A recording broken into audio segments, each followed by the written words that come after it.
Hello. Hello. Hi. Welcome. Okay, there we go. Also, why is our scene thing wasn't working? Our transition. I'm out. Let me fix that. Oh, really? Yeah, it didn't do it. I wonder why. Weird. Yeah, it didn't do it. Huh? Let me see. Why? Properties.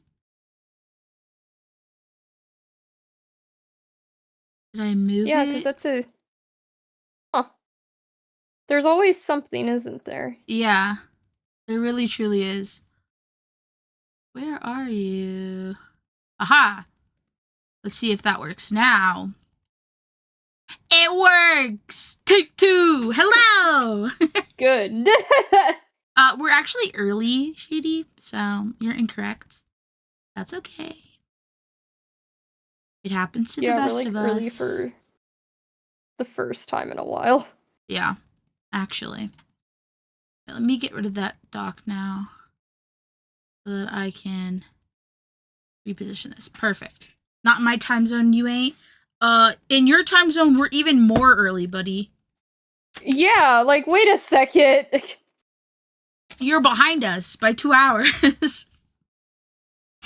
My gosh. Hello, guys. I have a sparkler. Hello. Oh, I ended up not using one. Lila You're doesn't more care. sensitive than me. I was the one who asked, too. I know. Well, I'm taking mine off because I don't actually care either. Well, it wasn't... I just didn't, think about... I can't take I it was off, in the guys. I guess bathroom when I I'm looked keeping at it on. it. I can't lock it or unlock it, so it's gonna stay on, guys. I'll just be alone in my festivity. Okay. That's not mathematic. That is literally mathematically correct. What are we talking about? Okay. Let me get all my stuff situated. I got the theme song ready. I got that ready. Okay. Perfect. We look great for 250. 250 years old. What? That's crazy. Yeah, you know what? Lila is old. She's an Onikuma, so. Yeah. Yeah. Yeah! Yeah, rats! Hey, crap. Sorry, I'm trying to... You're fine, you're fine. Okay. Instead of having the inaccuracies side by side, I was trying to switch them over onto one thing real quick. I get you. You're good. I'm just vibing. Today is a very fun, epic episode, guys. I hope you're excited, because we are. It definitely, I will say, gave me a new perspective on our own country. Yeah, no, for sure. Because, like, lately, I have hated our country. Yeah, so it's hard to watch the news and not be a little, pessimistic, hateful, negative thinking. Yeah.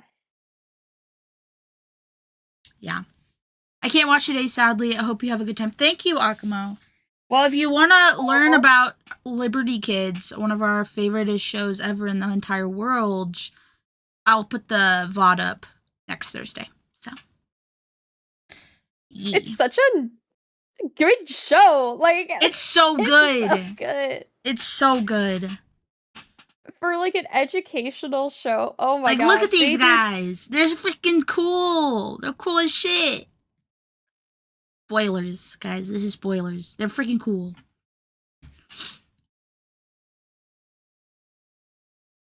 Okay. Alright. I have... dude, I have 11 pages. Oh no! I have 10 pages. We're good. I have 9. Yeah, we're gonna be yapping a lot. But it's gonna be like, oh yeah, I remember that. That was so good, blah, blah, blah. Yeah, I feel like a lot of it, for me at least, is just like summaries, Yeah, so yeah, I yeah. know which like what is what. Yeah, yeah, yeah. Yeah, for each episode I have Yeah. a like a list of like points I want to go over cuz it's really this show is really cool. We'll get into it, guys, but it actually goes through history, the American history. So like and it has very big moments that these kids are experiencing. So I would definitely want to highlight all of those big moments. So will be a lot of us yapping. Yeah, and like one thing I will say is I didn't actually conceptualize Oh how no. long this thing actually lasted. No.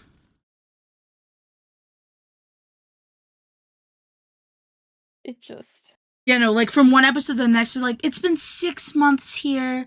And I'm like, whoa. yeah, or like they're walking, they're going place to place. It took 30 days Yeah, to get from, yeah, they're like wherever to wherever. And I'm 13 like, days just on boat. 30 days? Yeah. Okay. Like that one, when they went from, I don't remember where it was from, but they were like, it only took us 13 days on a boat to get here. Like, I was like, whoa.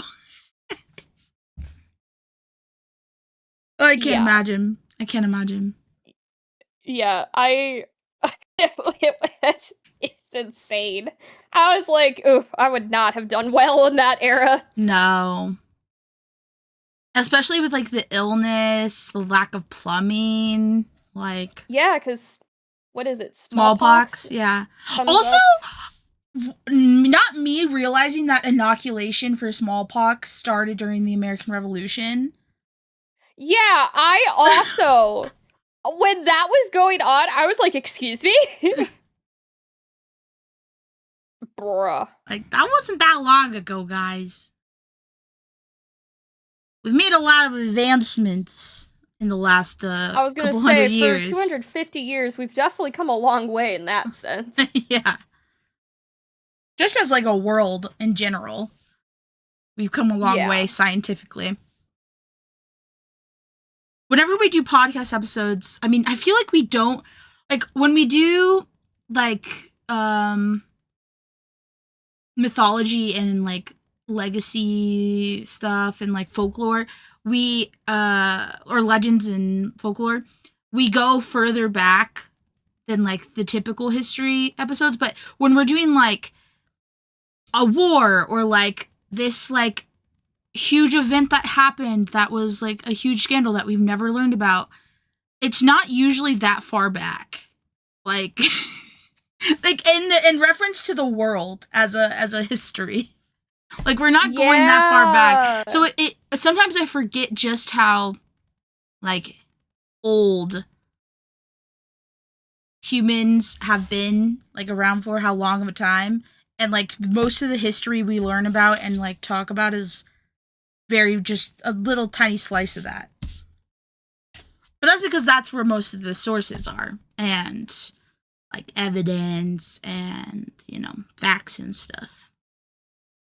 We don't have we unfortunately don't have firsthand accounts from cavemen about their days in the caves, you know? That would be really sick though. Imagine. That would be really sick. Like I would love to like figure out how they ran as a group of people. Because there was groups of them together, but they weren't societies yet. It'd be interesting, but alas, that is not what we're talking about, guys. We're talking about America. The young and sometimes foolish country of America. I can't get over the inoculation thing with smallpox. Yeah, no, that was crazy. I totally didn't even remember that episode, for one. Same. And also, like, yeah, that whole thing. Like, to me, it's like anti-vaxxers right now, a lot of them. I don't even know if I should be talking about this. I feel like a lot, not saying everyone, aligns with a certain extreme side group. of yeah. Yes. And it's like that group is very pro-America when Amer like when we were fighting to make America America. Yeah. That's when that started. Also, the way the doctor describes inoculation in that episode is terrifying. Yeah, it is, bruh. We'll talk about it when we get to that episode, but damn, guys. It was, like, when I heard what he said, I was like, whoa, I wouldn't want to do that. Like, people were very brave. Like, poor Lady Adams, like, Jesus. Yeah. Poor Abigail Adams. Okay, well, before we start going into our more stuff about the show, let's start the episode so that we can actually get the going. Yes. Okay. No more spoils, guys. You gotta wait. Alright, let me know when you're ready. I'm ready. Oh, okay. Welcome to today's episode of Series of Geektastic Events. I'm Sero. And I'm Lila. And today we're celebrating the 250th anniversary of the signing of the Declaration of Independence a little differently. Yes, today we will be diving into a historical fiction television show that touched the lives of many kids in the early 2000s, including ours. History, drama, romance. I've had it all. So grab a snack and join us in celebrating this iconic show. Yes. I love that you put romance because technically versus like yeah.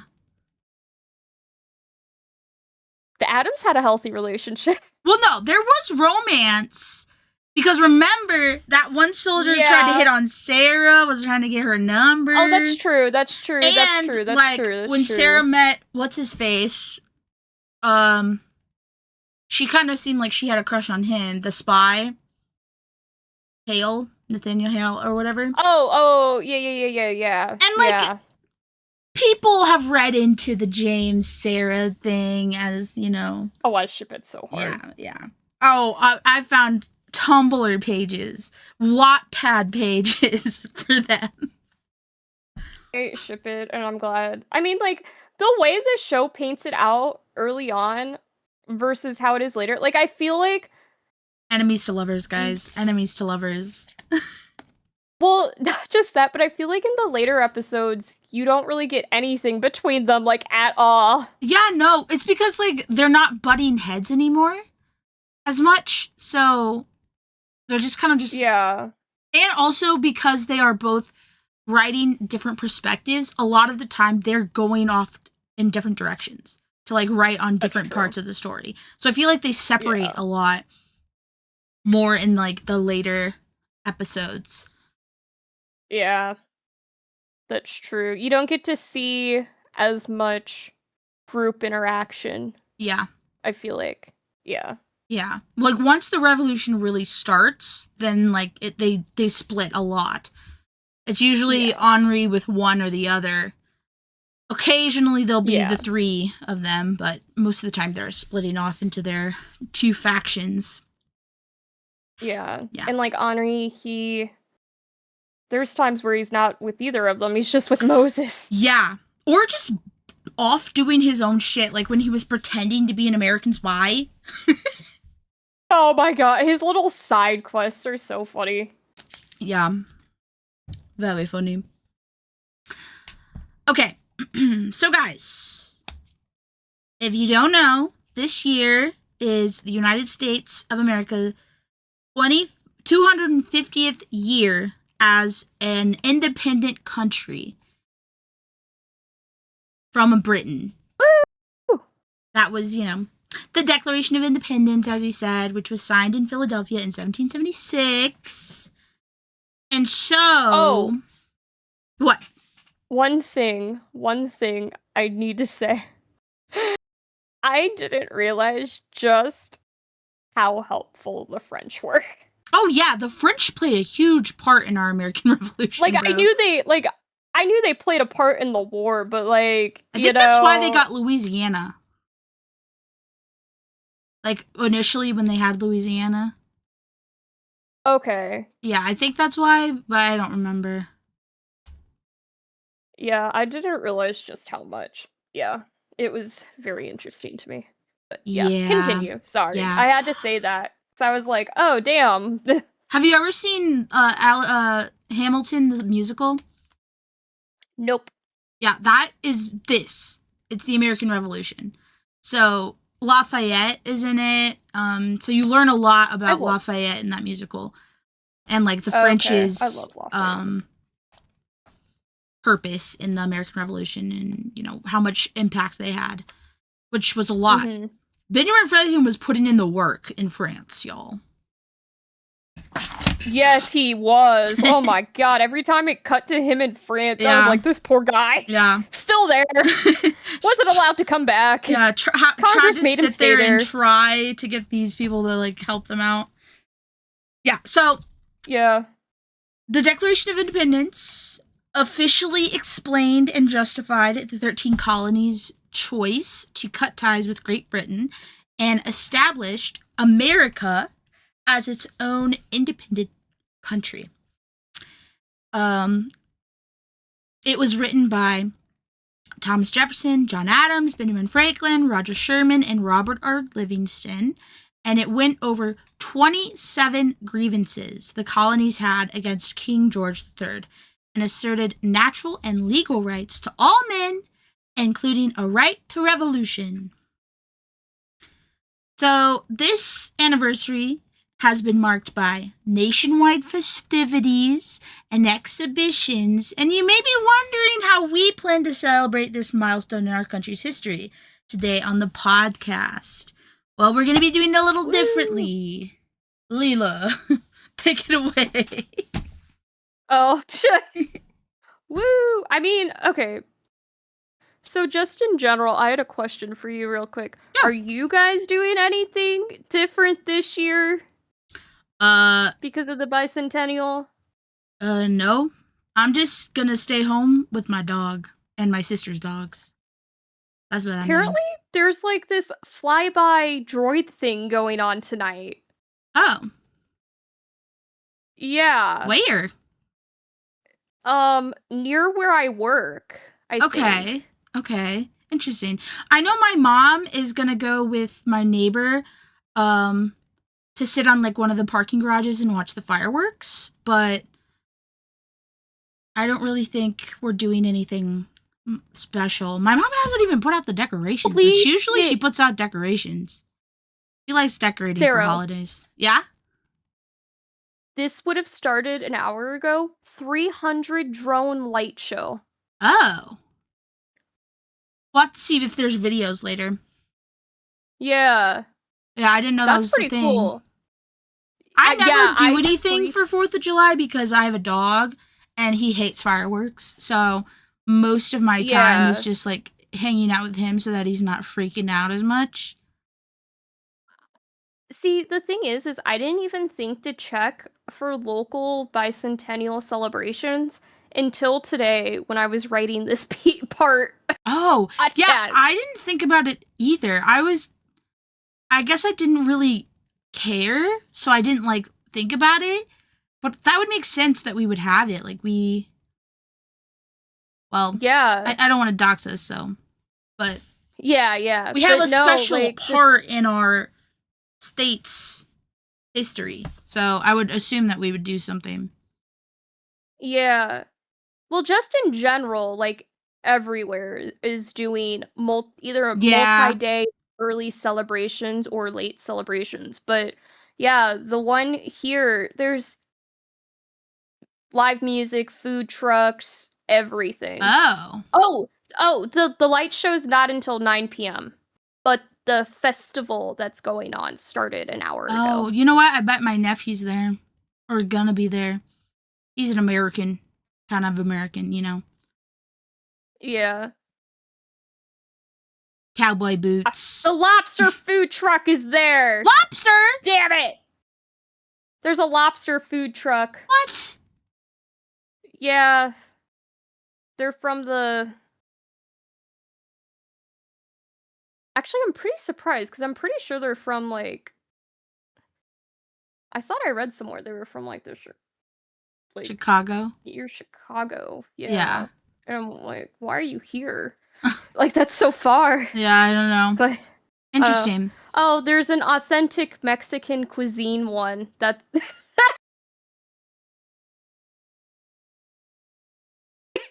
I'm gonna send you the link because I want you to see. It literally says that. Okay. In the link. Go to the bottom of that page. Let me see. Hi, Shadow! Hi, Shadow. We're doing great.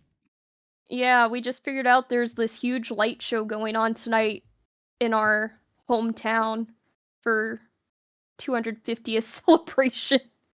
I think that's what the Mexican restaurant is called. That is so funny, because I didn't realize that it was, like, that whole thing after the restaurant. No, it's not. I don't think it is.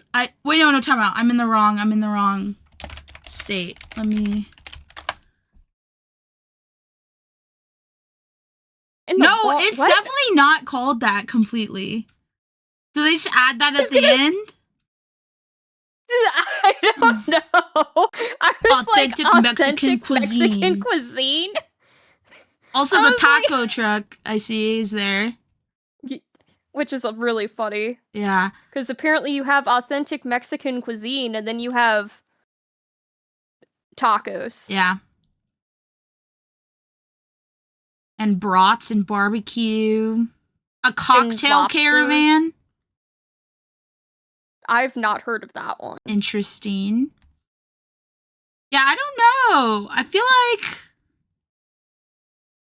Interesting choice of food items, right?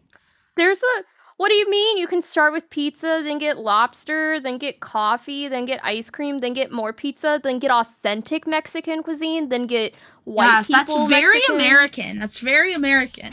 Barbecue. Yeah, then get brats and barbecue, and then cocktails. Yeah, that's very interesting.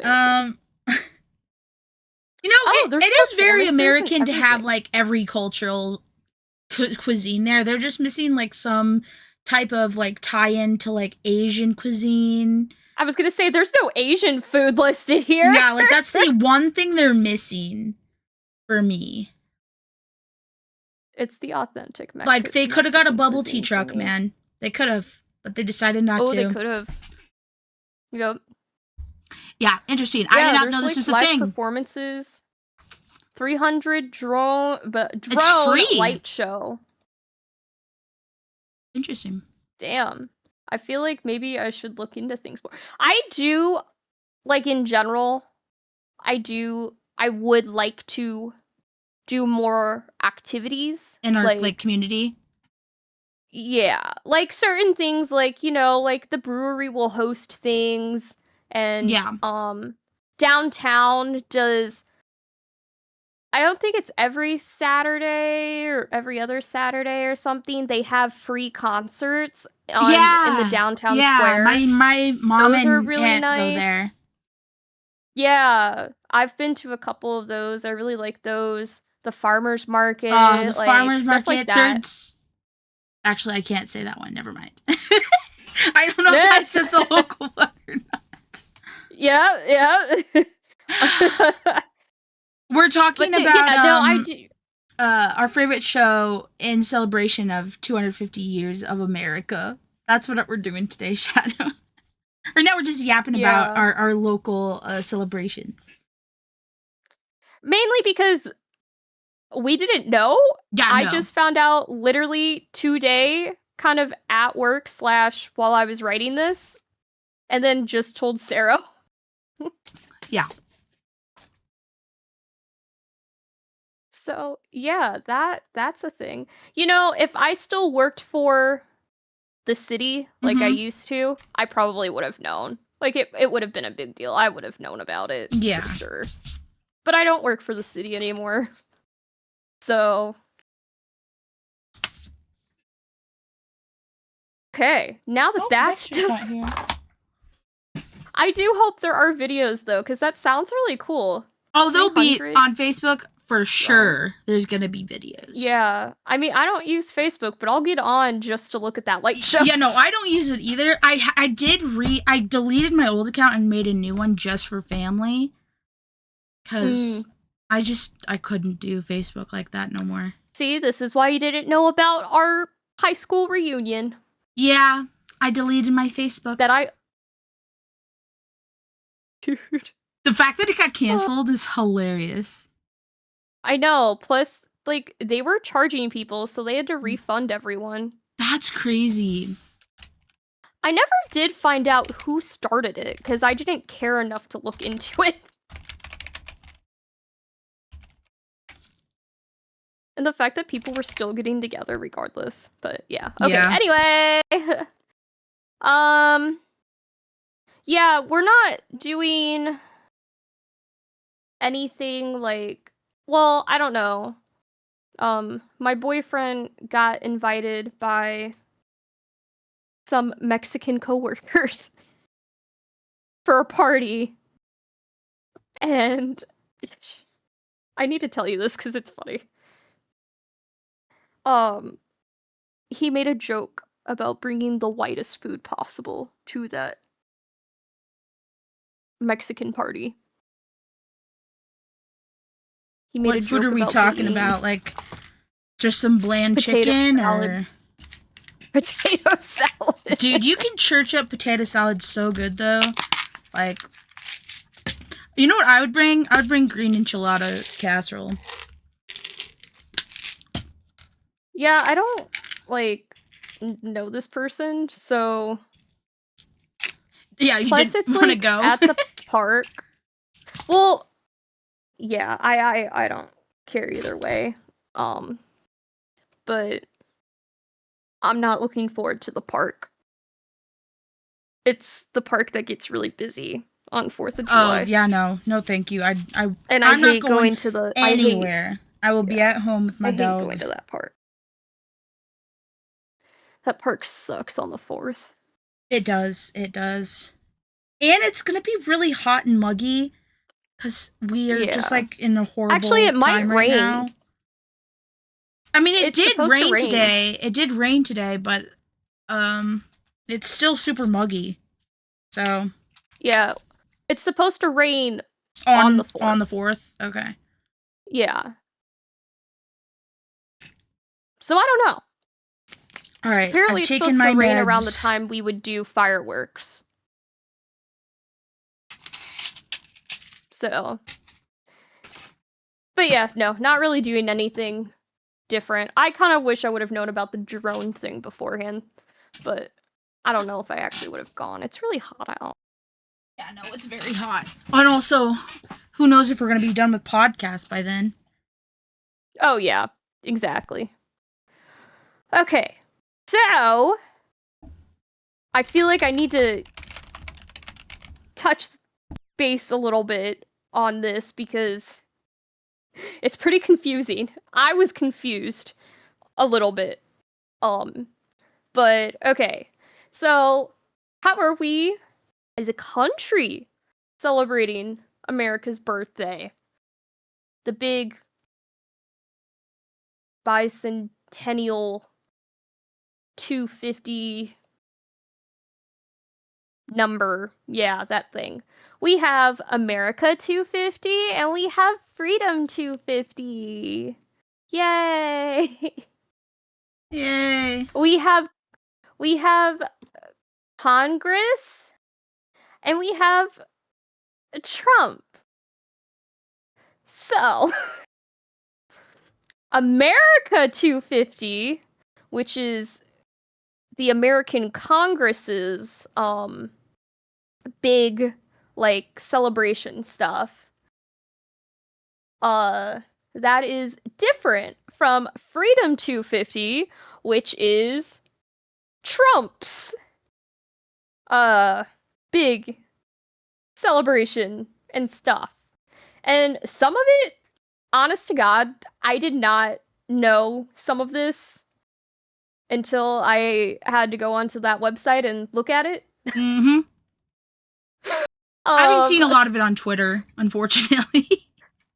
I mean, the stuff that's trending, yeah, but there's like stuff that I didn't even know, like Rushmore 250. What the fuck?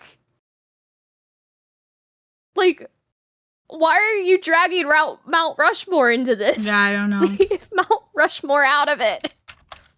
And for those of you who don't know, Mount Rushmore is a very big rock with 4 very important people to American history's faces on it. Very big rock. Anyway. Okay, let me go back. So America 250, that's like back in 2016, the United States government, they like made a commission. Oh my god. Yeah. They made a group that was going to prepare for this, which is crazy to me because I didn't realize that they started this 10 years ago. They started preparing for this 10 years ago. So, for celebrating America's 250th anniversary, we have some pretty big things going on. There's what they call block parties. So these block parties are okay, there's 2 different things. There's charity, okay? Okay. And then like the festivities. So,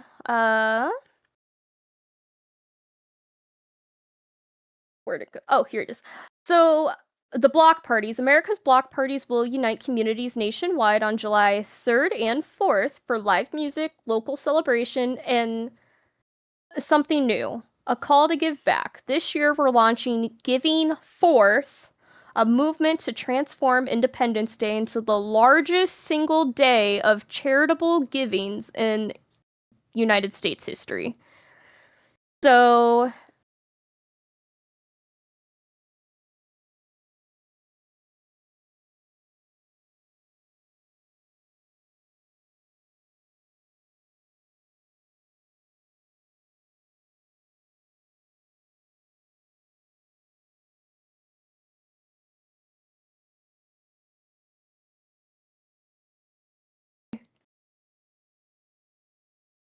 uh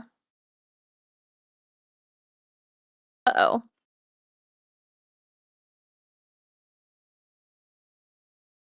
Oh, okay. Sorry. Okay. My everything I was like, crashed. Everything crashed. My OBS I couldn't didn't tell crash. what was going on because my thing started loading slow. So I was like, crap, is it me? Maybe it was Discord in general. Like my Discord closed and my mic wasn't getting picked up in Discord. So I was like, what? But we're back. We're back. Sorry, guys. Yeah, I was very confused. Yeah, my Discord just crashed. I don't know what happened. But we're back. Go on. Continue. Okay. Yeah, so these block parties, they're big festivals and music and stuff with the intent of donating to charity, which I didn't know that they were doing that, and I really like that that aspect of it all. So there are these block parties. Let's see. The big places in the United States that are doing this are LA, California, Los Angeles, California, Philadelphia, Pennsylvania, Milwaukee, Wisconsin, Fort Campbell, Kentucky, Charleston, South Carolina, Boston, Massachusetts, and New York. So, let's see. For the LA one, basically, it's a huge concert thing with a lot of like famous bands and artists And it's hosted by Queen Latifah, which I freaking love that. And that's gonna be at Los Angeles Memorial Coliseum. We have in Philly, the one Philly Unity Concert for America will unite music fans from across the country for a multi-genre, multi-generational celebration of music. Let's see. That one's hosted by Wanda Sykes, featuring performances from like Christina Aguilera and many, many more. There's a lot listed there. I am not reading all of it out. I am sorry. No problem. That one's gonna be 6 hours live concert. 6 hours? That will take place 6 hours. The Philadelphia one takes place on Benjamin Franklin Parkway, and then there's gonna be firework finale over the Philadelphia Museum of Art. Let's see. So that's one block party. Then there's Milwaukee, Wisconsin, which I thought was an interesting choice. Set along Lake Michigan, Summerfest will serve as an official America 250 block party location, welcoming fans from across the country for its July 4th celebration presented by Harley Davidson. That's funny. The event will feature a full day of live music, including performances by Jelly Roll and many more. Then we have Fort Campbell, Kentucky, the home of the 101st Airborne Division. They'll host a July 4th festival for military families and the public, featuring a bunch of special guests and the 101st. God, there's so many listed here. I'm sorry. Oh no. The 101st Airborne Division Band. Jeez. Expected to draw more than 100,000 attendees. And then it is also sponsored by Chrysler, Dodge, Jeep, and a bunch of other car companies. Charleston, South Carolina. Charleston played a crucial role in the American Revolution and in advancing the nation's founding ideals. Hosted by... Okay, well, whatever. Basically, they're doing a big celebration, Independence Day celebration, on the waterfront, and will feature a peninsula... Oh my god, I cannot talk. Hate English. Peninsula? Peninsula wide firework display, and wait, what's the word you said? Peninsula. It's a peninsula? That's what it said. Oh my god, I read it wrong. No, wait, that's what it... Okay, hold up. I swear to god, that's what it says. Do you have it in your doc, or is it, Yeah, I have it in the doc, and I took this right off of their website. Okay, let me go to the doc. Your doc, I mean. Oh, I sent it to you. I copied and pasted it directly from their website. Okay. Charleston played a crucial role in the American Revolution as in advancing the nation's founding ideals. Hosted by SC250, the Independence Day celebration on the waterfront will feature a peninsula-wide... Okay, yeah, peninsula-wide. Okay, that makes sense. I thought it just said peninsula fireworks display, because I think the wide got cut out. It said wide. I think it got cut out on Discord, because sometimes it cuts out words if you say them too because it doesn't like tone-wise. Yeah, I don't know. It doesn't like you sometimes. It doesn't like me. Yeah. Peninsula wide. Okay, that makes sense, guys. Firework display. Oh my goodness. It's going to be the largest in the Southeast. Woo. We also have Boston. They are doing a free and open to the public concert. Basically they're all doing like concerts of some sort. and a tribute to America waves, followed by fireworks over the Charles River. New York. Okay, so this is really cool. I didn't know New York was doing this. So on July 4th and 5th, from 12 p.m. to 7 p.m., America 250 will bring the once in a generation Independence Day to the 19th floor of Times Square Skywalk, a 360-degree wraparound viewing deck offering a unique river-to-river vantage point of the crossroads of the world, Manhattan street grid, and the city skyline. Visitors can read the Declaration of Independence transcribed on the glass wall of the skywalk, reflect on its meaning, and capture one-of-a-kind photo moments with the founding documents' words set against the Times Square streetscapes. Visitors will also have the opportunity to write their own messages of giving and reflecting on a piece of confetti that will be released in Times Square during this year's New Year's Eve celebration.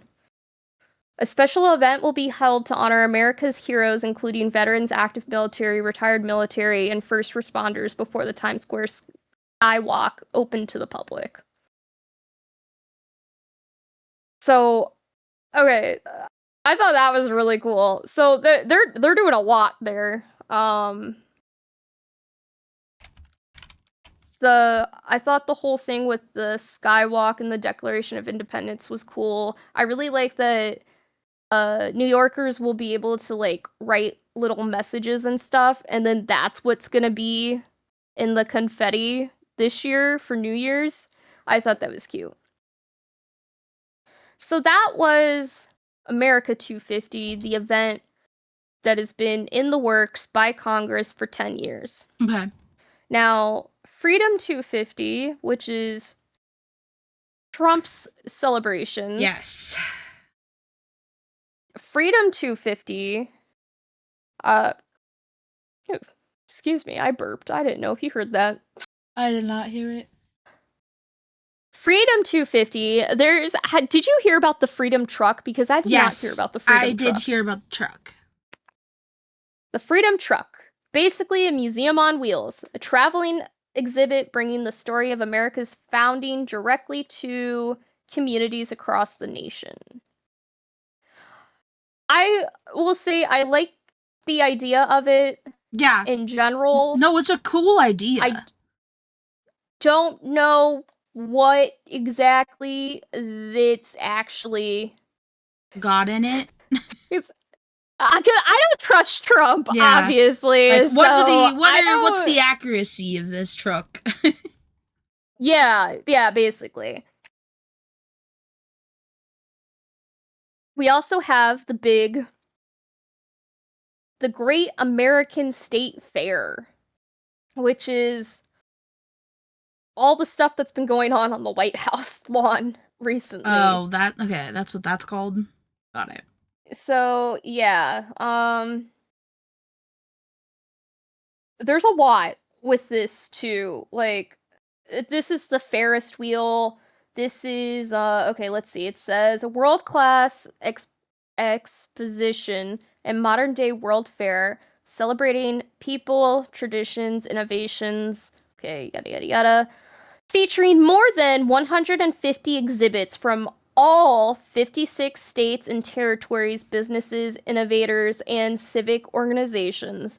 The Great American State Fair will showcase the very best of America through state pavilions, industry displays, family-friendly attractions, movie screenings, musical performances, military ensembles, spectacular flyovers, daily cultural programming, and iconic Ferris wheel on the National Mall. Which this is all like crazy to me. Because it was only a couple years ago that I was in DC.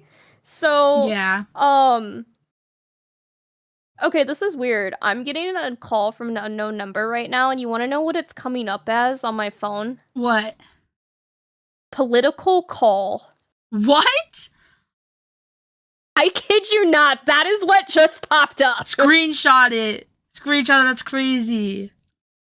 It's gone. I wonder if, hold on, let me see. Are you watching? Are you guys watching FBI? Yeah, right. Oh my god, yeah, no, that's how it comes up. Okay, hold up, I'll screenshot it and send it to you. That's crazy. I don't like that. Creepy.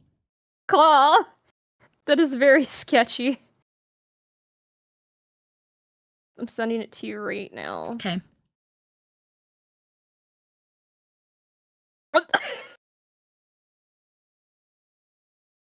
Ew! I don't like that.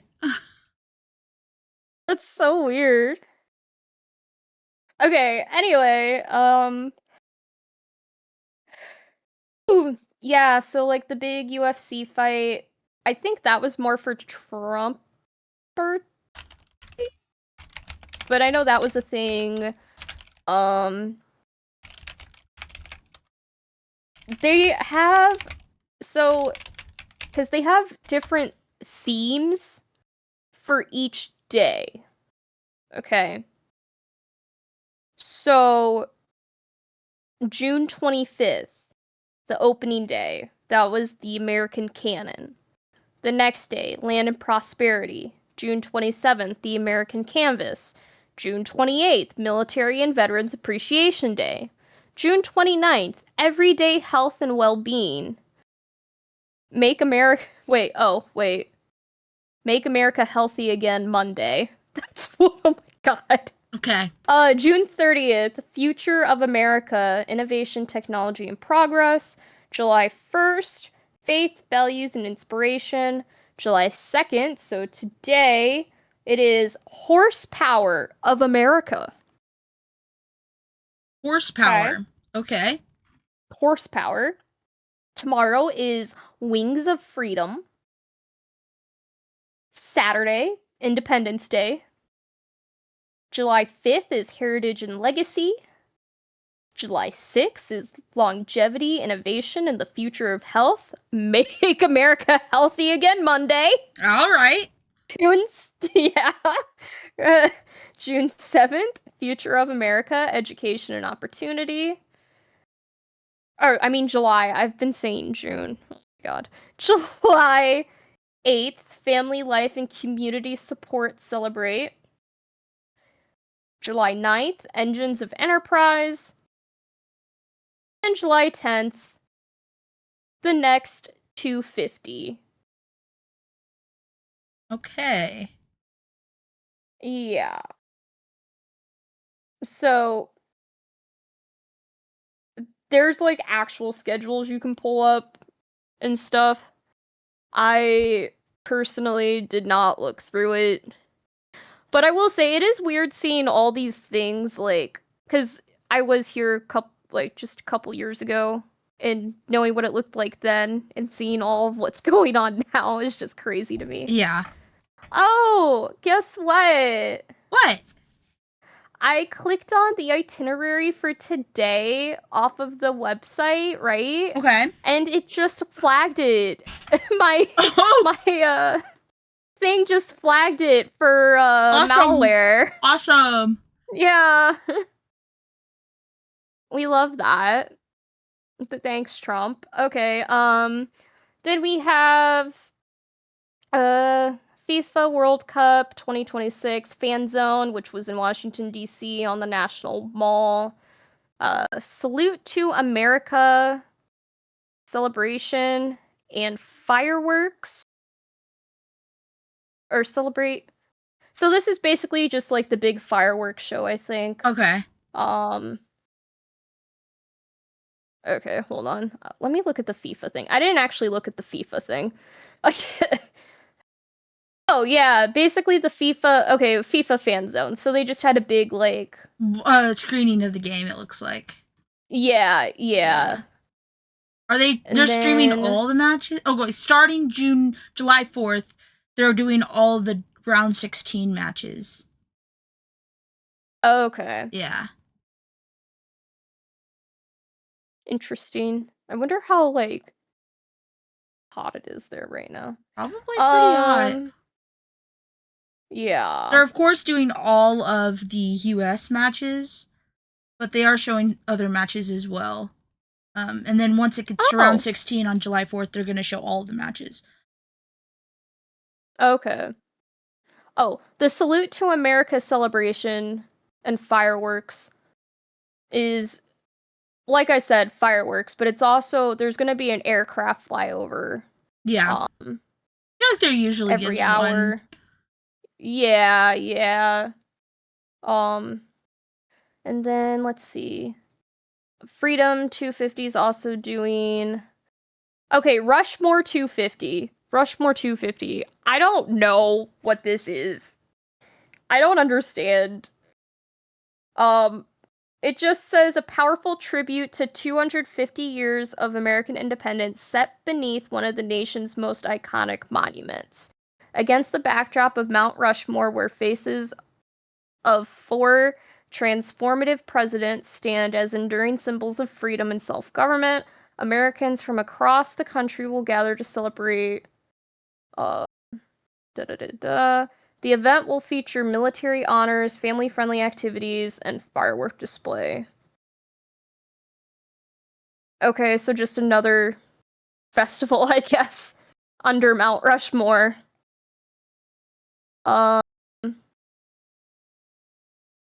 Oh, okay, this is the International Naval Review and Sale. 4th. Let's see. A historic once-in-a-lifetime gathering of the largest fleet of the U.S. and international ships and aircraft in honor of America's 250th birthday.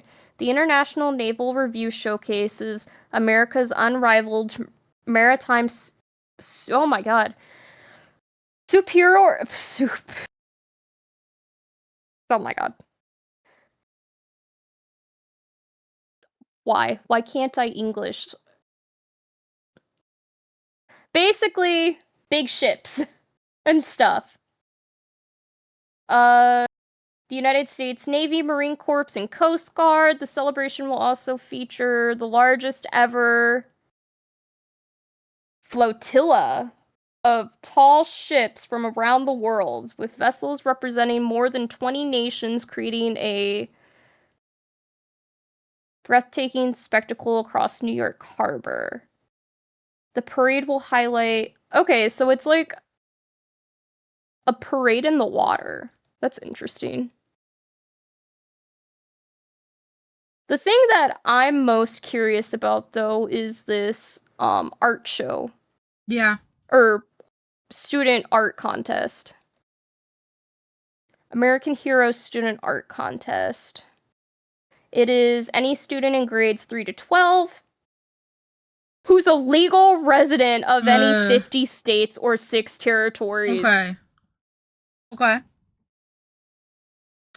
At least they included the territories. Okay, but I feel like that's like not needed for an art contest. I don't know. That's just me. They don't want to give the winnings to any illegals, Lila. Yeah, I guess so. There's different categories, so there's like upper elementary, middle school, and high school. Judging criteria. A panel of artists and educators will evaluate submissions based on age level, artistic excellence, and technical skill, creativity, innovation, reverence to the submission requirements, and clarity and meaning of the artist's statement. Okay, who are the judges, though? Yeah, right? Because, like, educators, what kind? Yeah, right. Up to 168 first place awardees, and their designated parent/guardian will receive a travel and lodging allowance to travel to DC July 7th through 9th of 2026 to attend a student art exhibition and award ceremony at the Great American State Fair, recognizing state, regional, and overall winners. Award recipients will be notified in early June 2026. And last but not least, The Patriot Games. This kills me. When I first heard about this, I was like, this is Hunger Games. What are you talking about? Yeah, yeah. I totally forgot that was a This is thing, dude. I did too until I saw it on their Freedom website I didn't know thing. that they were actually doing it. I thought it, like, they didn't actually, like, go through it. I know, same! But no, here it is. The national competition will stream on the ESPN app and accumulate with a paratime special on ABC during the nation's 250th celebration. Okay. The competition will award a $250,000 scholarship prize pool to one male and one female champion. It's Thursday, August 13th. Yeah, I see that. Athletes will begin a right. Oh, wait, that's not what I wanted to know. Oh, here it is. Ages 14 through 17. Participants will submit eligibility information and a short video sharing their story and why they want to compete. Game selection committee. Yeah. This is going to be interesting. Yeah, when I first heard about this, I was like, Hunger Games. So I also didn't think that this was going to happen, but I guess it is, and I guess we'll see if it actually does or not. Yeah, I guess But, so. yeah. So that's Trump's Freedom 250 that rivals the American 250. And there's just a couple small shout outs I want to say. So, crap, where was it? Was it Boston?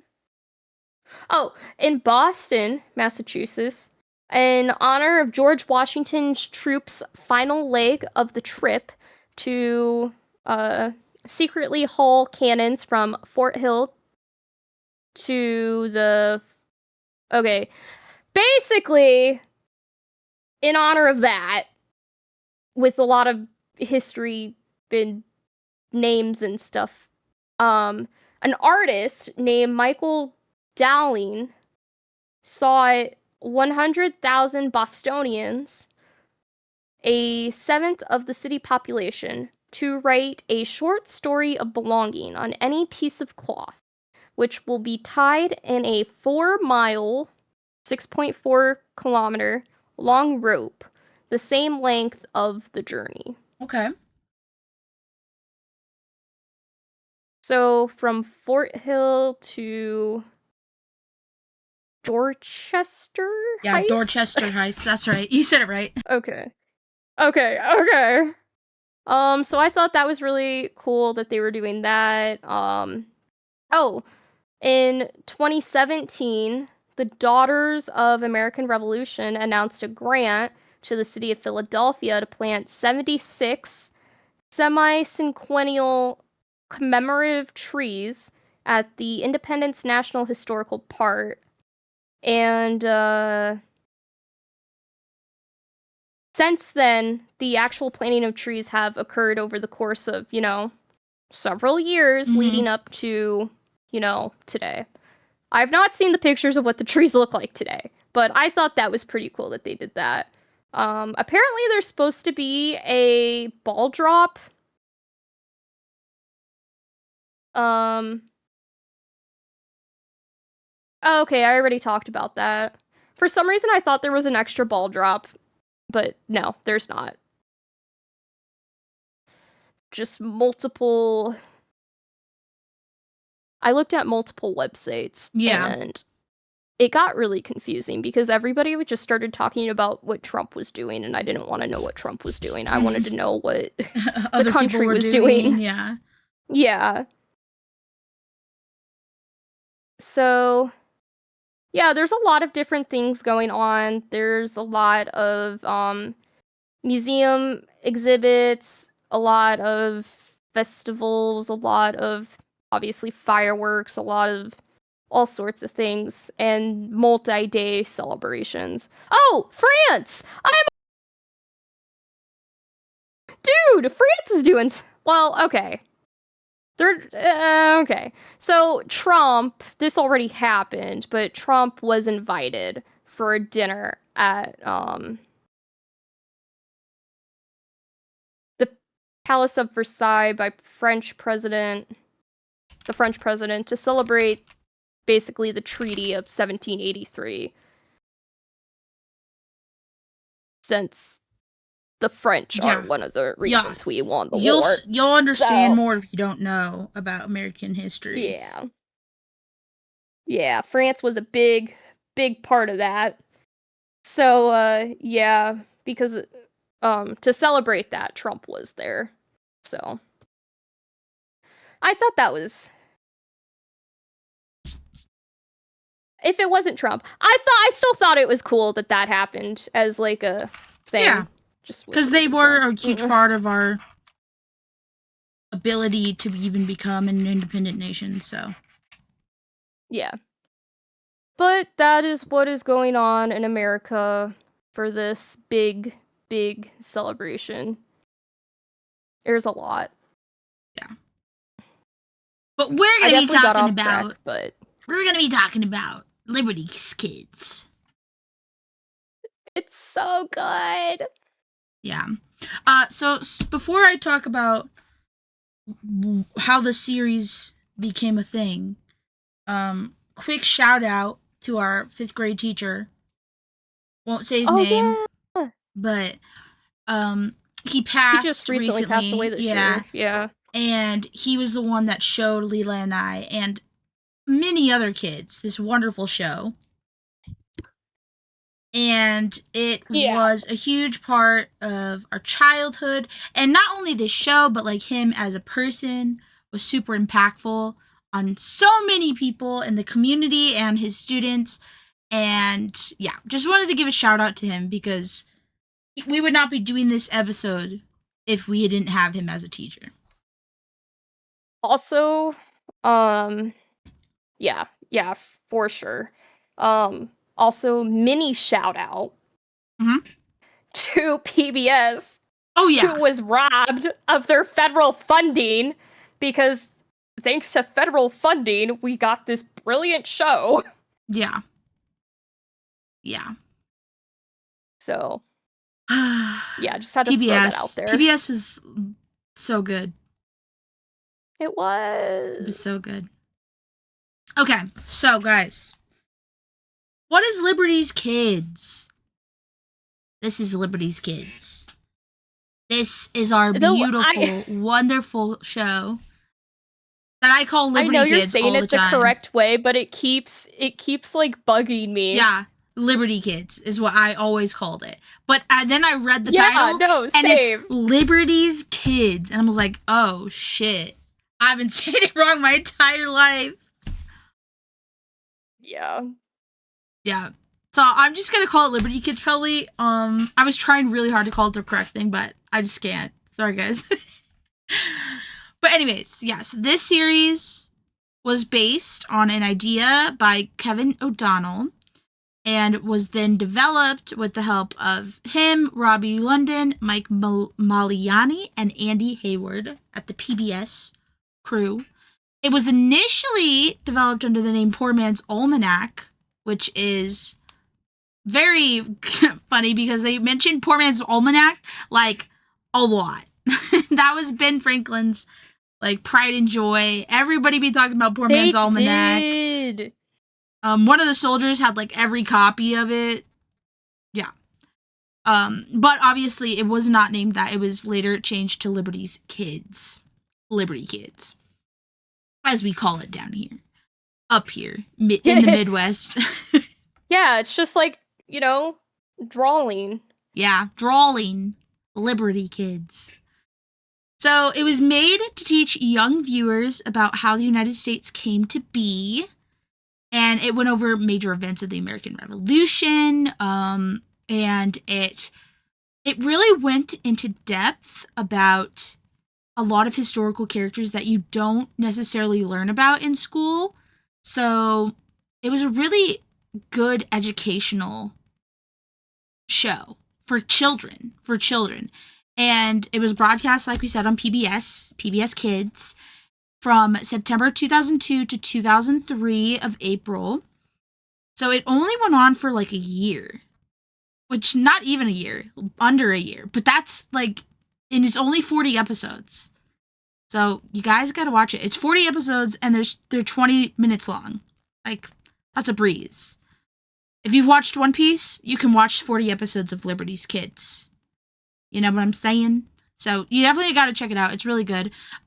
Surprisingly, it did also air on in other countries, like randomly.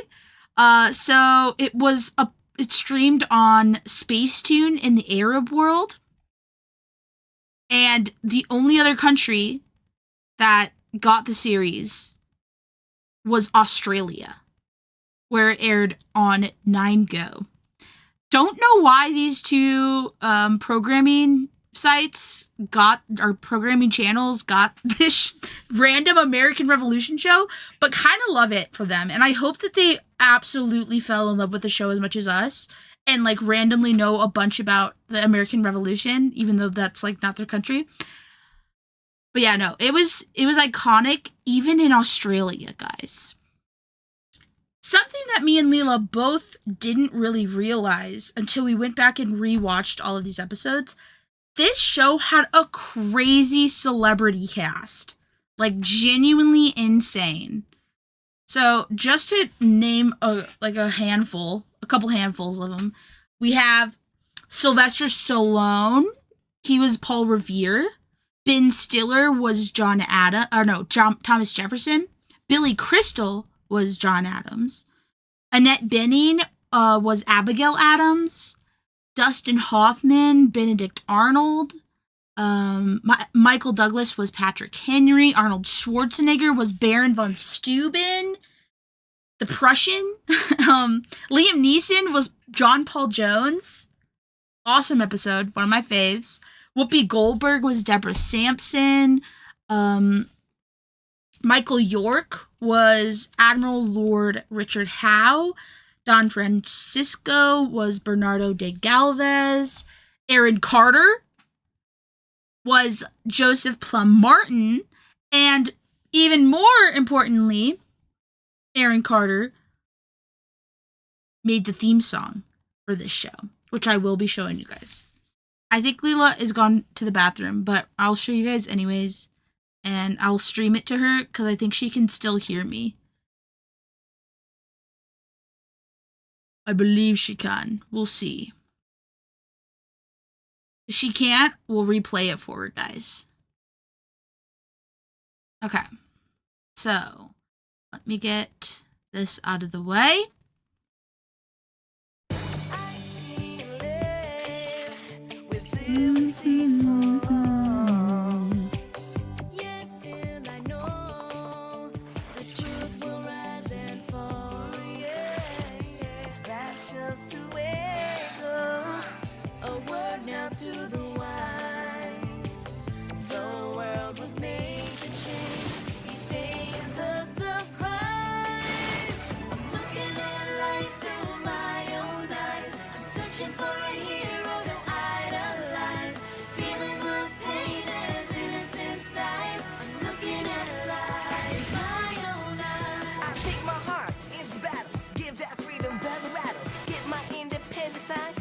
On the dotted line, let Philadelphia freedom ring and patriotic voices sing. Red, white, blue, never give up. You represent America.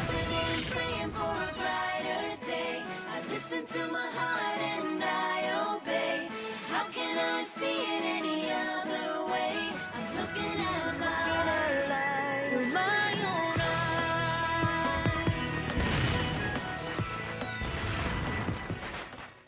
eyes. What a bop, y'all. What a bop. I love that theme song. It's so good. And for those of you that don't know who Aaron Carter is, first of all, you need to know. Yeah. This is Aaron Carter. There we go. There's Aaron Carter. Back in our picture. day. Yeah, I know. That picture. Early 2000s Aaron Carter. Yeah. You know, what a wonderful throwback. Did not know or remember him being a part of this. Genuinely. Yeah, same. I'm sure I think we watched this, I want to say before I was into Aaron Carter. Cuz I feel like 5th grade I wasn't really, cuz I remember Really... what's the movie Pop Star 2005. Yeah, that was that movie he was in that I really liked, Motorcrossed. Oh my gosh, 2001. Okay, now I need to look up movies. Because now I'm blinking.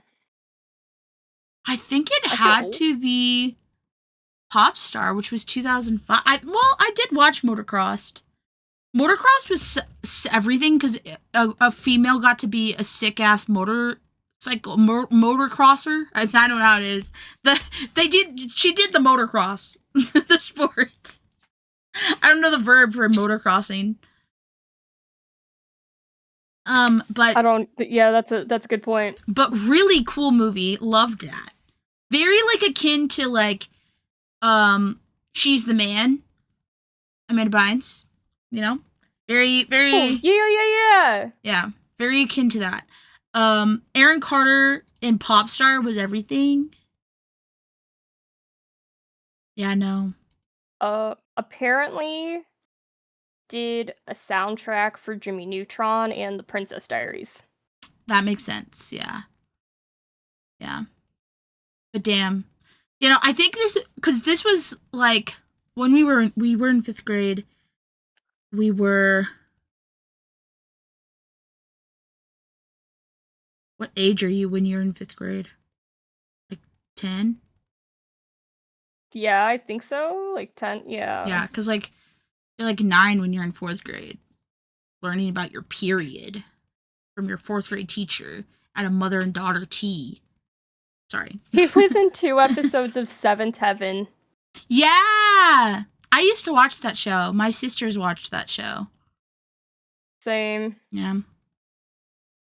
But yeah, so He was in Fat Albert. a lot of big names in this show, man. We have a lot of big names. And again, like I said, when we were kids, we didn't know that any of these people were freaking big names or that like they were even in it because they were VAs, so we didn't see their faces. I love that so many big names came together for a educational cartoon of the public broadcasting system. Yeah, no, like what a fun project to be a part of. Yeah. But yeah, so those were all of the celebrity guests. Oh, also no, Benjamin Franklin was a CBS News anchorman, Walter Cronkite. So at the time, he would have been like a well-known voice, and he was voicing Benjamin Franklin. So that's pretty cool too. And there was also like I think Don Francisco was the one that was like a host for a show. But obviously a lot of them were actors, and did not know they did VA work. And they did really well. Like, genuinely, they did really well embodying their characters in the show. Yeah, I was gonna say the voice actors are, like, the voices are really good in the show. And even, like, rewatching it back, like, because sometimes you watch your favorite childhood things and you go back and they're, like, really cringe or really bad. Yeah. This was not. This was still good. 20 years later, this was still good. Y'all gotta watch it, I'm telling you. Yeah, so these are the celebrities. Now we're going to talk about our main cast here because they are the stars of the show. All right. They are. So, do you want to start with Sarah and then yeah, we'll do that. Yeah, I can do that. Okay, I'm just going to put them all up. I was just thinking about it. I was like, would you count Benjamin Franklin as the main cast? Or not? I don't. Because, Okay. like, half of the time, he's not, like, for the first couple episodes, he wasn't even there. Like, we would see him sometimes when Sarah was writing to her mom. Because he was with her mom. True. But yeah. I do think he is more of a main character in the, like, the later season. But, like, yes, Ben Franklin He's is also just in here. France, though. I have him here. I'll make him a little guy here, guys. There he is. A little guy. He's a little guy. Hello. We're talking about a TV show. Yeah, we are talking about a fantastic educational historical television show for children made by PBS in the early 2000s. It was an iconic show, and it is very, like, perfect timing to talk about it because it's the 250th anniversary of the signing of the Declaration of Independence in 2 days. Ooh. So, we're talking about Liberty Kids to celebrate that because we loved the show, and it taught us a lot about American history, and rewatching it has taught us even more. It really has. Yeah, I don't think I retained anything as a kid besides shipping the two characters together. I did retain quite a bit, actually. Looking back. I didn't.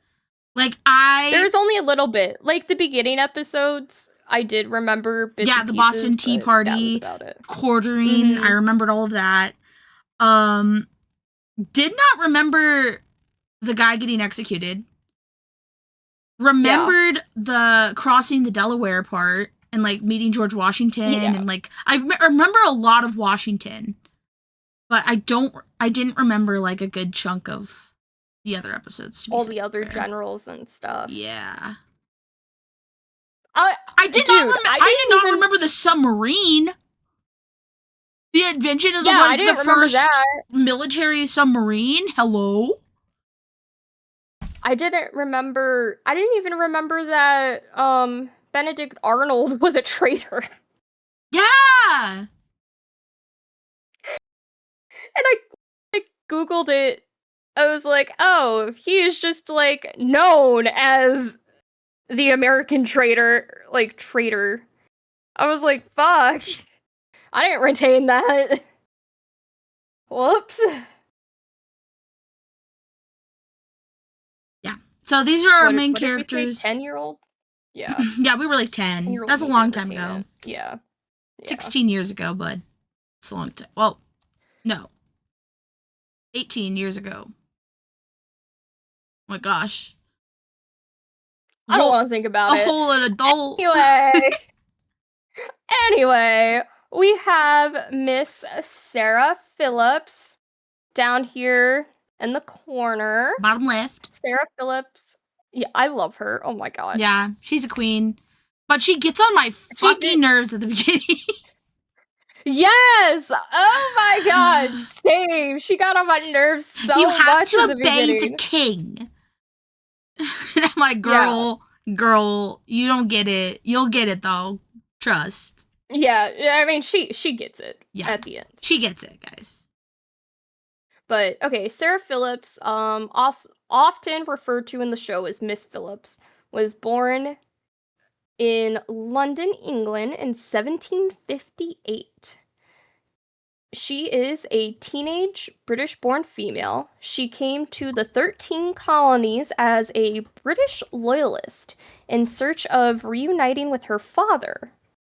While witnessing tensions arising in America, she believes that the colonists should stay loyal to King George II, a position rationally justified as they owe their loyalty to King George III due to being British subjects.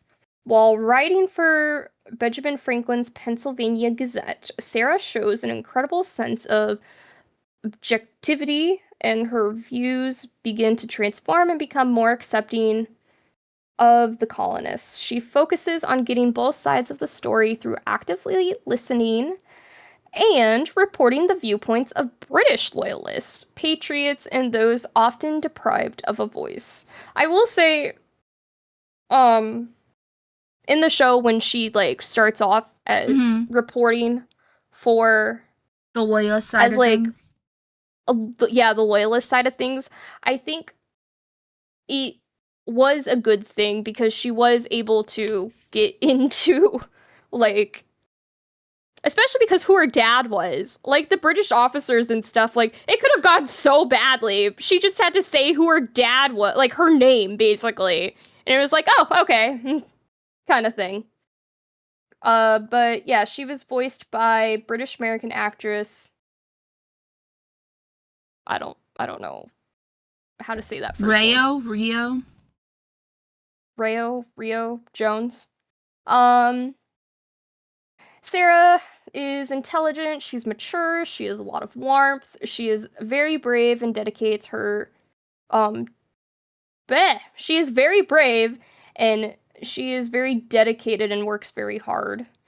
She's always looking out for James and Henri, the two boys up top, and constantly reminding them of their manners. Yes, and their grammar. Yes.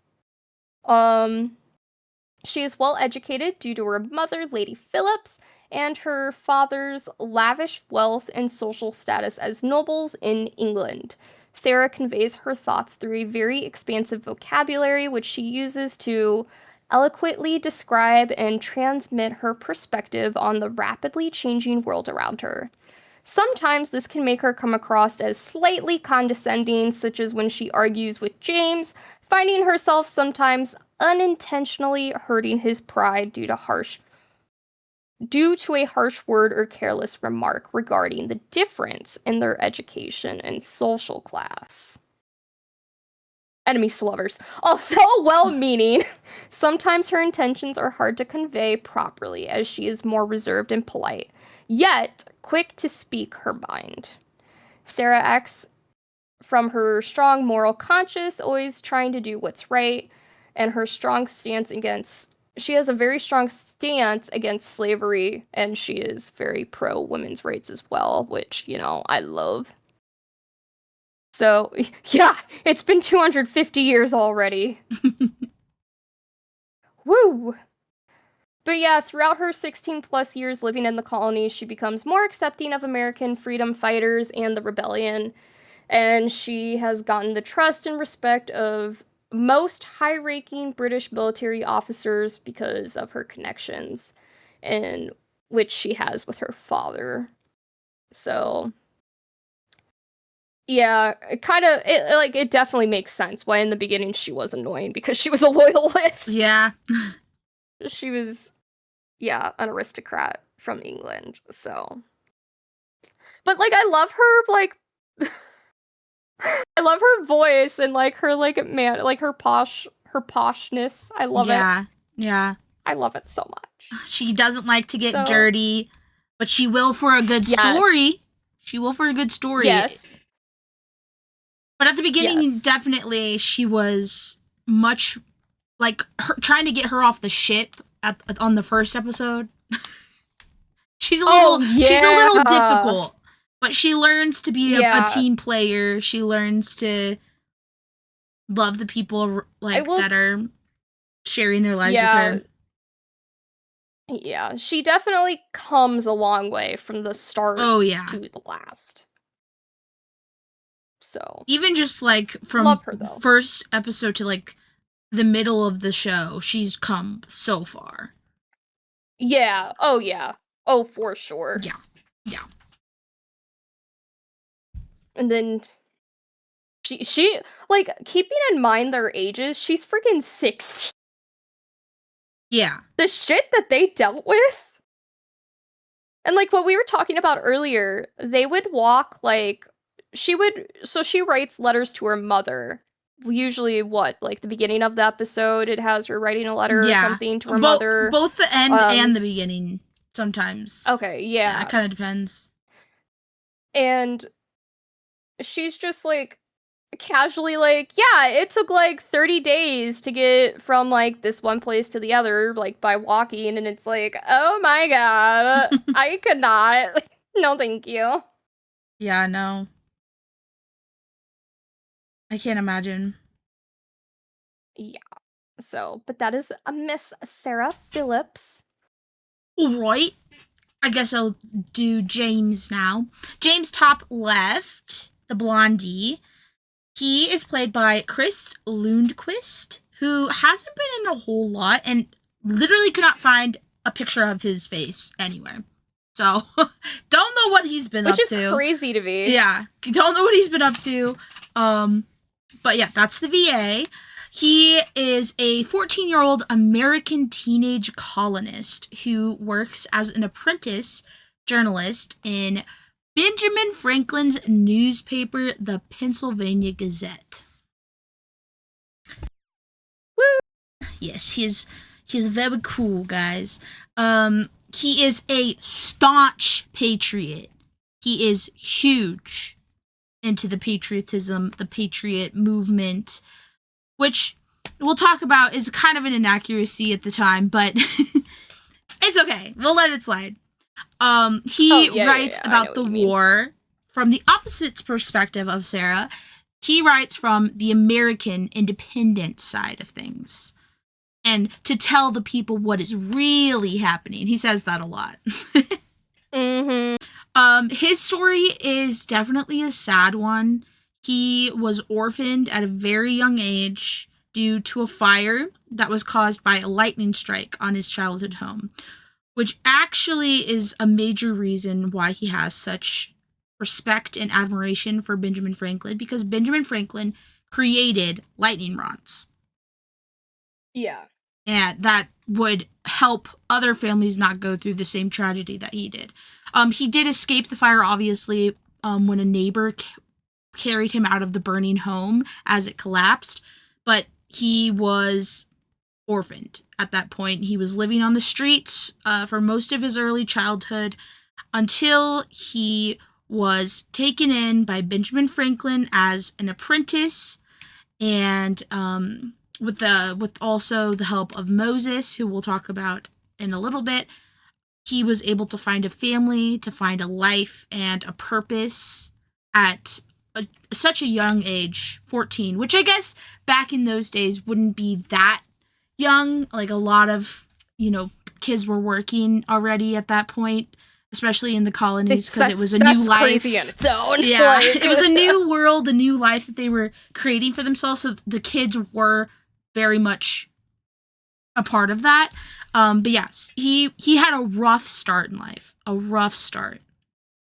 but he finds his purpose. He loves journalism, and he is very passionate about his opinions. Some would say a little too passionate. He's very headstrong, very stubborn. He's also very, very impulsive, and is not afraid to risk his life for the story. And also to help others, though. Like, he'll volunteer for dangerous missions to help someone, but also to get the good story. He loves getting the good story, guys. He is a passionate journalist. He is not faint of heart. But despite this recklessness, he is really brave and selfless and cares a lot for his friends and who he sees as his family, even when they disagree with him. So even though Sarah disagrees with him on a lot of issues, he still cares for her deeply and is constantly looking out for her safety and making sure that even though they're on the opposite sides of this, that they're both staying safe when they're writing their stories. Because you'll see, they're a lot of the time, they're in the thick of it, guys. They're in the thick of battle. Crazy that they didn't get killed, to be honest. But yes, that's James. Very much a foil to Sarah, like very opposites. Like Lila said, enemies to lovers. Even though they're 14, 16, there was a huge shipping culture behind these two guys. You guys don't know. It was big. But yeah, that is James. And now we get to one of my favorite characters, Henri. I love Henri. Henri? Okay, He's hold so on. freaking cute, guys. Also, his story is yes. awful. It is. I'm so happy he got a happy ending, man. Yeah. His... Ow, fuck. Okay, hold on. Whew, okay. I had to get up and get something real quick. Just sat down. Okay, here we go. Henri. Do you know how to say his whole name? I could try. I could try. I know he says it like in the show, but I like can't hear it. Okay. Henri Richard Maurice Dutour. That's the one I don't know. Dutour Lefebvre. I don't know. I'm sure we can find a clip. Oh yeah, let me just Maybe. I'll just pull up a clip. Yeah. Let me. But I'll continue. Henri was born in France in 1765. He is an 8-year-old. An 8-year-old, dude. He's 8! That's... Oh my god, my heart. An 8-year-old orphan from France who came to America with his parents, who died of disease on the voyage. The ship's captain exploited Henri afterward to pay for his family's passage, making the boy do grueling work as an indentured cabin boy with no respect or mercy.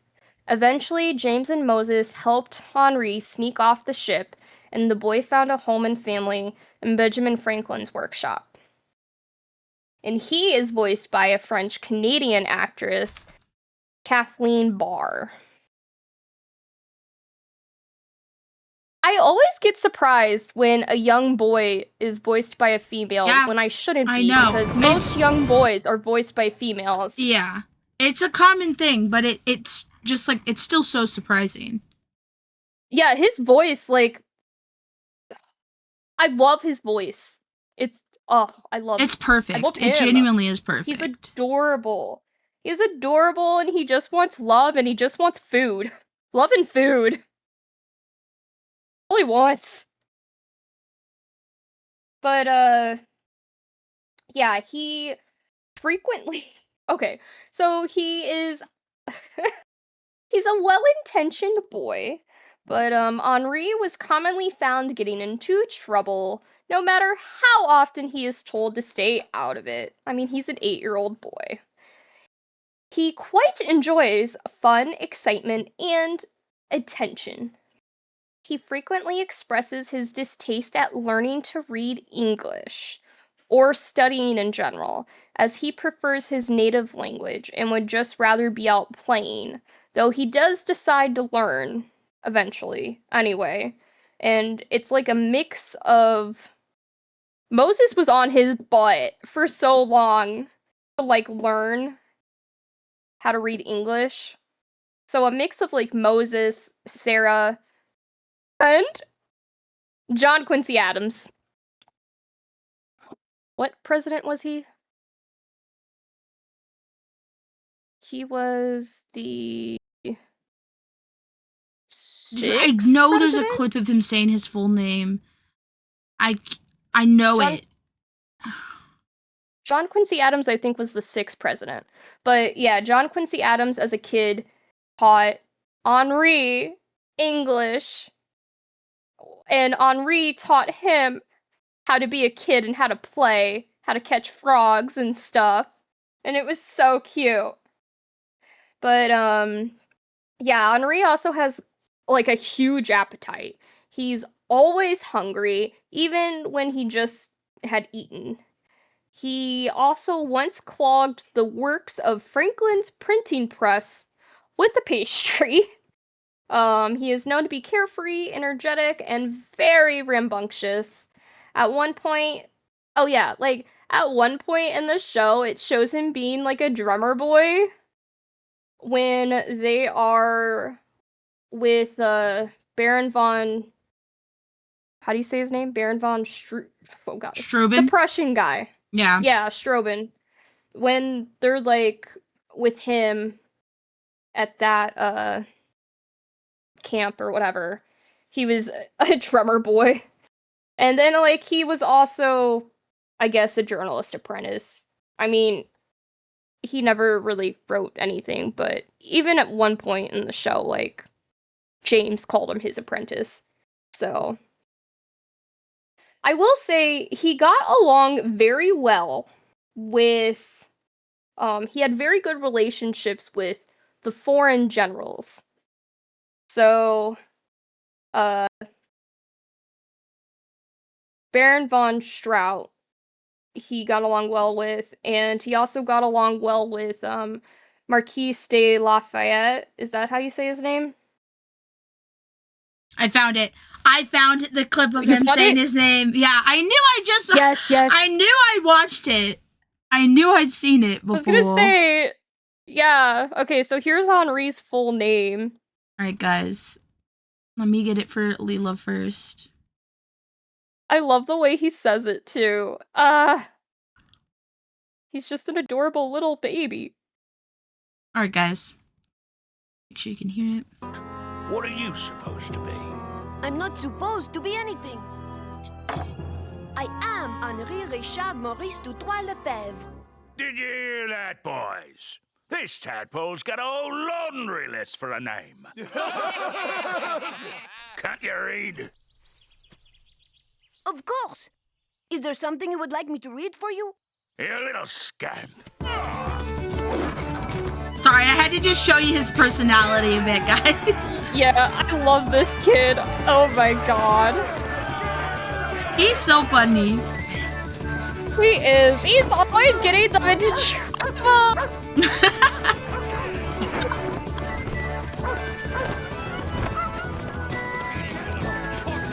My gosh. And there's George Washington, guys. There's George Washington. Use him as a shield. Look at that guy. Yeah. Funny. I love it. Yeah. So that's Henri's name, so guys. Yeah, Henri, yeah, like I said, he gets along really well with the foreign generals, like, Baron von Strout. Is that how you say it? Strobin? I already forgot. Strobin. Strobin? Yeah, there we go. Strobin. Oh my god. And then Marquis de Lafayette, is that it? Marquis de Lafayette. Or otherwise known as... He also has a very, very long name, just like Henri. But, yeah, the Marquis de Lafayette, he becomes like a father figure to Henri. And I love it! I love them together. They're so cute. Ugh. I love Henri. But yeah, as you saw from the clip, he's... I feel like just like a typical kid. Yeah. Chaotic. Loves to get into trouble. Yeah. Doesn't like school. Like, doesn't like to learn. Like, just wants to Yeah. have fun. And eat. So, that's Henri. Alright, so we have Moses in the bottom right. Moses is an interesting character because we get to see a lot of different sides of the colonies through him. He was born in West Africa around late 1740s, early 1750s, and he was taken from his home and brought to America in chains as a slave, along with his brother Cato as well. So he, as a slave, learns to read, learns to forge metal, and is loaned out by his master to do odd jobs for people in their community. And he makes a few coins off of that. And eventually he earns enough money to free himself from slavery. So he becomes a free man working to get enough money to buy himself, which is a crazy concept. Obviously, like, we've learned a lot about slavery in our history classes Yeah. as Americans, but the intricacies of slavery still never, like, don't shock me or don't disgust me. Like, it's a horrible time in our history, genuinely. One of the worst things. Yeah. Yeah. No, 100% for sure. Yeah. The one thing that, like, watching this show, obviously, like, one, it's a cartoon. Two, it's about history, and Yeah. obviously from the American Revolution to the Civil War, very, very, like, wide gap there. Yeah. Yeah. And then not even just the Civil War, like, even after that. Yeah, like the right to Like, vote. and I was just sitting there the whole time, like, man, because, like, Sarah's over here, like, upset about stuff, and I'm like, man, Sarah, you don't even know. You're not even gonna be around when Yeah, no. everybody. The whole time I'm just sitting there like, damn, this is sad. This is sad.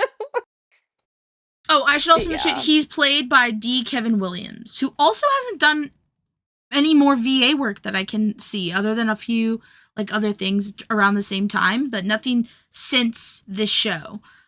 Which is, like, a lot of these VAs from this are either the celebrity guests or, like, just really awesome people that never went on to do anything else, which is insane. But yeah, so No, go ahead. Go ahead. Well, I was gonna say, I think they got paid. Probably not a lot. Yeah, I don't imagine. Like, I don't feel like this show was big enough for them to get paid a lot. Yeah. I don't know. Let's see.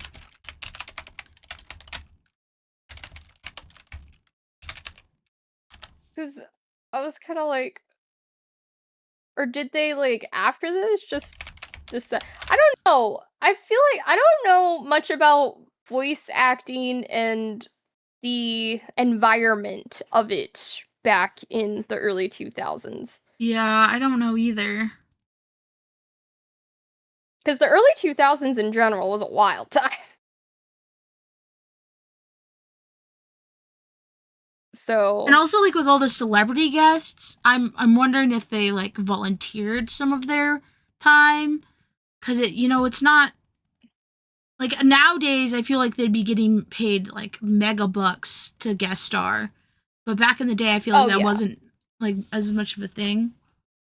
Yeah, no, a lot of definitely smaller think so. VAs in this, other than the celebrities, obviously, and Henri's voice actress. She was in all the Barbies ever. Oh my god, yes, I forgot that you said that earlier. Yes, she's goes from Henri to Barbie. Moses was played by D. Kevin Williams. Forgot to mention that. Okay. Yeah, so he frees himself as a slave, moves to Philadelphia, and finds work with Dr. Benjamin Franklin at the print shop. So he works there with Dr. Franklin and looks out for Dr. Franklin's young wards. He takes great care of James and Henri, and then eventually Sarah. Like, those kids are all over the place. Like, he's got to be a good caretaker, because they go into a lot of dangerous situations. He has to save them a lot, and, like, patience, because sometimes they'd be spouting dumb shit, and he's like, guys, let's think about this for a second, and he explains. Yeah. He explains patiently that they are incorrect, and then they realize, oh, okay, you're right, Moses. You're right. Yeah. Yeah. Yeah, so he has a crazy journey in this show. I mean, within the first couple of episodes, you kind of really come to reality with his previous life as a slave before freeing himself, because he sees his brother, who is still a slave. We'll get into that during that episode. But he, throughout this entire show, really represents the value of freedom for people, not just freedom for slaves, but freedom for the Americans against the British. Like, he resonates with that kind of sentiment. Like, he values his freedom just as much as he thinks the Americans value the Brits. So that's why he's very gung-ho about the revolution. And he's very iron-willed, and despite people sometimes not giving him the time of day, he sticks to his guns. He doesn't, back down, or he always has dignity in everything he does. Oh, yeah. And he's very, like I said, great at educating the kids. Like, when they're wrong, he tells them. He tells them that, like, hey, no, that's not how it goes. Or if they have the wrong opinion of someone, or they don't know enough about someone, he's like, hey, let's look at all the facts. And he's a great, journalist teacher. He's not a journalist himself for the paper, but he very much is a part of building up James and Sarah as good journalists for the Gazette. So he's a very important character, very handy. He's a freaking handy guy. He can fix anything. He can literally fix anything in the show. So, we'll learn more about him as the episodes go on, but that is our fourth main character, other than the little tiny guy in the middle, Benjamin Franklin, who is kind of a main character, kind of not. We'll talk about him. But y'all know Benjamin Franklin. He's pretty famous around the world, so. Especially in France. Mr. Worldwide. Yeah, he is Mr. Worldwide. He truly is. He's like a celebrity, man. All right, so let's just jump into our episodes now. Oh. I'll keep the main characters up just so that you guys can kind of visualize as we talk about it. Yeah. So, our wonderful show starts off with a bang. We are in the year 1773. So that's the year we're starting in. Sarah, bottom left, she is arriving in the American colonies to hopefully reunite with her father, who is a Major Phillips, and he went exploring in the region of Ohio, which is so funny. Ohio, of all places.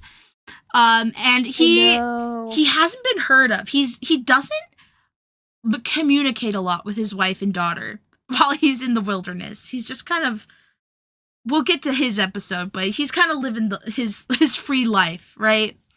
So she's hoping to go to America, find her father, and create a family and a home for her and her mom there with him. So she arrives.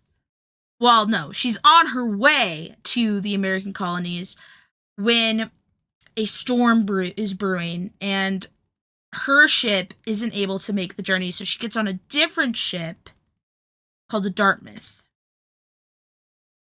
So she's supposed to be going to Philadelphia to stay with Benjamin Franklin until she can get in touch with her dad.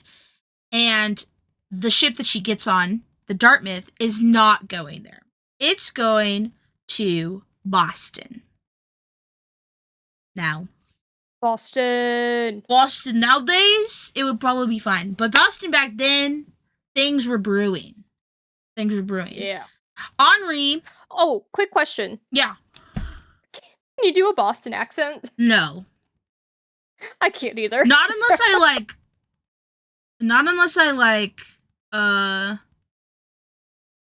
I listen to one over and over and over again. And then maybe tried, but I can't just do it out of nowhere. Yeah, I get that. Yeah. No, I was curious because I thought it would be really funny to do for this specific episode. But no, I can't do one either. I can't do one. Yeah, so she's on a ship to Boston. Henri arrives to the print shop where James and Moses are with a letter from Ben Franklin. And he's telling them the deets, like, hey, she's going to Boston, you gotta go get her. So the boys head to Boston to get Sarah back safely, because like I said, things are brewing. In Boston, we have Sam Adams, calling for a meeting to be held about the tea tax that General Hutchinson is trying to impose upon the colonies for Parliament. They don't want no tea tax. They don't want it. And they're very unrestful. Very unrestful. This group is known as the Sons of Liberty in the episode, and they are planning an attack on the ships that are bringing the tea. And guess what ship is bringing, one of the ships that is bringing the tea? It's the Dartmouth, guys. Sarah's ship is a part of the attack. We start hard with the drama. So she's on the ship, and a bunch of members of the Sons of Liberty disguise themselves as Mohawk indigenous people and board the ships and start throwing the 342 chests of tea into the Boston Harbor. So she's hiding below deck, and the boys arrive at the scene and see the chaos going on. Henri and Moses try and find Sarah, but you know James, he always is ready for the story. So he's more concerned about the story. He heads to ask a bunch of the Sons of Liberty why they're doing this. Like, what's the reasoning? And they tell him, the British are taxing us, and we aren't even represented in Parliament, so we can't even, like, fight the taxes. So he's getting the story, he's following it, and he stumbles upon none other than Sarah Phillips. They don't know each other yet. And so she thinks he's a bad guy, and she whacks him across the head with a pillow full of books. Which is such an iconic start to their relationship. Yup. Yeah, because it's an antagonistic one, and that represents it. That beginning, for sure. But yeah, so he gets whacked across the head, and they get to talking. They obviously figure out that she's the one that they've been looking for. But Sarah's reaction to the whole Sons of Liberty situation is very different than James. James is very, yes, they deserve to do what they need to fight for their rights. Sarah is very much on the side of, this is disgraceful and uncivilized, and loyal subjects should obey their king. So, as we said, she is very loyalist in the beginning here. And so she doesn't want to go with the boys, and she literally has to be dragged off the ship to get away because the redcoats show up, and they gotta run. They gotta run, or they're gonna get arrested, and, like, they're gonna be thought of as traitors because they were on the boat. So, yeah. And she doesn't get it. She's resisting. It's so frustrating. Yeah, that made me so mad. Yeah. So, eventually they force her off the ship, and they escape, but they can't go back to Philadelphia because the redcoats are everywhere. They're swarming the streets. So Moses takes them to Miss Phyllis Wheatley, who they think is just, like, the mistress of the house, but actually is a slave for the Wheatley family. She's been a slave with this family since she was 8 years old. They taught her to read, and they taught her to write and read Latin and Greek along with English. And she started writing and eventually wrote her own poetry and published it, and is one of the best known poets of pre-19th century America. So he has connections, man. So he hits up Miss Wheatley, and she hides them in the stables for the night. And that is where our episode ends. They escape the redcoats. They're safely amongst the hay and horses. And unfortunately, their wagon is a little kaput. Their axle is out. Moses is going to have to fix it. But it's a very dynamic start to this show. The Boston Tea Party is one of the most iconic American Revolution, like, stories that we've learned about in like our history classes. So I feel like this is a very good place to start. Obviously this show is completely about the American Revolution, like from start to finish. So, I mean, that is where they would start, the Stamp Act, and all of that. But yeah, no, I thought first episode was a great introduction to not only the characters, but just like the situation. Like the America versus British situation. Definitely started off very antagonistic right from the beginning. So, obviously, with any historical show, especially one that's made for kids and that can be watered down for kids, there are going to be some historical inaccuracies, which I didn't even think about. Lila thought about this, guys, and last minute I was like, "Oh my gosh, that's so true." I'm gonna put those in my episodes as well. So, one of the major ones is the fact that Samuel Adams calls all of the band together of Sons of Liberty patriots. Like I mentioned earlier, patriots wasn't even like the word they really used at this point. It would have been like Whigs, which I do remember learning about the Whigs. So I love like the lingo. yeah, How much it's changed. How did wound glurpa gloop. But yeah, so they wouldn't be called the Patriots, and even when they did eventually change to Patriots, it wasn't a hugely adopted term. It was a very small group of people that took up Patriots as their moniker, so that is a little bit of a difference. Also, Samuel Adams wasn't there when the Sons of Liberty actually formed, so it was actually led by a different man, Thomas Crafts, and George Trott, who were a painter and a jeweler who banded together to resist the Stamp Act. They called themselves the Loyal Nine. So that's a little bit of a change as well. Samuel Adams wasn't the big macho man that they made him out to be in the show. And the dates were wrong, which that one isn't like that big of a deal. The Dartmouth... That's like a thing throughout the whole series. There's like little dates here and there that are just like... A lot of it is wrong. like... They just don't want to like explain like how the span of time works back in the day.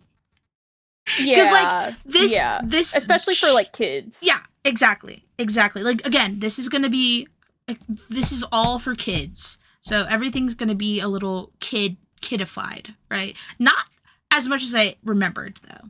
Like, it's actually very mature and goes into a lot of deeper, darker themes. Yeah,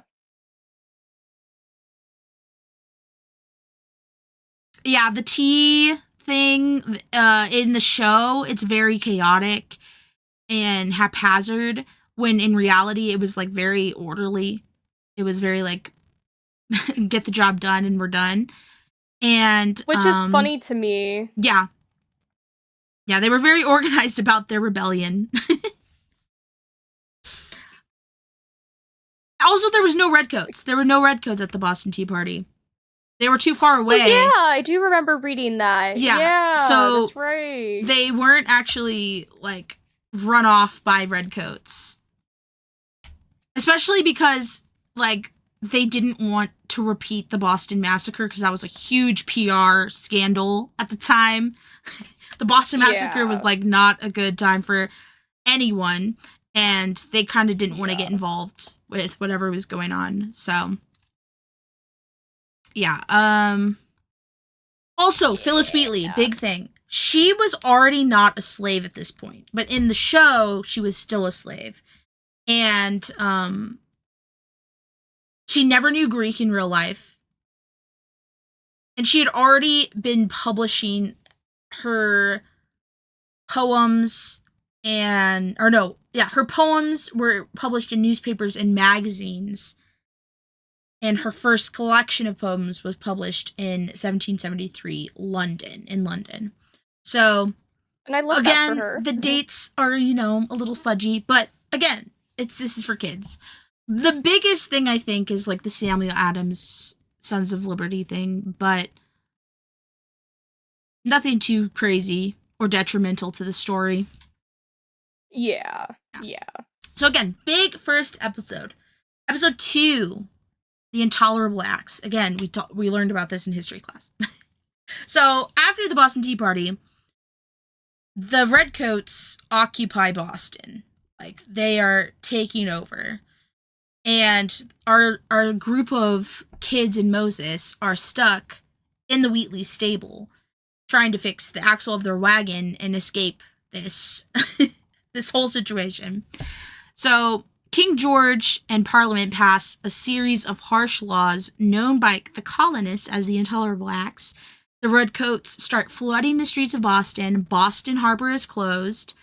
British soldiers are allowed to occupy colonist homes under the Quartering Act, which was basically during the Revolution, British soldiers could just knock on your house door and be like, I'm taking over your house. You have to feed me, wash my clothes, let me sleep in your bed, like everything. They just got to take over your life, basically. And Sarah, this is her first kind of moment of doubt. She is very against this idea of quartering because she sees the struggle it puts on a family of Boston. And she's very surprised that the king would allow such a thing. So this is the first glimpse into Sarah realizing that maybe her idea of what Britain and what the king and Parliament are to the Americas is wrong. So, yeah. And then we get Ben Franklin. He's getting accused of treason. He's getting accused of being a traitor. Yeah! Because That's they, right. for whatever reason, blame him for the Boston Tea Party. Because he writes his mind and people read it, and so he's inflaming the masses. And so, in a result to this hearing, they strip him of his position as postmaster. And he responds eloquently by saying that he can't be a traitor because he is not a citizen of Britain anymore. He is a citizen of the new nation America. So he can't betray his country because he is standing with America. Yeah. So big balls on that guy. Sorry. Yeah. Big balls on Ben Franklin. They do strip him of his postmaster position, though, so he does lose out a little bit. But yeah, so while this is going on with Ben Franklin, the kids are trying to figure out a way to protest these intolerable acts. They do this by getting a printing press going that Phyllis has access to as a published author to print some posters.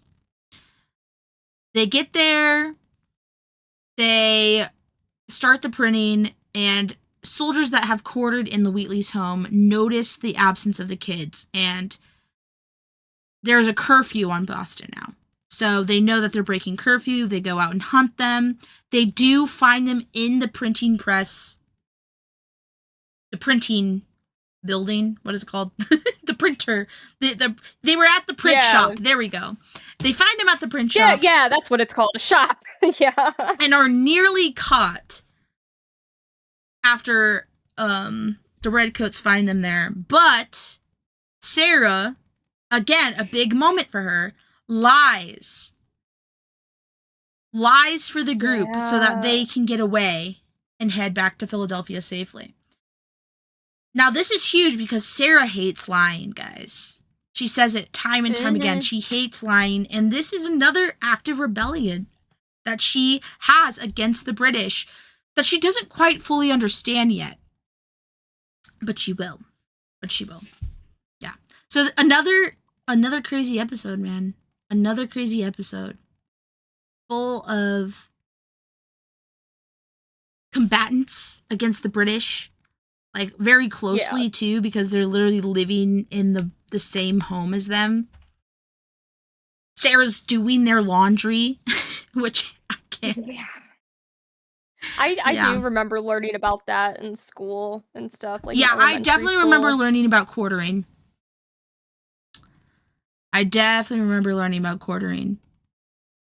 Wasn't a fan then. I'm not a fan now.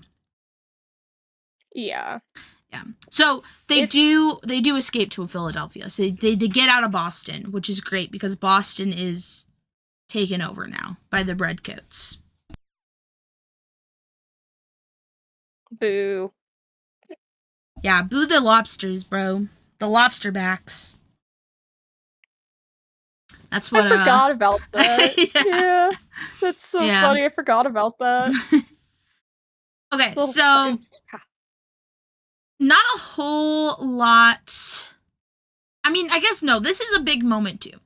So, third episode, we get our first Continental Congress ever. Oh, yeah. Yeah, so all the leaders from the colonies gather in Philadelphia for the first Continental Congress to decide how to respond to Britain's actions against them.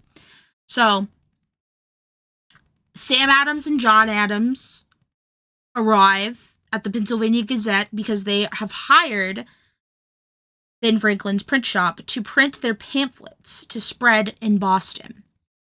So they visit to pick them up, and James has a little animosity towards John Adams because John Adams is one of the people that defended the soldiers involved in the Boston Massacre and got them off for it under self-defense. And James is very passionate about his opinions, as we said. And so he goes at him. He goes at John Adams. But John Adams is very wise. And he kind of explains to James that there's a difference between patriotism and being a patriot and following mob rule. So he talks about how the tyranny of the people can be just as brutal as the tyranny of the crown. And it doesn't quite hit James yet, but it will. It will, guys. So James is asked to help deliver the pamphlets, but he's covering the first Congressional Congress. He's super excited about it. He wants to be in the room. So instead, Sarah volunteers her and Henri's services, and they drop off, or they are going to be dropping off the pamphlets to Boston. Now, before all of this happens, they're getting ready to go. And another thing that I definitely remember talking about in history class happens. Tar and feathering. Oh, Horrible act. A horrible act. Can't believe that we were doing this to people. So they come across a British sailor who is being harassed by a mob at a tavern, a pub, whatever, because he won't drink with them or toast to the downfall of the king. And they decide to tar and feather this man. Sarah is obviously appalled by such awful behavior and bullying of someone that just doesn't believe what you believe. James, on the other hand, is ecstatic. He rushes off to see what's going on and can be seen laughing at the man being held up, feathered, and tarred. Now, soon, Moses comes in with an educational moment. We love Moses. He explains to James that there's two sides to every story, and he makes James go with him to talk to the man who was tarred and feathered. And he shows James that this man is suffering, that this tar and feathering prank, joke, whatever they want to call it, is actually super detrimental to the person that they're doing it to, and literally like burns off their skin because you can't peel off the tar without peeling off the skin. It's a horrible, horrible thing to do to someone. And James's laughter and haha funny turns to, oh man, I feel so sorry for this man. I'm gonna cry. Like, he literally cries for this man's pain.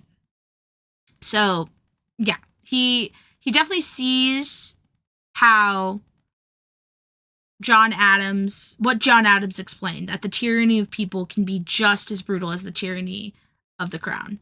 Like, people are people. They can be evil, they can be good. Yeah. So, he is dealing with that, and writing his story about that.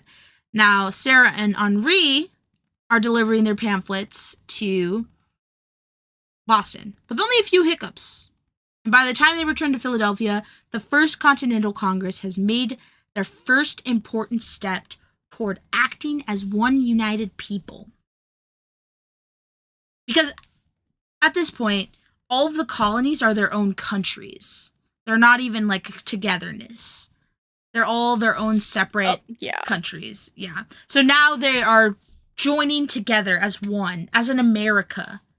They still have a long way to go before it's an actual functioning, like, collaborative effort, but it's the first step, and that's very important.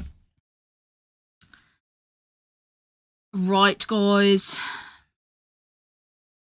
Let me get this one ready.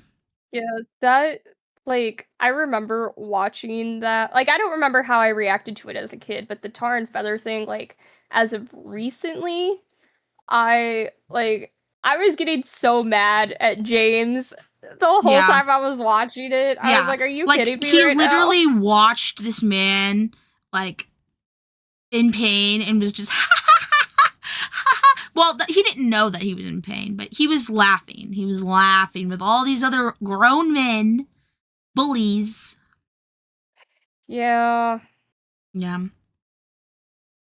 You know, kids, they don't get it. They don't get it sometimes. Yeah. They gotta be told. They gotta be taught. And he was taught. Moses was, good. He was... Yeah, thank God for Moses. Yeah. Really, truly. So the next episode, we get into the slavery side of the Americas.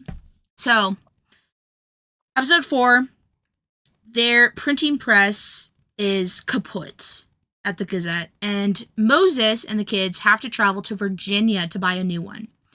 Now, Virginia at this time is riddled with slavery and not a great place for Moses to be traveling. Benjamin Franklin does write him a letter to hopefully keep Moses out of trouble, but we'll see. He arrives with the group in Virginia, right across from the print shop that they're supposed to be getting the printing press from, and they come across an auction block where slaves are being sold to Virginians in the moment. Like, they're literally selling them when they arrive. Now, on their way out of the print shop, Moses spots his brother, Cato, who I mentioned he was enslaved in Africa and shipped to America with. And his brother is being sold on the auction block. He attempts to buy his brother his freedom, but one, the Virginians don't want this supposedly free man buying their potential merchandise, and two, they don't really care that he's even, like, quote unquote free. He shows them the letter from Benjamin Franklin, and they think he's just owned by Benjamin Franklin. Like, the letter says he's free, but they're like, oh, so you belong to Benjamin Franklin. And he's like, no, I don't. I belong to myself, and I would like to buy my brother for however much I need to pay. Ugh. Awful. Yeah. Awful. Yeah. So, obviously, the Virginians don't care. His brother gets sold to the Abernathy plantation in Richmond. Now, the kids were going to head there anyways, so the plan is they head there for their story, and they get Moses' brother. So they head that way to find Patrick Henry. Or actually, no, they're specifically looking for, I think, like a newspaper building, but it's all closed down and has been shut down by the governor of the area, and specifically because of Patrick Henry and the speeches that he's been giving about going against the British. So the loyalists don't want him, they shut him down. But they find out that he is doing a speech at St. John's Church, and so they head that way. Well, the kids head that way to cover the story. Moses, on the other hand, goes to try and find his brother. I will mention the Patrick Henry speech that they go see. It's the "Give me liberty or give me death" speech, which is, I feel like, a quote that I have heard a lot of times. Yeah. But Yeah. never remembered where it came from, and this is where it came from. So. I was gonna say, I can't remember what his Yeah. Yeah, that's right. Yeah. So, Moses is at the plantation. Cato refuses his help. He instead chooses to win his freedom by joining the British Army and taking Boston with them, which are two very different routes for a man who was previously enslaved trying to earn their freedom. Yeah. So we get to see two sides of it, for sure. They're very good about showing the different perspectives of all types of people in this show. Now, while they're talking about this whole situation, the plantation men find Moses and Cato and take Moses as prisoner, thinking that, no, not even thinking that he's a slave. They just don't care that he's a free man. And the kids confront the master of the plantation, and eventually, with the help of Benjamin Franklin, well, their closeness to Benjamin Franklin, they get Moses back. So, they don't get Cato, unfortunately, and they eventually return back to Philadelphia.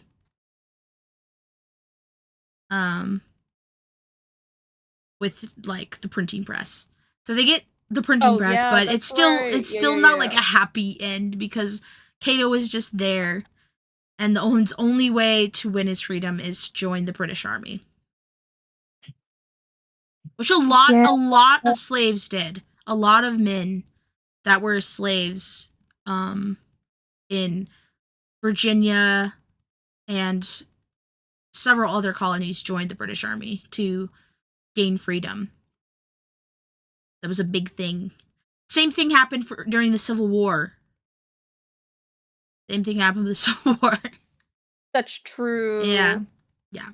And again, that's so true. Benjamin Franklin, we cut to him for like a moment in this episode, and he's planning his return back to America. That's all we get from him. To America.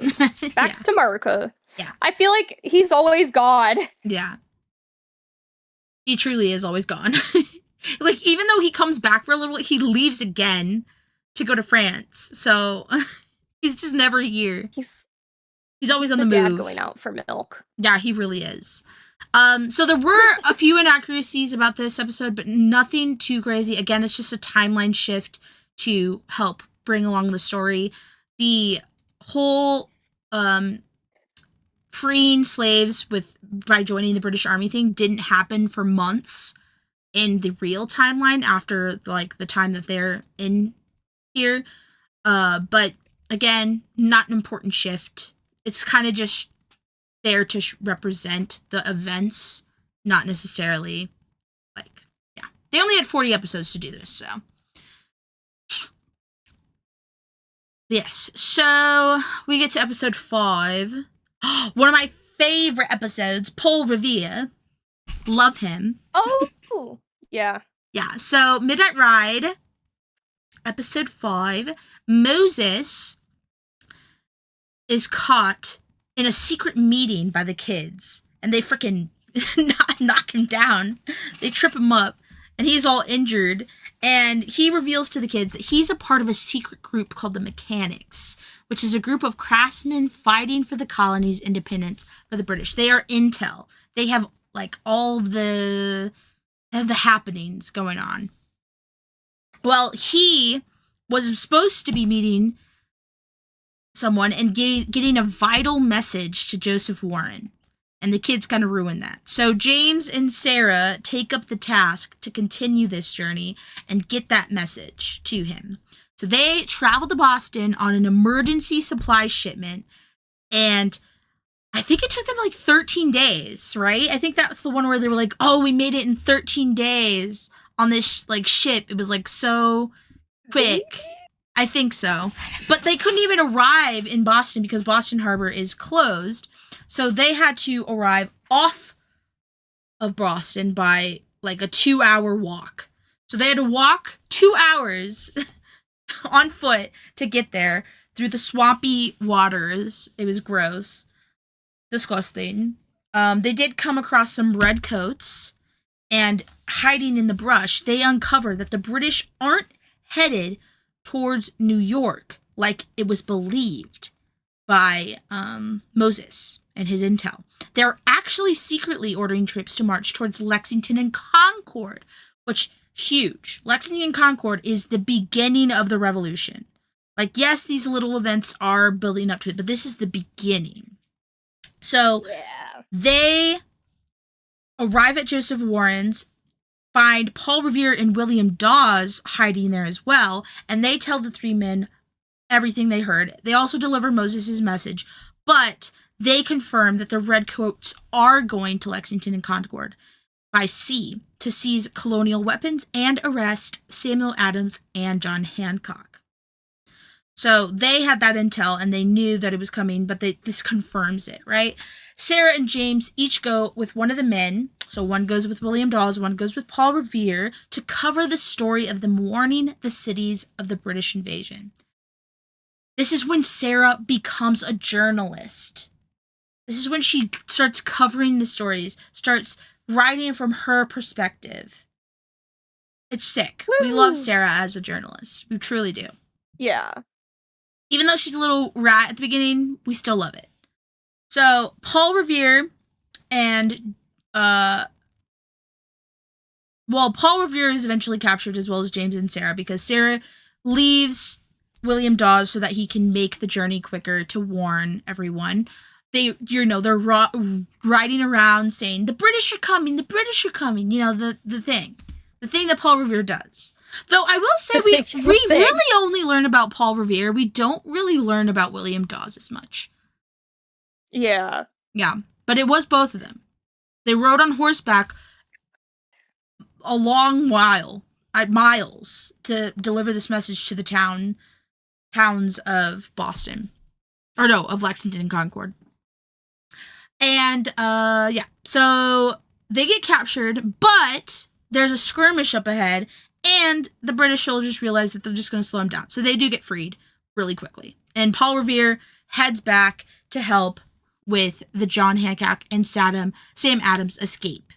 So James and Sarah stay up all night writing their story for the newspaper about this iconic event. What an episode. Now, I do like that episode. in I feel like that's one of the ones I remember. Yeah, no, that one I remember for sure. Yeah. But again, we only ever learned about Paul Revere, but actually there were like 30 writers working in relays. Yeah. That's crazy. And we only ever learned about Paul Revere in history class. Very strange. Very strange. Yeah, that's the only like big historical inaccuracy there. All right, guys, we're moving on. Episode 6. The big one. The shot heard around the world.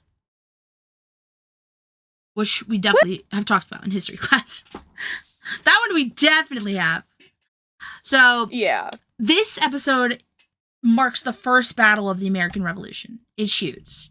James and Sarah witness the battles of Lexington and Concord from opposing sides, with James reporting under Captain John Parker and Sarah awaiting safely at the British camp with her cousin Tom. So she comes across her cousin Tom Phillips and goes with him off to his side of the battle. So Sarah hopes to show the colonists that their fight is with the lawmakers, not with the soldiers, in her side of the story. British regulars arrive at Lexington, where they are met by a small group of colonial militia known as the Minutemen. Neither side is looking for a fight. They're not looking for a full-scale battle. They are not looking for a war. tensions are definitely high, though. And while they are standing off among each other, a shot rings out. To this day, no one knows who fired first, but that one shot changed history forever. Troops began to fire on each other, and eventually the British won out and continued their march towards Concord after pushing the colonists to a retreat. And at Northbridge, which is one of the entrances to Concord, a skirmish between British troops and American militiamen leaves many dead, including Sarah's cousin, Tom Phillips. She's there to witness it. So immediately, death. 6th episode, we have death in a kid's historical show. Deep, dark, like, themes, guys. Very much like reality of war. So she loses her cousin. It's horrible. James is there. He's so sorry, but he's also like for the Patriots, you know? Yeah. Yeah. What a crazy idea. Man. Like, if that shot was not made, we would not be here as a country, possibly. Yeah. Like, we could like New Britain or something. Like, or Britain 2.0. I don't know what they'd call us, but not America. They would call us America. The United States of Britain. I don't know. Ew.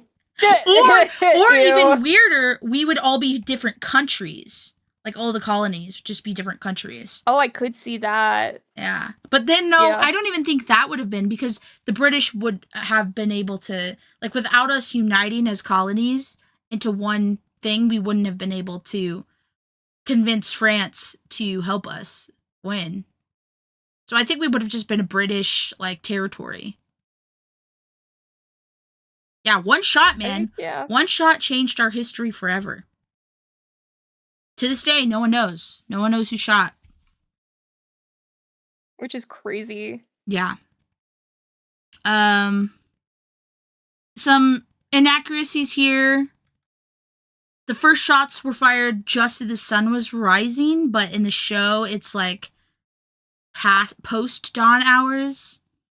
So, just a timing thing again.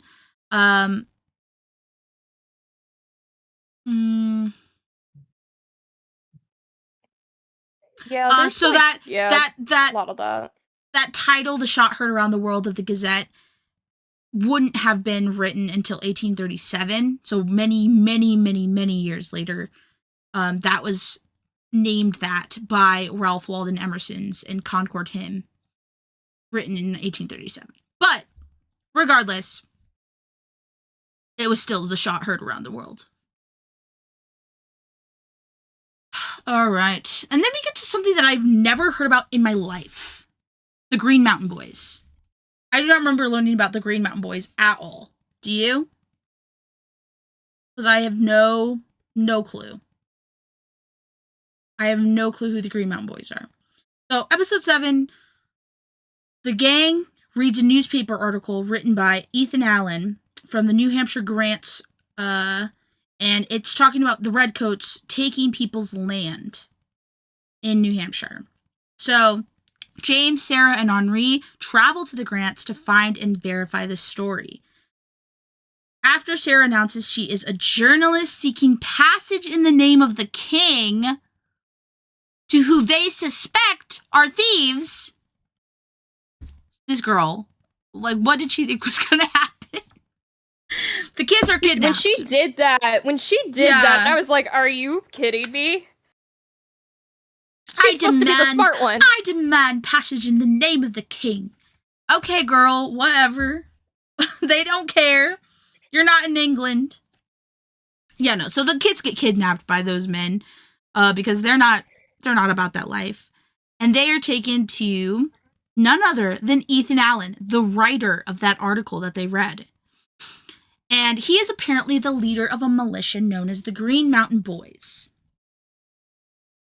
They watch the militia forcibly drive away a man who took over one of the Green Mountain Boys' homes.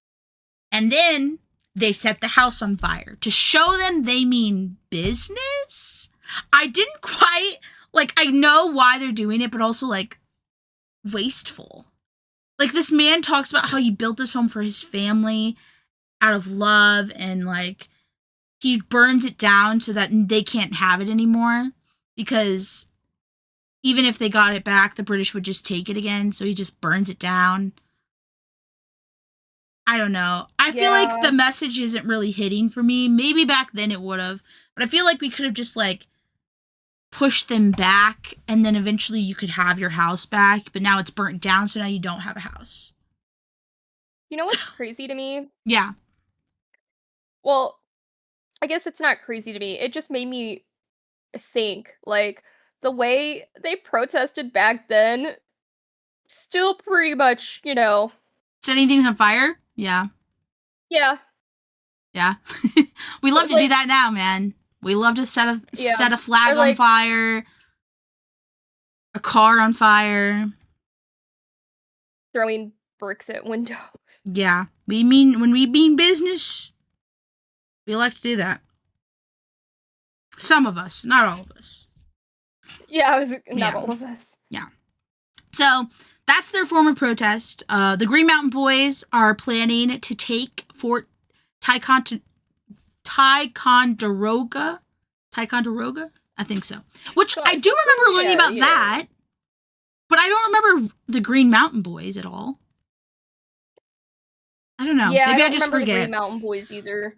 Yeah, but they join forces with Benedict Arnold, who, Benedict Arnold, we'll get to him later. Yeah. Yeah, because he's, like, at this point, he is really good at what he's doing. No, at this point, he is really great, and his strategy is great, and his leadership is amazing for the colonists at this point. And he tries to take over the Green Mountain Boys to launch a surprise attack on the fort, and they're like, "We're not following orders from you. Are you crazy? We don't like care. We are loyal to one man only, Ethan Allen." So Ethan's like, "Hey, we'll join forces with you, but I'm in charge, okay, of my men. I'm in charge." I don't know why I said that like Trump, but So they attack the fort at dawn with the forces of Benedict Arnold, and the small British garrison is caught completely off guard, and the Americans capture the fort without losing a single man in battle. So, huge success for the Green Mountain Boys. Huge success for the colonists. And that's how we end episode 7. Victory. And then we get to episode 8, the Second Continental Congress. This one's a bit more hush-hush, because this is where they appoint a commander of the Continental Army. Big things are happening here on this Second Continental Congress. And this episode is filled with treachery. A British spy named Paul Wentworth poses as a newspaper owner to convince James, who is so naive in this episode, and Henri to divulge details from the closed session of the Second Continental Congress. So like I said, it's hush-hush. They don't want people to know who they're appointing as the commander, or even the options they have to appoint. And so no one's allowed in. No journalists are allowed in. James tries and keeps getting kicked out because Benjamin Franklin is not messing around. Eventually, this spy, posing as a newspaper owner, convinces the boys to work for him and find out what's going on, and they'll get a little bit of coin. So they try a couple of different things. They do like a spyglass. They send in Henri, who fucking gets their dinner orders instead of the actual information. Love him. He's all about the food. Mm-hmm. And obviously the kids are not working out. So the spy just kind of brushes them off and is like, whatever. Well, lo and behold, Moses and Sarah at the time are talking about, or were previously talking about, how many spies have come to Philadelphia for this Second Continental Congress. And Moses, being in the journalist business, he knows the newspaper owners of the other cities and colonies. And when James tells him about this newspaper owner, he's like, that guy doesn't exist. That's not real. And James realized that he's been duped. He's been duped and gooped.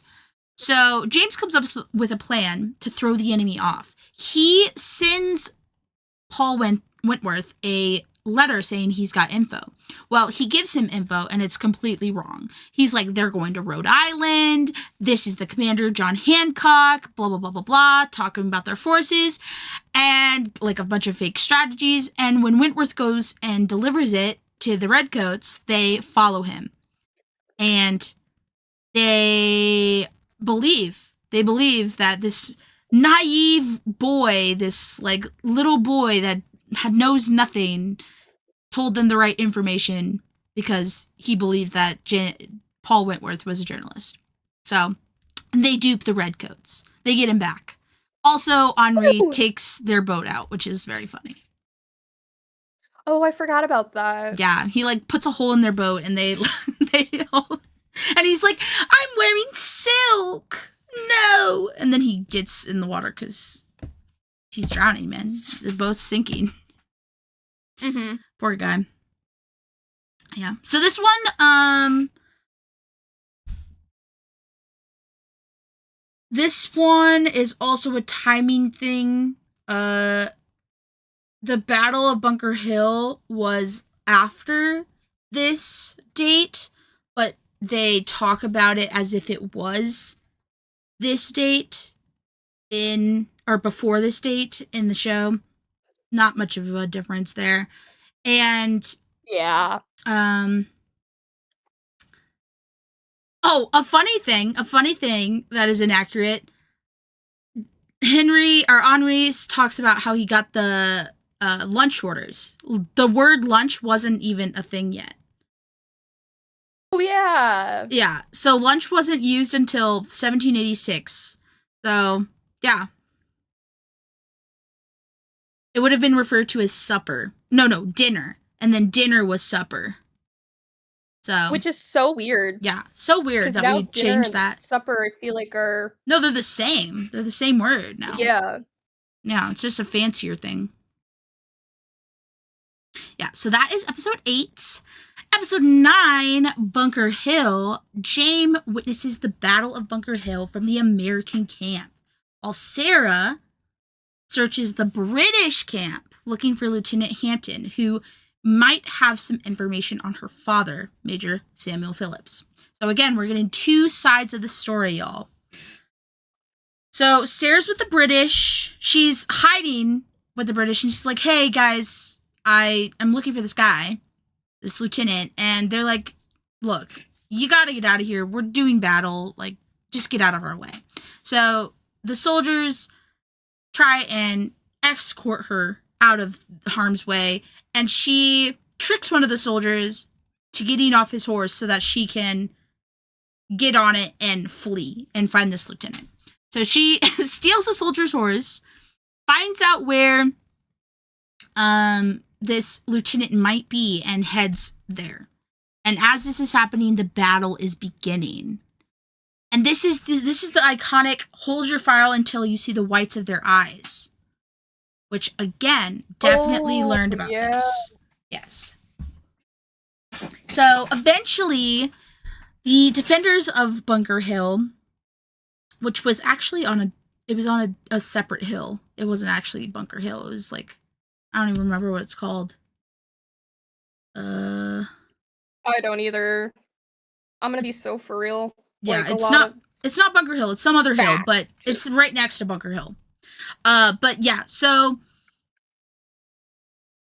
they are defending this hill, and they think that they're doing really good because they like get them to retreat for the first time. Well, then the British have a plan, and they are sending force after force after force. And after the third assault, they are forced to retreat. Dr. Warren, who is there and who James has a lot of respect for, that we met. What episode was that? Where are you? Yeah, Joseph Warren. That they get the for Paul Revere. That was that. Yeah. Oh, yeah. So James has a lot of respect for this man. He loved getting to know him through his time with him and during the Paul Revere thing. He unfortunately dies in the skirmish, and James is so distraught. And then Sarah, the man that she's looking for, also dies in the skirmish. And she's just devastated because that's like her only hope to find her dad right now. He's like someone that would have known some information. And even more unfortunately, the guy that she kicked off the horse and stole the horse from was the guy's brother. So, yeah, quite sad. Yeah. So, this episode is full of death, and it really, like, represents Sarah and James as two young teenagers witnessing the devastation of, like, war. The human cost of war, essentially. And, yeah. So, big episode for death, man. Like, I can't believe how much death is in this show that I watched as a kid. I didn't, like, get traumatized by it, so they did it really well, but damn, I, like, as an adult rewatching it, it was a lot. It was a lot of war and death. But I guess, like, for a kid's show, it's a pretty well thought out way of talking about a war, for sure. The big stuff here is, let's see.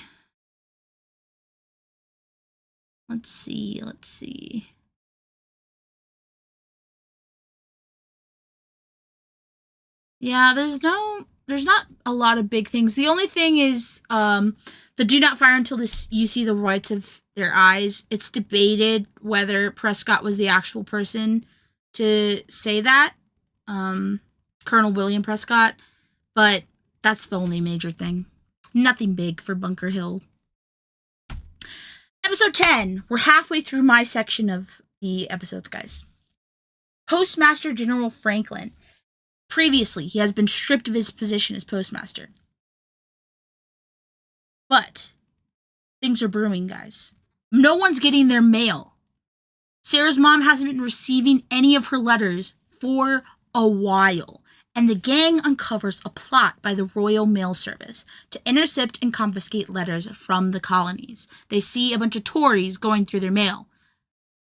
Dr. Franklin is appointed Postmaster General by the Second Continental Congress, giving him responsibility for creating a reliable communication network across the colonies outside of the Royal Mail Service so that they can finally start getting their letters again. He sets up a whole thing. It's so cool. Like, the mile markers, freaking cool. All of, like, the different, like, routes they had, all of the riders, and that all they met up in a bar and distributed, and then they all went out and delivered the mail. So cool. Loved it. So James and Sarah become a part of this whole system by delivering a batch of mail between Philadelphia and New York. And as they're on their journey, they meet a group already fighting the Royal Mail Service. And they help this group helps them continue their journey to New York after Tories try and stop the kids. And this is the Committee of Correspondence. A major group that I don't think we learned about ever. I don't think we really learned about the Royal Mail Service in history class. Very interesting, though, that the control of mail is very important, because when we think about it in a modern age, we obviously use cell phones and email and, like, whatever to communicate. But back then, literally the only form of communication is letter. So if they take that away, you cannot communicate outside of your city, even your home sometimes if you're like on a farm far away from people. So it was a major shift in the colony's unity because Benjamin Franklin created the ability. Oh, Lila's having issues. We'll see if it works. Let me reconnect here. Can you hear me now? Because I can't hear her either. Oh, Lila's silenced. No. No. Lila needs to do this. She needs a laptop abuse.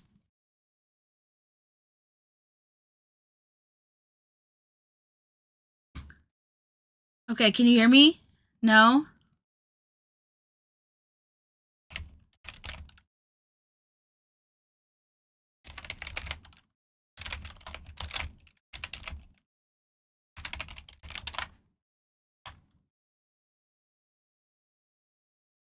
We'll see if something's up with Lila's Discord. Is it my Discord?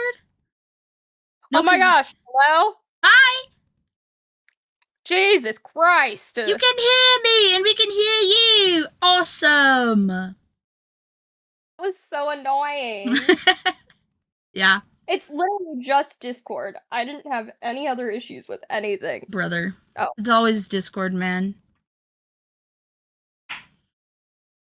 But yeah, episode 10 was epic. The post office was really cool. Well, not post office, but the post route that Benjamin Franklin created, very cool. Very cool. Episode 11. George Washington takes command. So he was voted as the commander of the Continental Army in the Second Continental Congress. James, Sero, and Henri spend 6 months with George Washington and his army outside Boston. During winter, James joins Colonel Henry Knox on his sojourn to Fort Ticonderoga.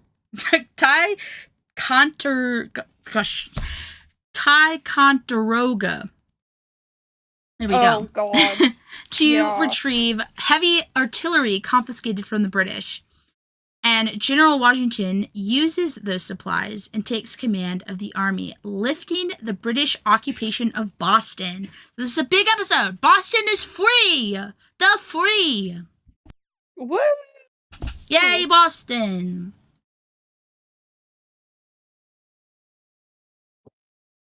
Good on Boston. Yeah. This is just, this episode just has a bunch of time skips, but it doesn't matter. Again, the time skips don't bother me. The inaccuracies of that isn't that big of a deal. Okay, episode 12. Huge thing. Common sense. Oh, yes. Thomas Paine. Yes, so Dr. Franklin's old protege, Thomas Paine, comes by the print shop to ask them to anonymously print his pamphlet called Common Sense, which makes the case for breaking away from Britain, because still at this point, we have a very large population of loyalists. The majority are loyalists. And, you know, Ben Franklin kind of points this out, like, hey, I agree with you, but our nation isn't ready for it yet. Like, there's a lot of people that, you know, don't have an issue with the king. They don't want to break away from the king. They just have an issue with Parliament. So, yeah. James and Henri are inspired by Thomas Paine's passion, but Sarah is absolutely repulsed by the notion of rebellion and refuses to read any of it. Because, you know, she's still a loyalist, guys. She still loves the king. Yeah, that's Sarah for you. Yeah. So, because Benjamin Franklin is kind of going against Thomas Paine's, like, exact views, he's like, I'm storming out in anger. Whatever. And he leaves, and the kids go out to find him. Because they are going to still print his stuff. And so Ben Franklin's like, I'm still going to print it. I just want to he's just got a temper, guys. So the kids go out and try to find him, and they see him engaging with a mob, trying to spread his philosophy through word. Well, they're kind of arguing back and forth, and with the kids' help, they let him escape, but he does lose a copy of his pamphlet, which someone picks up, and in the morning, after the Gazette has spent all night printing like 1,000 copies of this pamphlet, a mob storms in saying that all of the other printing shops are out of this pamphlet. Everyone's reading it. And so they literally print like thousands upon thousands of these pamphlets at the Gazette for everyone to read in town and outside of town. The pamphlet is everywhere. The whole city of Philadelphia is reading this pamphlet, and it sparks widespread support and popularity for the American Rebellion. Woo! Yeah. So much so that George Washington is like, I'm getting all of these printed, and I'm going to share it with every single soldier. And if you can't read, I'm going to read it out loud to you right now. It's very much supported by the masses. Yeah. Yeah.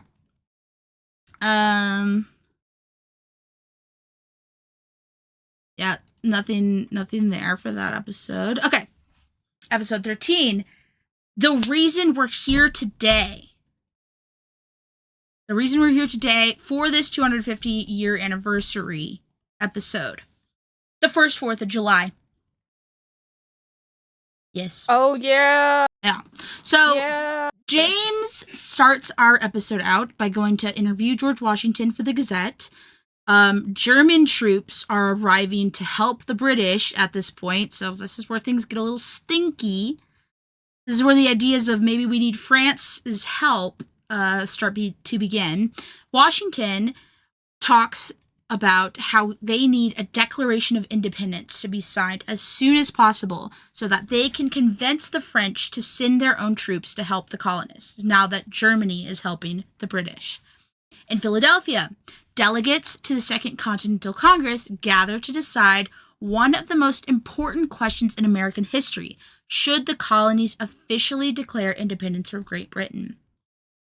Huge topic, lots of debate among the colonies. It's a lot. They It is. appoint, and by they I mean Benjamin Franklin and Sam Adams, I think, or is it John? I think it's Sam.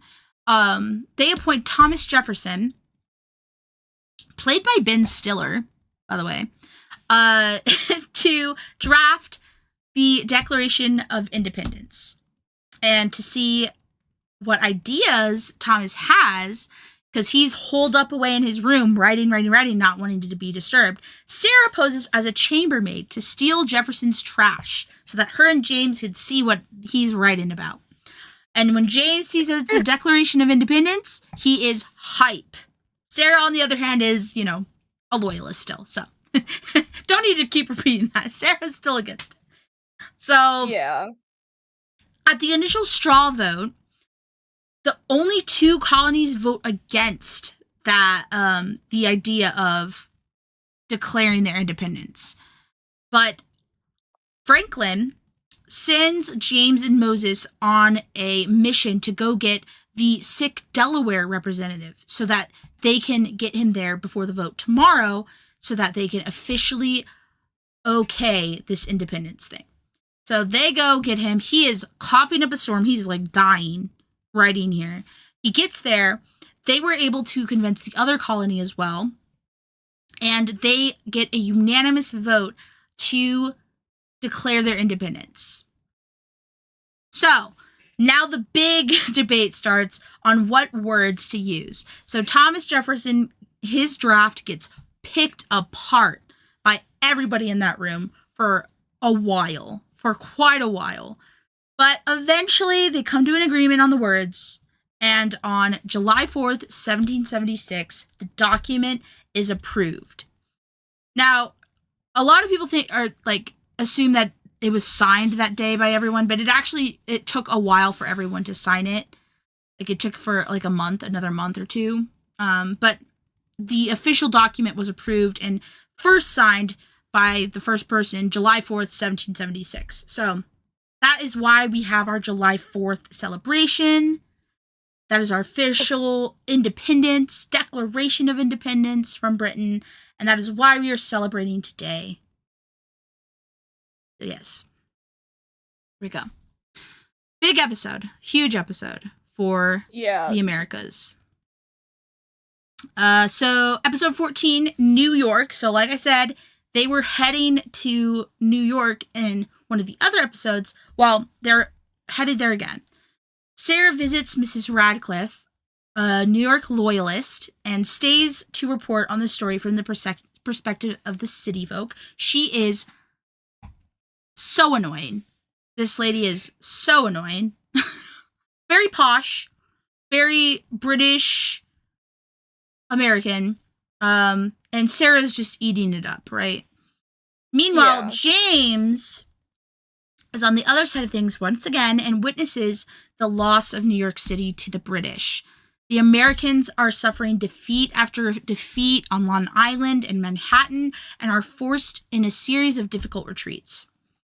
Washington is not happy, but instead of surrendering, he decides to sneak the army away in the night and recuperate and try again. And this is like very not done.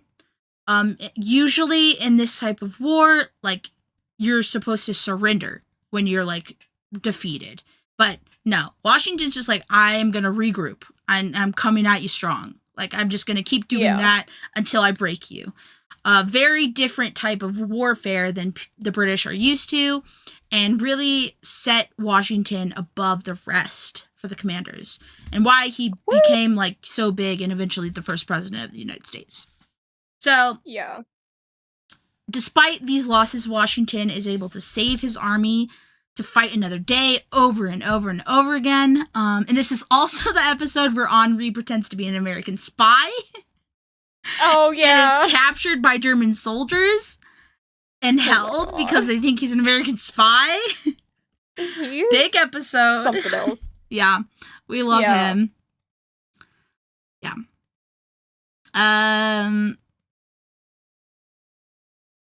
But yeah, no, that's that episode. Sorry, guys. My throat hurts because I'm talking so much. That's why I had to refill my water earlier. Yeah. Okay. One of my favorite episodes, episode 15, The Turtle. James, Sarah, and Henri are in New York still, and it's under siege by Lord Admiral Howe. And they're hearing rumors of a sea monster within the harbor. Investigating, the group stumbles across David Bushnell and his prototype submarine named the Turtle, the world's first military submarine. Sick. Very sick. It's a small one-man vessel intended to sneak beneath British warships and attach explosive charges to their hulls. Coolest concept. Like, yeah, I had to look up if it was real or crazy. not after, because I was like, what? Yeah, Are you crazy. serious? Crazy. Now, James and Henri assist Bushnell's mission to detonate a bomb underneath HMS Eagle, which is Howe's ship. Now, they don't tell Sarah that they're volunteering her as well, but what she doesn't know won't hurt her, right? So they sail out pretending to be fishing, night fishing, and yeah, they sorry guys, give me a second. Okay, there we go. I had a yawn. So they volunteer to tug the submarine out towards the ship so that the submarine can go down and then put the explosive on the HMS Eagle. So the volunteer pilot, Ezra Lee, tries his best in complete darkness and underwater to maneuver this primitive submarine while avoiding detection from the British, and while avoiding losing out on air because there's not an oxygen tank down there, guys, that don't exist yet. And he can't attach the explosive because of the difficulties of drilling into the ship's hull and the current of the water. It was way too strong, and he was able to get to the boat, but the current pushed him away, and he was unable to retry without the air that he had left, or with the air that he had left. So he comes up for air, and the British try and get him, right? They see him, they know that something's coming, like something weird is happening. So they go after him, and Sarah realizes this, and she plans to go out there and save this man, to save Lee. And also the boys are out there as well. So, unfortunately, Bushnell is like, I don't know you, and you're a loyalist, and I'm kind of iffy about you, so we're not going to let you. And so instead, they shoot the explosive on the water, and that causes the British ships to float away from land to regroup, just in case there's more forces, because they don't know who else is out there, right? So luckily everyone gets away, no one gets hurt or dies. Really cool, ultimately a failure, but a really cool idea. Like, really cool idea. Ultimately doesn't work, but are you talking? Because I can't hear you again if you're talking. No. Okay, no. good. I just want to make sure. Also, hi, Matt. Ka-chow. Okay, Matt. so the turtle, not completely historically accurate. It was a different time, obviously. It takes place in June. Actually, not in September, I think. Yeah. I think so. I don't know. I don't even... Dates are... Yeah. The dates are all over the place. But regardless, very cool episode. And a real thing, guys. The turtle was real. It was real. Someone actually... show a picture if you can Oh, find yeah. one. Yeah. Here, let me see if I can... I mean, it's going to be a drawing, but...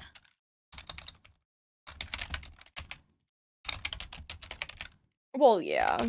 Yeah. They didn't have But it photographs back looks then. really cool. Oh, there is a photograph of one. Here, I'll save it here.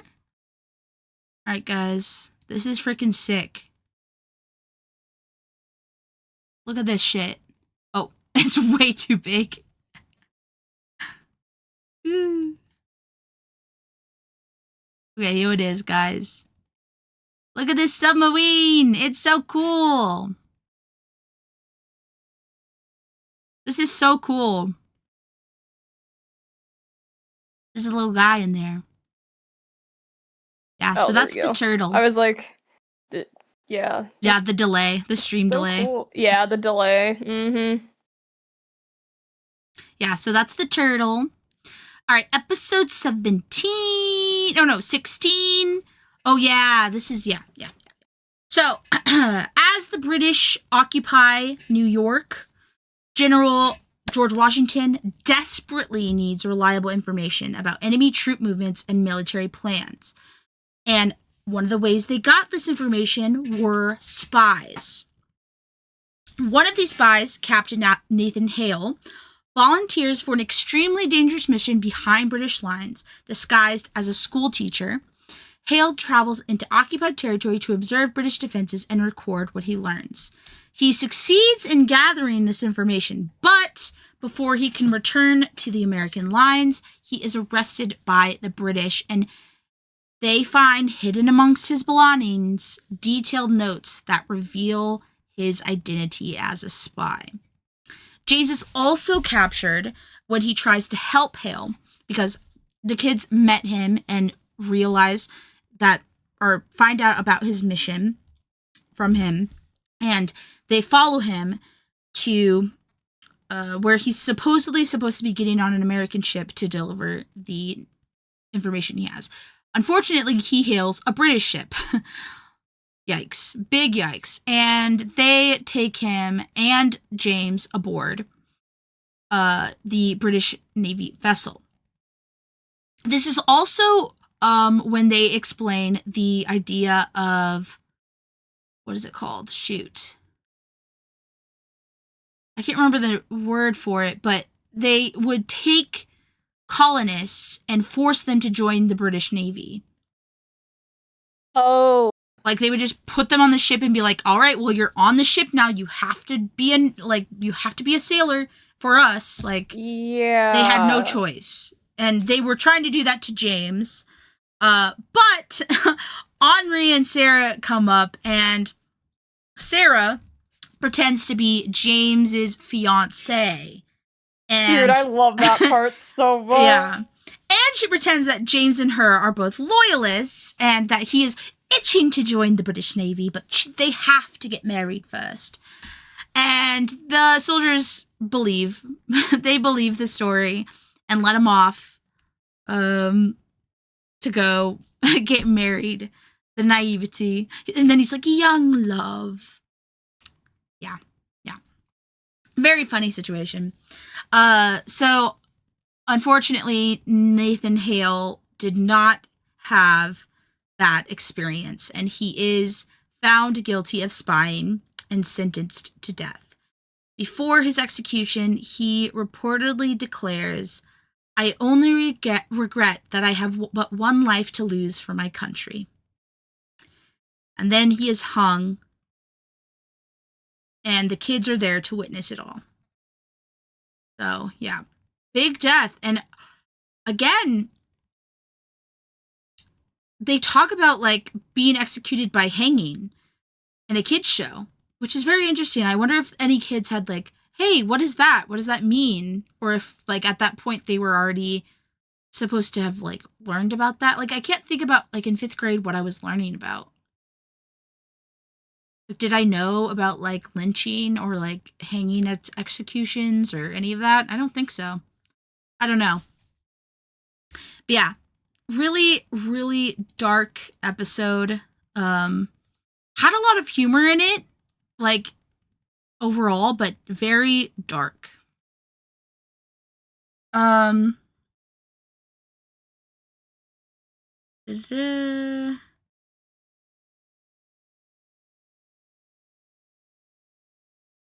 yeah. So, in the show, before he is to be executed, he does request a clergyman and then a Bible, and apparently it was reversed in real life, which isn't a major thing, but I did want to mention that because I didn't put it in my summary. The British soldiers weren't, like, if they were caught as spies or whatever, they weren't, like, even as Christians themselves, weren't allowing the spies to, like, have a clergyman pray for them or pray with them at, like, at their last moment. Yeah. And the line that I talked about, I only regret that I have but one life to lose for my country, is speculated. It may have been revised from, I am so satisfied with the cause in which I have engaged that my only regret is that I have not more lives than one to offer in its service. Which I think sounds even sicker, even colder. I can't imagine, like, being a spy, they know that if they are caught, they will die. Like, you have to be so brave to be a spy for whatever war you're in. I mean, a spy for any country, but especially, like, for a big war like this. Like, again, like, the Cold War, again, spies, brutal. If you got caught, brutal. Torture. It doesn't seem that they did that during the Revolutionary War. Like, they didn't, they didn't, like, torture them for information. They literally just killed them. Which I guess shows their civility, in a way. Yeah, so next episode, we have my favorite, Captain Molly. Love Captain Molly. So the colonists are getting bad news after bad news, unfortunately. Washington is forced to retreat from Manhattan. And Sarah is forced to encamp at Fort Tryon to stay off of the front lines. So she is kept amongst the women and children of the soldiers fighting, where she learns that there are camps where women play a huge part in the war by being the cooks, the nurses, the suppliers of clothes and water for many of the soldiers on the front lines. And she meets Molly Pitcher, who is a wife of one of the soldiers at the fort. Unfortunately, the war is headed straight for them, and she witnesses Molly take her husband's place and continue firing throughout the battle despite the danger around her when her husband is taken out while operating a cannon. Molly represents many, many women during the Revolution, during many other wars, who took up arms in battle. And so she's not one person. There is speculation that she might be one lady. What was her name? Shoot, what's her name? Molly Pitcher. Mary Ludwig Hayes. Yeah. So there is speculation that it's specifically talking about her, but the woman behind Molly Pitcher could very well be all of the many women that were seen on the battlefield helping out during those times. Where was I? Yeah. Okay. So obviously Sarah witnesses so much during that battle, and Jane witnesses it from the other side of things, where Washington is saying, like, or not, I don't think it was Washington. I don't remember which colonel it was, but basically saying, there's nothing I can do. That fort is goner. It's a goner. Luckily, the children and many of the moms, and also Sarah, were able to escape via boat and make it to safety. And Molly did survive, but unfortunately her husband did not. Yeah, so again, another hard-hitting episode of death and destruction. We're getting into it. And then we get into something even harder. Winter 1776. The revolution is collapsing. The armies are so defeated. They've been defeated after defeat after defeat by the British. Enlistments are about to expire. Hello. Can you hear me? Hello? Yeah, now I can. Okay. Oh, you couldn't hear me before? It's cutting out again? No. Were you Yeah, I talking? was gone for a while. I didn't know if you were gone, because I thought you were just, like, sitting there listening. No, it wouldn't connect, so I, like, exited out. Like, it wouldn't connect for a while, so I had to exit out. I hope this is not a bad omen, because you're about to have to go for 20 episodes. I know. Right, let's Again, hope. It's just Discord, man. Yeah, I don't know, man. Okay, yeah. So, enlistments are coming up, or about to expire, I mean. And a lot of them are like, as soon as my enlistment's up, I'm going home. I'm leaving. Supplies are also really scarce. Rations are happening, and they're not great. Some men weren't eating for days. It's really bad. And so some Americans believe the Patriot cause has already failed and wish to return home. James and Sarah witnessed the terrible conditions of the Continental Army after defeats in New York and New Jersey, and returned to Philadelphia with Thomas Paine to publish The American Crisis. This is a pamphlet meant to remind Americans that true courage is shown during hardship rather than success. These are the times that try men's souls, as Thomas Paine says in this publication. Washington reads this essay and orders that it be read aloud to all of his soldiers, hoping its message will inspire them to remain with the army. And it does. It does inspire many of them. It's still tough, though. It's a tough time coming, guys. So, episode 19, we get the Delaware, crossing the Delaware. Big, major moment for this war. They plan to attack the British before enlistments run out by crossing the Delaware with Washington before the Battle of Trenton. So, Christmas night, 1776, Washington leads his army across the icy Delaware River during a fierce winter storm. It's a slow and dangerous crossing with freezing temperatures threatening both soldiers and their guns and equipment, and their target is a force of German troops hired by Britain to fight in the colonies. They make an exhausting overnight march, and in the morning, Washington launches a surprise attack. They are completely caught off guard, and the Americans quickly overwhelm the garrison, capturing hundreds of prisoners while suffering very few casualties. Although the battle is relatively small, its impact is enormous. After months of defeats, the victory convinces many of the American troops that the revolution is still possible, that they can actually succeed in their revolution. And this allows also to this also allows Franklin to start cozying up to the French. So he's moved on to the French, guys. He's out of America, he's in France, and he's trying to get close with the French king so that he can hopefully convince him eventually to help the Americans in their revolution, which is funny because they eventually have their own revolution to deal with. Mm-hmm. Yeah. Okay. So, last episode for me, guys. We have Franklin being the ambassador to France now.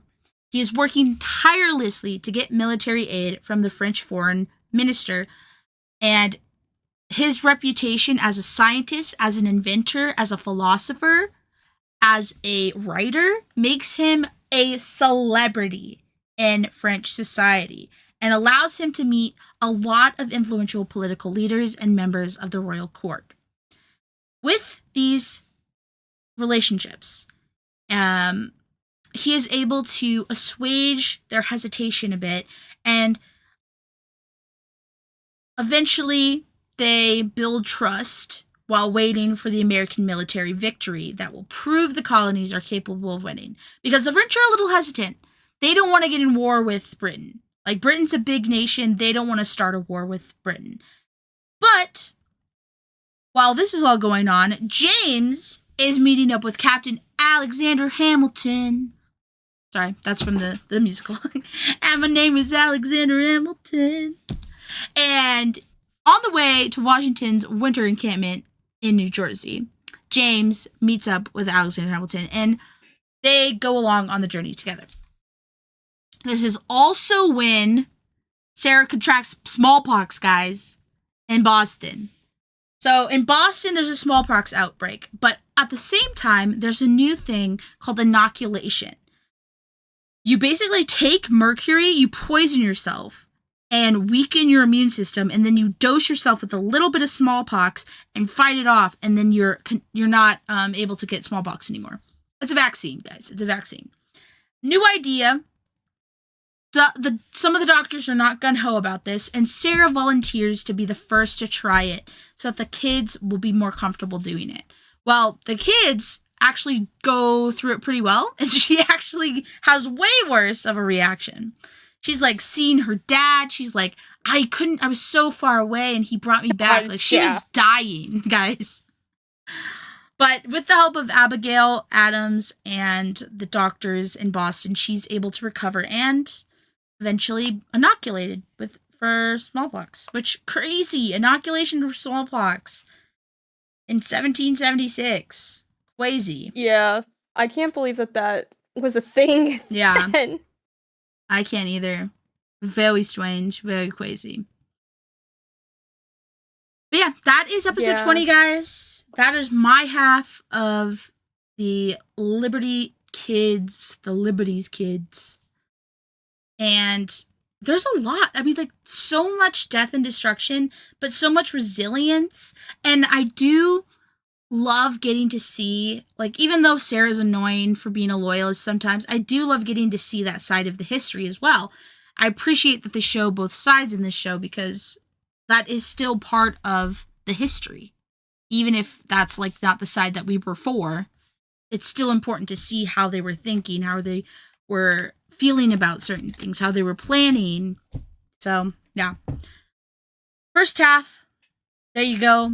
Lila gets the second half and the eventual end of the American Revolution, bro. To add to episode 20, the inaccuracy is that they all got it took place in like the winter, right? But they got the inoculation in the summer. Yeah. In July. Yeah. Which, I mean, it's whatever. But I mean, I could see like Sarah getting more sick because it's winter, whatever. Yeah. I just thought it was funny. She was just, they got her inoculated and then she was just out in the snow walking around. Like, not taking precautions. Yeah. Very strange. Yeah. Yeah. Oh, Sarah. Oh, Sarah. Okay. So, this next episode, episode 21, I really liked this episode. It's, Sybil Luddington, and, basically, what happens is James goes to Connecticut to learn from Colonel Harry Luddington. Instead, learns of the exploits of the female Paul Revere. So, I hate that she's called that, though. Yeah, I hate that she's called that. So, okay, in the episode, Henry has, like, multiple kids. He has a 16-year-old, I think she's 16. 16? 14? I don't know. He has a young daughter around James and Sarah's age who, named Sybil. And, I thought it was really funny because James, like, hated Sybil. Like, they got along worse than Sarah and James at the beginning of the series. So, yeah, basically what happened is that due to, like, hold on a second. What?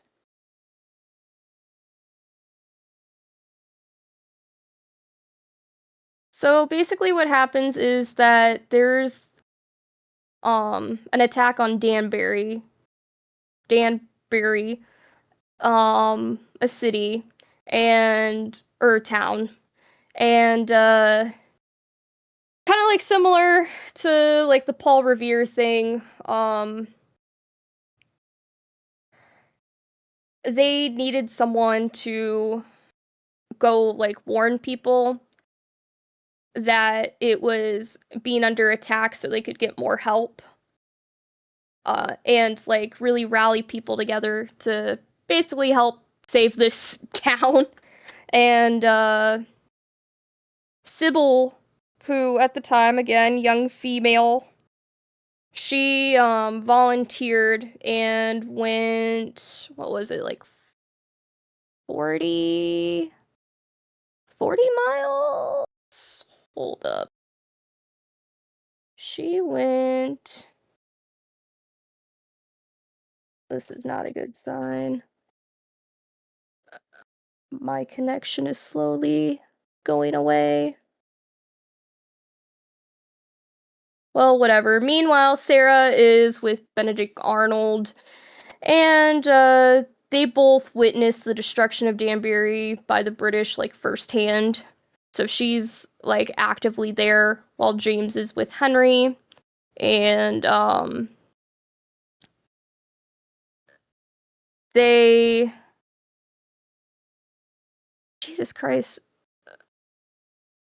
Sorry, guys, my connection's, like, going in and out right now.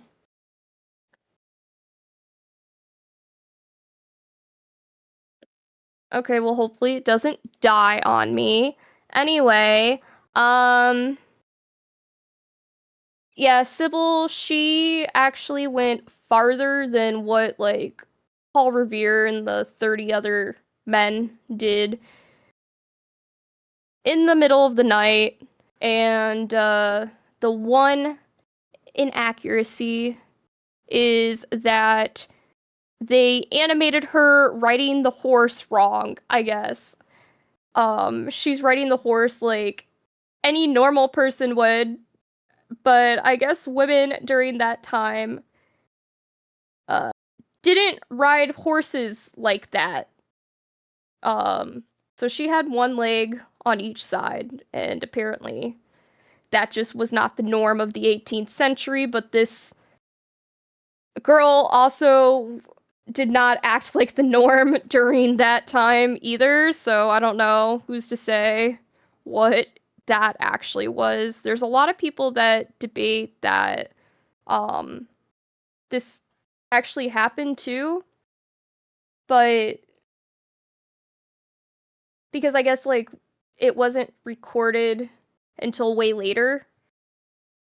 But a lot of women at the time, especially during that era, they like there wasn't anything recorded about them, so it's very well likely that she did do it, but who's to say?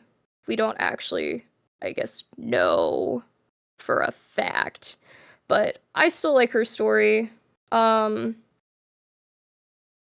Episode 22, Lafayette, the French guy, the French colonel, or no, general, no, God. The French general, he arrives in Philadelphia and meets the kids before offering his services to the Continental Congress. He's later wounded at the Battle of Brandywine, and oh my God. The Marquis de Lafayette, there we go, offers his services to Congress. James and Sarah follow him into battle, and basically they both just watch everything firsthand. Now, I really liked this episode. I talked about this guy a little bit earlier. He is, like, one of the key reasons. I feel like he had a really huge hand to play in America winning and then the French helping, because at the time the king was really pissed that he disobeyed like the French laws or whatever and went to go help America. And the king wanted Benjamin Franklin to tell Congress, like, basically don't let him help, but they did anyway, and he was a huge asset. He developed a really close relationship with George Washington, and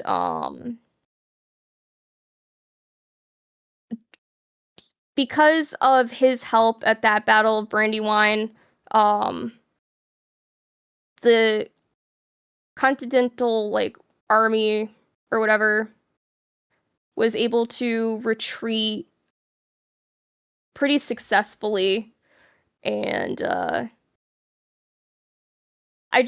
love this episode. I love this guy in general because later on, after helping America get their freedom, he also helped lead France through the French Revolution. And even I am like back. Hello. hi. Lafayette. Even like yeah, Lafayette. Even Napoleon like offered him a position like later in life, but he was like, I'm retired now, kind of thing. But yeah, no, this man not only helped America, but he helped France too with their revolution later on. But yeah, the king was not happy at all about that. So I love him, and I love when I was talking about Henri earlier, he kind of becomes a father figure to Henri, especially because he's from France. So I just love that dynamic as well. But after episode 23, oh god, I forgot what they're called.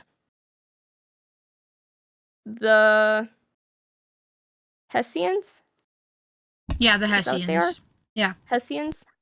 The Hessians are coming. Both James and Sarah witness the Battle of Saratoga. Sarah from her coverage of Benedict Arnold, and James from the vantage point of being tied to a Hessian deserter. James got captured. And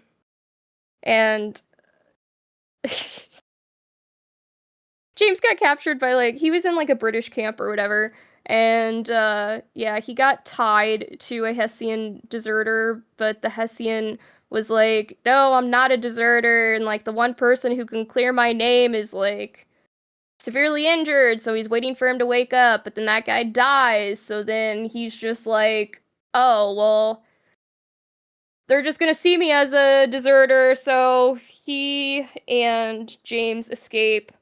But James does witness the Battle of Saratoga, and Sarah sees it from the side of Benedict Arnold. She has a really good, like, relationship with him too. Like, she really respects him, which makes later suck so much Yeah. worse. Her most But most hated thing is lying, and he's like the biggest liar ever. yeah, well, I wouldn't say at this point yet. Nah, probably not. But episode 24, The Valley Forge. James and Sarah see the hardship that Joseph Plum Martin and other foot soldiers endure during winter, which I would like to say every time it, like, throughout the whole series, every time it cuts to their feet and it's just their, like, fall apart shoes wrapped in, like, bandages or whatever to try to help through the snow and stuff. Oh my god, I hate it. It sucks. But Washington faces a possible mutiny. Von, god, I forgot the Prussian's name. Von Struben? Struben. Yeah, Struben drills Washington's troops. James and Sarah see the hardships that foot soldiers endure during the war. And Washington faces a betrayal. So yeah, lots of not great stuff during that episode. I do remember learning, like, not from this series. I mean, they do show it a lot, but they never, like, talk about it, I don't feel like. But, like, their clothing, especially during the winter, it just sucks. And I remember learning about, like, a lot of people had, like, frostbite and stuff. Oh yeah. Because, like, they didn't have the funds or, like, the resources to actually be dressed or prepared for stuff like that. So moving on to 25, Allies at last. Franklin is able to negotiate a treaty of alliance and an audience with King Louis. Meanwhile, James and Moses travel to Newport, Rhode Island, and meet with Jewish merchant Moses Michael Hayes. So we have two Moseses now. While Sarah and Henri remain in Philadelphia, and they hate it. Their little side story there, yeah. James learns about religious freedom from Moses, Michael Hayes, and Sarah on. Well, yeah, they're just doing their own thing. The thing with this episode, the events of this episode technically, so they take place in February, but in real life, Moses Michael Hayes signing the Declaration of Loyalty in Newport, Rhode Island took place in 1775. So that's a multiple year, time difference. But Hayes did end up moving back to Boston from Newport ahead of the British occupation in the latter 1776. When the gaps are years, I don't fully understand, was it intentional? Did that? I don't Or know. accidental? I don't know, because I like don't when know it's either. like they could have very easily added that into an episode of earlier times, right? Yeah. Yeah, Because for it sure. wasn't like necessary to be in this part of the timeline. So I feel like it was, I don't know, because I feel like it couldn't have been an accident. There was so much work and research that was done for this show. Yeah. There had to have been a reason. But I did like the two Moses's talking to each other. Yeah. But episode 26, Honor and Compromise, oh my god. Continental Congress in New York is divided among factions led by Richard Henry Lee and Samuel Chase. Also, I didn't realize until rewatching this all that Lee was a British soldier originally and fought on the side of the Americans, and that's why. Because he and Washington, Lee had an ego. Mm-hmm. Oh my goodness. Meanwhile, Washington has to deal with opposition from Lee. Oh, yeah. With regard to his battle strategy. Yeah. Henry befriends Abraham Needham. Sarah and Moses watched Congress debate over the Articles of Confederation. So this was the episode I was thinking of. Yeah, I don't know. I just thought it was really funny, Lee and Washington not agreeing, seeing eye to eye and stuff. Yeah, we've seen Washington had a lot Lee of patience. like go against his ideas over and over and over and over again. Yeah, and then Lee himself, because he's so fucking cocky, got fucking captured by British soldiers at one point because he was at a bar alone. Yeah. I don't know how he got out he of thinks that. he's like but the best. Yeah. But he's just a man. Like all the rest of them. And I think that's what puts Washington apart, because he very much emphasizes that he's just a soldier, like he's just a man. Yeah. And the thing with Washington too is that he's very his I don't know what to call them. His soldiers, not the soldiers specifically, the other generals and colonels and stuff. Yeah. They're his family. They're his family. He treats them just like family. Especially with Lafayette, they had a father son or brother. They had a close relationship in a family sense. He saw all of them as his family. So, very great guy. I am so glad he was like that, because I can't imagine. Can you imagine if it was Lee running everything? Yeah. We probably would have lost. Mm. But episode 27, The New Frontier in Philadelphia, James encounters mob violence against oh my god, James Wilson. Meanwhile, Sarah is on the Ohio frontier where she reunites with her father. Yay! So poor Sarah. What happens is poor Sarah, she's traveling with someone, right? This guy, while she's asleep, steals her shit and runs off and leaves her in the middle of the Ohio frontier, like the wilderness, by Yeah. herself. Girl has no idea And- where she's going, how to survive. This was like a big reality check for her. Mm-hmm. And she does, like, run into Native Americans. That's basically how she gets saved. And they take her back and take care of her. And then her father, who's actually friends with the very people who found her. You know, it's a cartoon. It's of course how that would happen.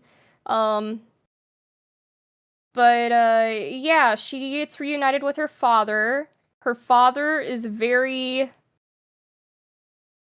pro-America, anti the crown. And the thing is with that I found interesting was that they both, like, he said he was trying to send a lot of letters to her and her mother, and Sarah and her mother were trying to send a lot of letters to him, but, like, nobody really ever got them, ever. Yeah, no. Like, they didn't even know For if her father years. was alive. Yeah. So that just really shows how, like, difficult communication was during that time. But during this, like, I mean, oh god, for obviously America was native land before. So the Americans who were fighting England to not be under the crown and have that land as their land is also taking that land away from the Native Americans. And the Native Americans obviously don't like that. And so there's a lot of, like, tension, especially with, like, specific tribes, because there are some tribes that were working with the English to drive the Americans out, and then there are some tribes that were, like, aligned with Americans or, like, whatever. So, but instead of her father going back with her, he told her he had to stay and help because he promised his friend in the tribe that he would help them and basically just keep everybody safe with it's a lot because this is like so this is Ohio. When did they start going even further? That would have been after the war.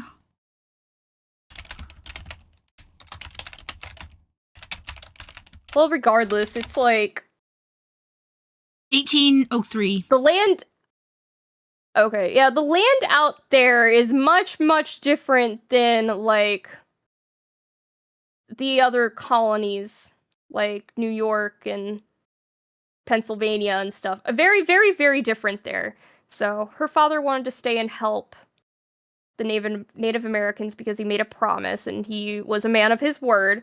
But he did tell her if it was okay with her and her mother, he would like to bring them both to America and, like, live there. Sarah is at, like, her wit's end, though. But before that, there is a lot of inaccuracy with this episode. So, okay, let's see. This episode takes place in October 1779, depicting the execution of Cornstalk and his son. However, his son was killed on October 10th, 1777, while Cornstalk was killed exactly 1 month later. His son is depicted as a preteen in the series, where in real life he was 31, 32 years old. These were Native Americans that were captured on like James' side of the story. Mm-hmm. For a second, I thought I was talking about the wrong episode. Nope, we're here. He wait, no, we're fine. Oh my god. Oh, I just like started talking about her father, and I completely missed the stuff about the Shawnee chief. Oh. Oh my god. I was like, wait a second, I'm so confused right now. No, I just like started going on a tangent about her father, so I completely missed the second half of this. The Shawnee chief, Cornstalk. That's who her father's like friends with. But yeah, so he was trying to help the Shawnee, but anyway, Sarah decides to return to London because she's just absolutely fucking had it. I mean, girl got robbed. Girl was in the middle of the wilderness by herself. Girl just saw her father for the first time in years, and he's like, yeah, no, like, America. So, yeah. Ugh. But James, on the other hand, reports on repercussions of inflation Oh, during yeah. that time. Oh, I just realized I Yeah. have the submarine still on, guys. No more turtle. Oh, that's funny. No more turtle. But yeah, okay, so what I was saying before. The Shawnee chief, Cornstalk, technically would have been dead already, and his son. Because that was like multiple years in between when they died and when this episode took place. Okay. But the secondary plot of the episode involves the Fort Wilson riot, which did actually take place during this time. So that was accurate, but like Cornstalk would not have been alive. But anyway, Cornstalk is seen coming to Fort Randolph alongside with his son to warn Captain Matthew Arbuckle of the disaffection of their people. In actuality, Cornstalk arrived there with fellow Shawnee Red Hawk. In addition, his son arrived later, searching for his father, and all three were executed in retribution for the murder of 2 American hunters later on, which they don't actually show they don't. So like earlier how we talked about that one guy getting hung, like we knew it happened. They didn't do that with this. They kind of leave you hanging. Yeah. Oh. On if they if leave he, you get- hanging. That was such Oh a my bad- god! Wait, is that what that means? Is that what that saying means? I really hope not. Oh my god, I really hope that's not what that means. I hate everything. Ah! Oh my god, I hate that. Well, anyway, in James's article regarding the events, he writes that James Wilson and 20 of his followers barricaded themselves inside of Wilson's home, and that 5 men were killed and 17 wounded, but in actuality, Wilson and 35 of his followers sought refuge in the house, and 6 died, and 17 to 19 of them were wounded. So I can't get over the hanging thing now. Oh my god, I hate that so much. That was just an unfortunate, unplanned pun. I hate that. Episode 28, not yet begun to fight.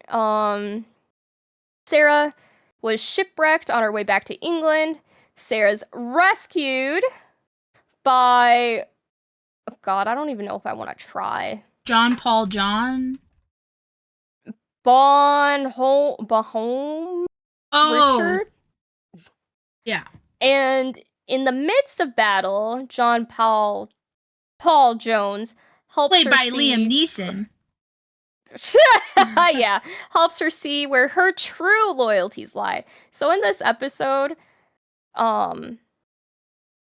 obviously it's like pro-America ship. There are English soldiers kind of below deck, that were captured, kind of locked up, and she knows one of them. And basically, she has to pick England or America. And she does pick England.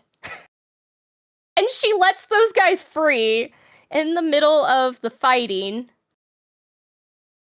between a different ship. And then, I mean, John Paul gives her another chance. And then she picks America. So, I would never give her another chance. You've lost gave it. her another chance. You gave lost her my another trust, bro. chance.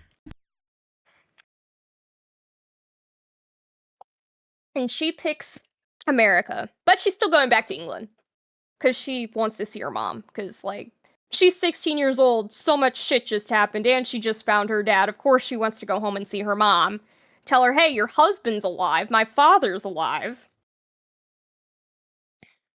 But, yeah, that was one hell of an episode. I was getting really mad with Sarah, too. I understand wanting to go back home and stuff, but, when she was trying to pick between the two, Anyway, episode 29, The Great Galvez. James is on the frontier, where he meets George Rogers Clark and Bernardo de Galvez, the latter at the Battle of Fort Charlotte. Meanwhile, like I said, Sarah's in England, but England is starting to no longer feel like home. James and Henri sail down the Mississippi River seeking Bernardo de Galvez. Sarah tells her mother she intends to return to Philadelphia. And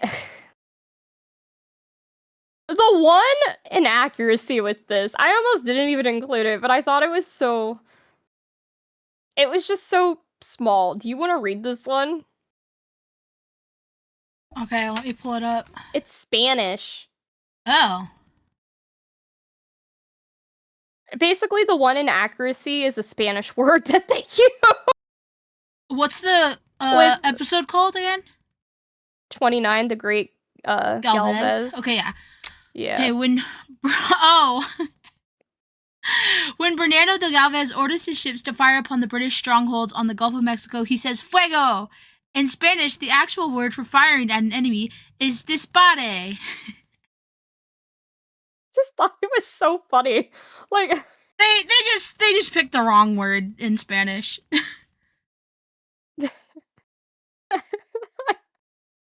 Fuego.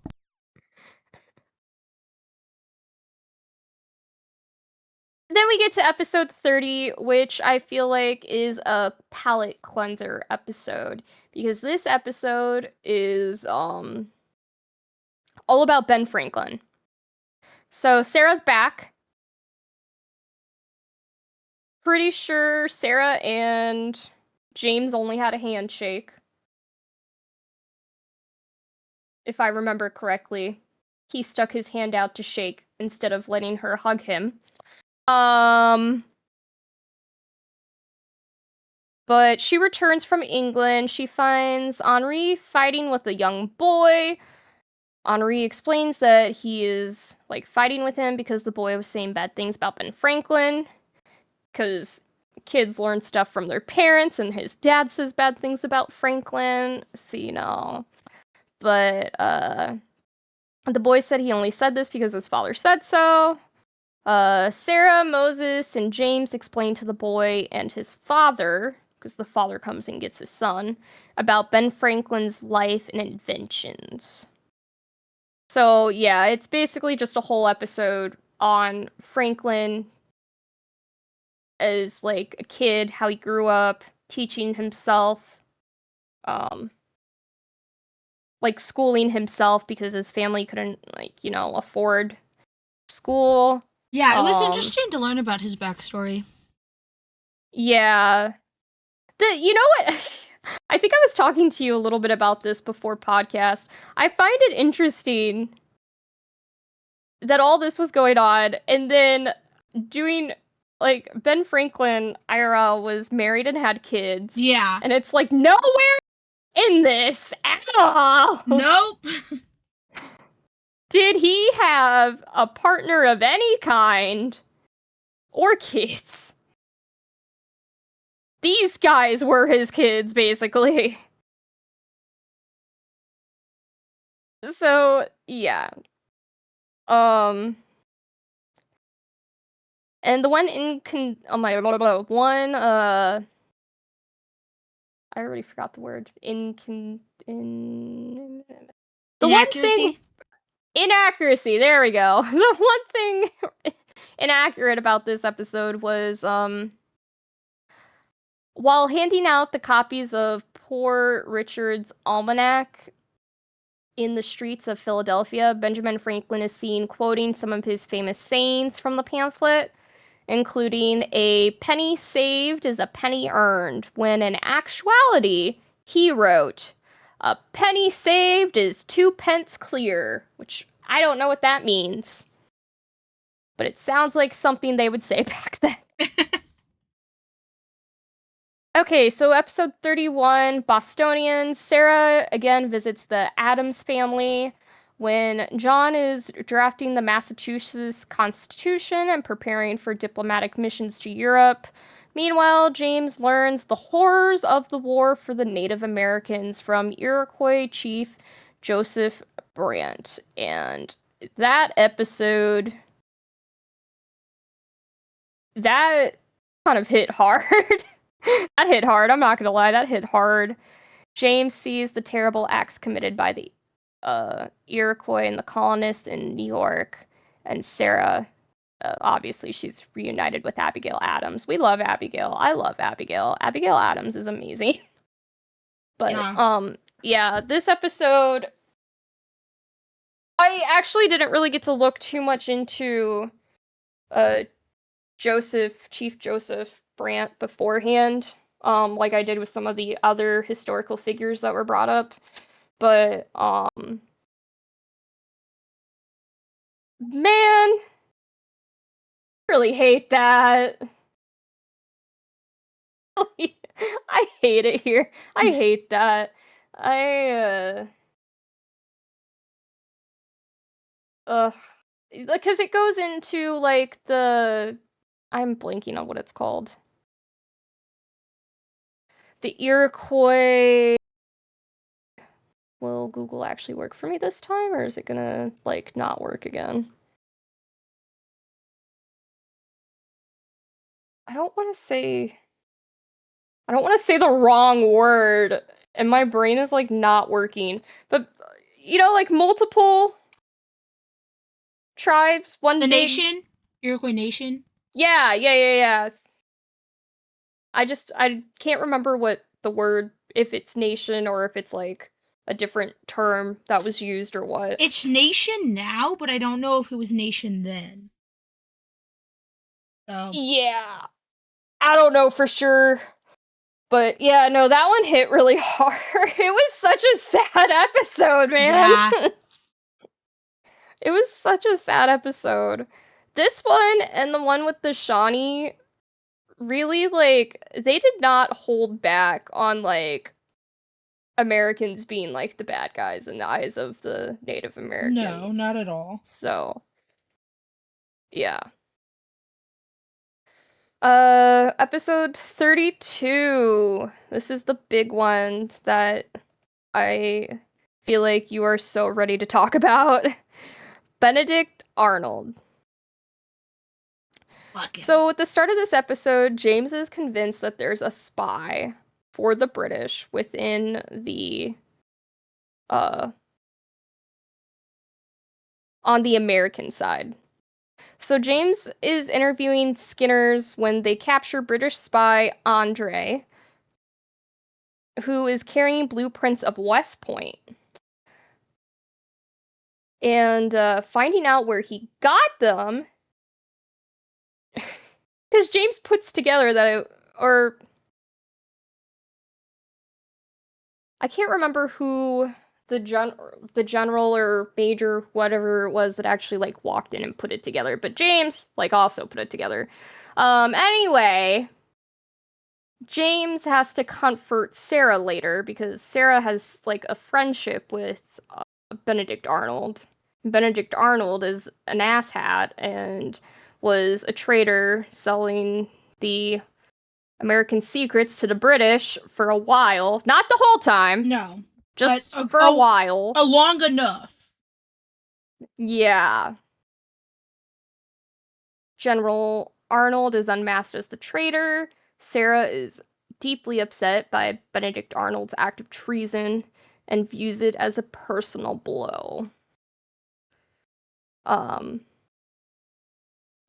did read somewhere that like Washington wanted Benedict Arnold to hang because of how like betrayed he felt. Yeah, I mean, but he did not, because he was not captured, because he stayed in London after that. Yeah. He stayed in London.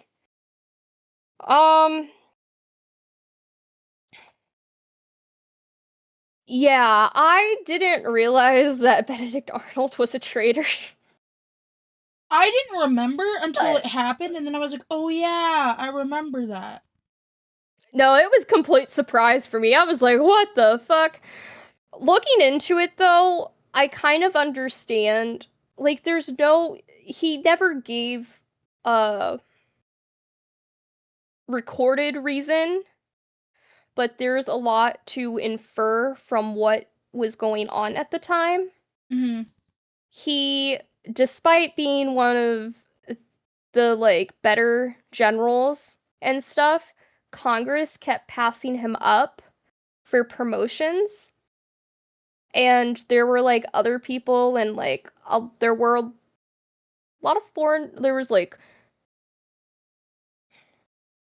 foreigners and, like, other people and stuff that just kept getting promotions over him.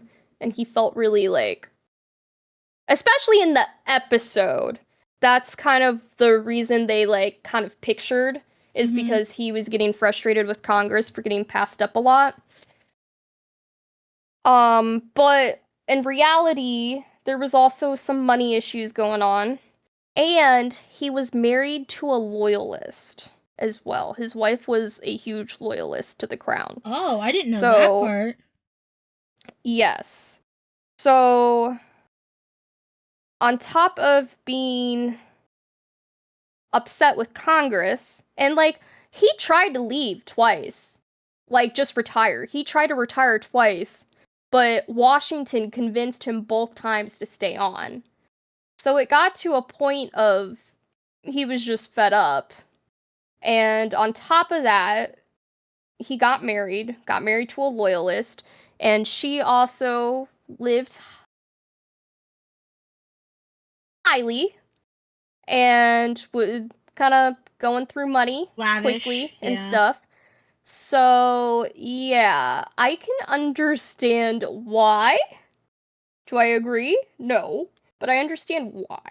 Like, there's more to it than what, like he didn't just hate gets talked America about and betray it because of no reason. Yeah. Honestly, they should have just let him fucking retire, and it probably never would have happened. Yeah. But anyway, episode 33, Conflict in the South. James tags along with General Nathaniel Greene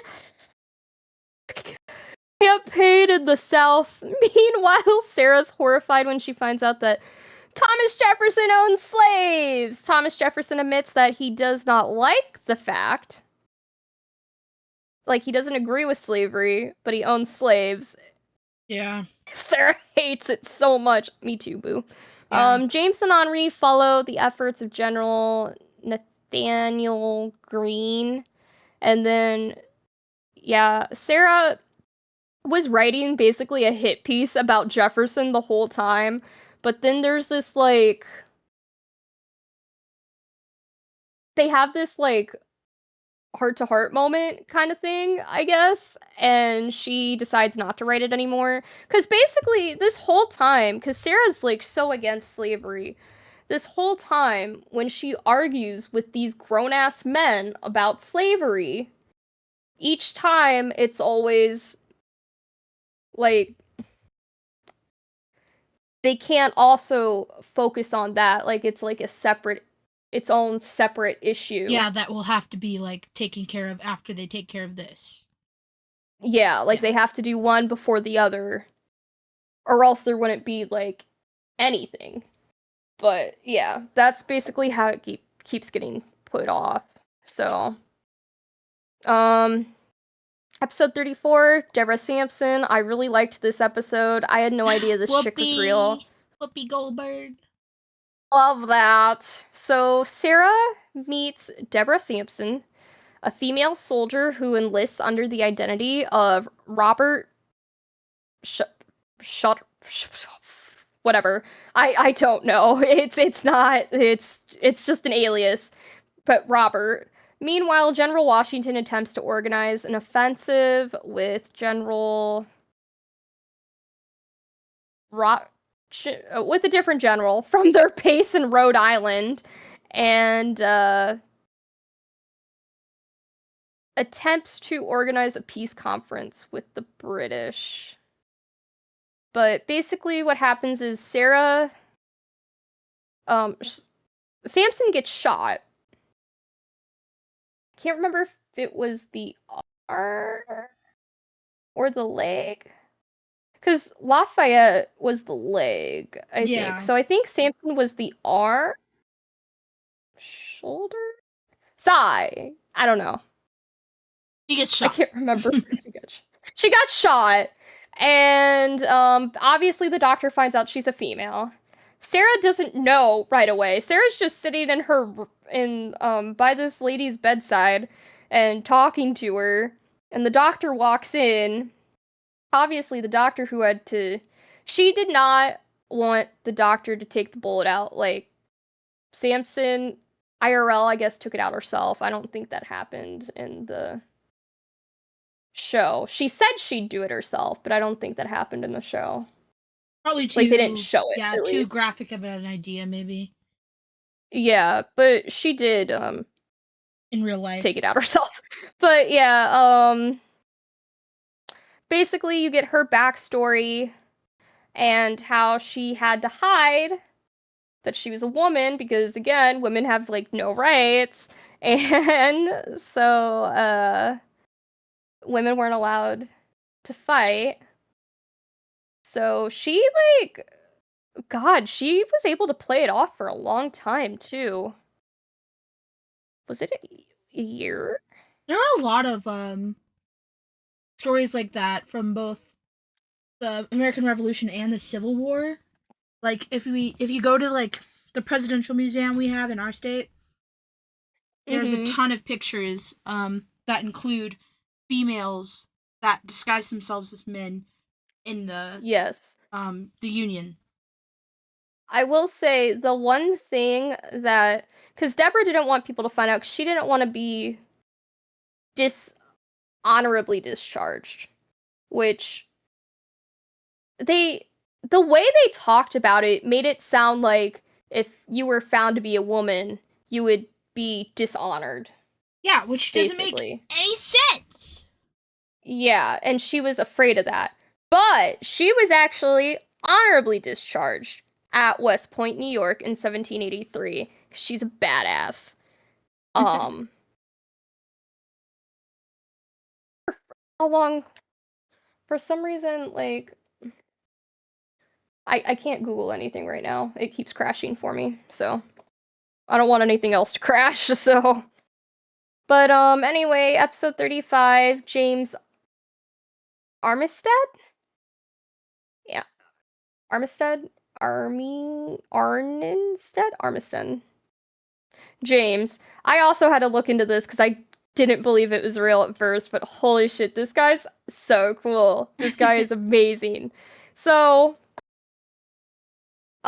this slave, basically, he asked his master fight for the Americans. He, had the blessing to go and fight. So he shows up and he's encamped with Lafayette's army in Virginia. Henri enlists as a drummer boy, and Sarah meets slave and double agent James Armistead. So, basically, what he does is, since he basically uses being a slave as, like, a cover to be a spy. So a lot of slaves at the time were joining the English because the English promised freedom for them if they did. So that's all he had to say to the English. And they hired him on as basically just like a servant and stuff. So he was able to gather information right from under them. And then he would go and report to Lafayette. But then, on top of that, the British wanted him to be their spy. So they thought that he was spying for them on the Americans. But he was giving them fake stuff on the Americans because he was actually like on the side of the Americans. So he was straight up double agent. Yeah. Did not get caught. Man was awesome. The other thing is that is it Cato, right? Yeah. Cato, that's what it is. Cato, Moses' brother, comes back up in this episode because Cato is one of the British soldiers that are fighting. Yeah. And actually, in the episode, Cato watches James steal some papers, or read papers, that he definitely should not have been looking at. And James had to basically plead with him not to report him, and Cato ended up not reporting him.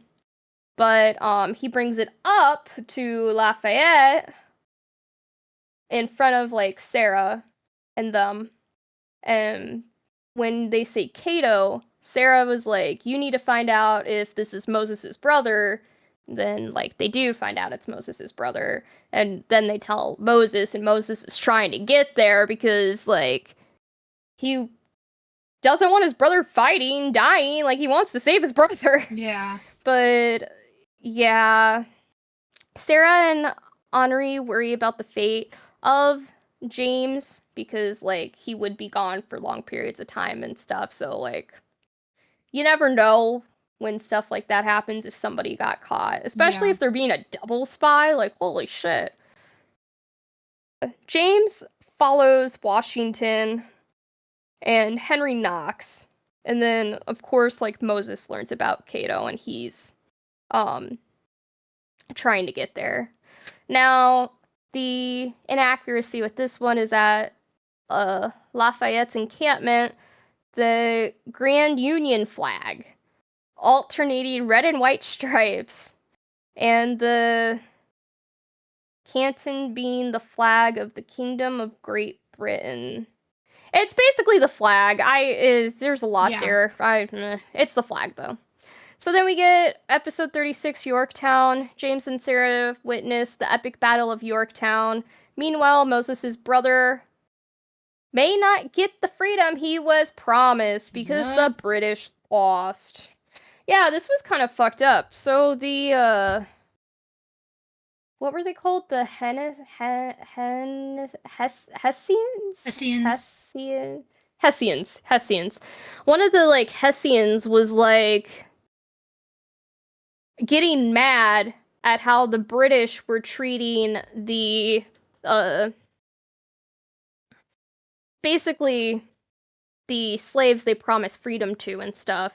Yeah. They were getting mad at how they were treating them because the Hessians didn't see them as like slaves or former slaves. They were just soldiers.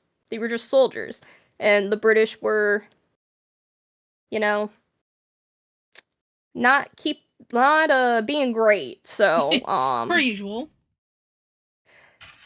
it shows that one of the Hessians was helping some of them escape before getting captured. And Cato was actually one of those that was able to get away before being captured. So, but Moses' brother fights for the British. Moses joins the American mining corps to search for his brother. Oh wait.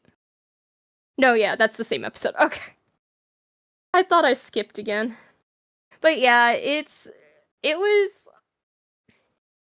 because when the fighting was going on, Moses literally tried to like jump over the like barrier to open fire to go and try to find his brother, and they had to hold him back. And I was like, oh my god, I can't even imagine the like feelings of that going through that. It's a lot. Episode 37, Born Free and Equal. Sarah travels to the Berkshires and learns of Mumbet, a slave who sues for her freedom. Let's go! And wins with the help from her attorney, Theodore Sedgwick, who happens to be, like, I guess the best attorney during that time. I remember learning about this. Do you? No, I don't. Okay. I don't. King George III is unwilling to admit that England has lost the war. Sarah resolves to fight for civil rights. Benjamin Franklin hopes King George will surrender the colonies after the battle at Yorktown. So there was an inconsistency with this. The episode takes place in August 1781. And one scene, King George III receives a letter of resignation by Lord North on the account of the British defeat at Yorktown, but in real life, Lord North did not resign as British Prime Minister until 1782. I wonder why they. So basically, I guess they probably just wanted to wrap it up. Yeah, probably. Because they only had 3 more episodes. Yeah. So, but yeah, I really liked that episode because I liked these past few episodes. I really liked because one, you see a woman soldier, then you see a double agent. Yeah, and there's like a lot with slavery and stuff, and then again we're in with the slavery stuff, and Mumbet gets freed. And what I love so much about this one specifically is that they basically use what they were fighting for and the Constitution to free her. Yep. All men are equal. Like, kind of mindset. Because she taught herself, I think, how to read and write and stuff, so she was smart. And she basically said in the episode she was listening in to when the men were like talking about that and stuff, so she knew what was going on. So she was like, hold up a sec. If they can, why can't I? Kind of thing. So yeah. She was successfully able to do that. Then we get episode 38, The Man Who Wouldn't Be King. When interviewing Washington, James learns that officers in the Continental Army want to overthrow the government and have Washington as the new monarch, the new king, which is really funny because that's the exact thing they were fighting against. Yeah, Washington found that abhorrent. He did not like that at all. The episode ends with Washington going to Annapolis and resigning his commission on December 23rd, 1783. James tells Sarah and Henri of an attempted military coup. Washington offers his resignation to Congress, basically. So, I really respect Washington for what he did too. Yeah. For all of it. Like, even, like, he becomes president. He's like, I'm not going to be president for more than, like, a couple of years. And his, like, was it The Last Farewell or something? The big pamphlet that he wrote about, like, what he thinks, like, the country needs to do to, like, keep themselves from becoming evil that they just freed themselves from. And a lot of his points really resonate today. Like, if you read back I was gonna say, you mean like what it's coming right now? What it's becoming right now? Yeah. Washington would not like Trump. No. Fight me on that. He wouldn't. He would hate Trump. He's probably rolling over in his grave at the shit that he's done to this country. Anyway. 39, going home. James visits Daniel Shays, who is upset about the conditions the Revolutionary War veterans are facing. Funny. America treated their veterans like shit then, and America treats their veterans like shit now. Whoa! We never stop. Some things never change. Truly. That is so fucking sad. Veterans are facing and leads a rebellion to shut the government down. In New York, Sarah again visits her loyalist friend, Mrs. Radcliffe, who ends up moving to Canada with Cato, which we'll get to that in a second, how that happens. Meanwhile, James considers buying a newspaper. Henri decides to go to France with Lafayette because that is his father. And Franklin returns to America with Lady Phillips, Sarah's mom. Mrs. Radcliffe tells Sarah the fate of the Loyalists, which it did suck. Lafayette invites Henri to live with them, and that was so cute. I was so sad. I know. Wait, we're gonna get into that. Yeah, and then Ben Franklin finally comes back from Europe. So, okay. So many different things happened this episode. So one, Moses was talking with James and them, like, what they would want to do. Because Moses says that he wants to open a school for free children. Or, like, for slaves. Children and stuff.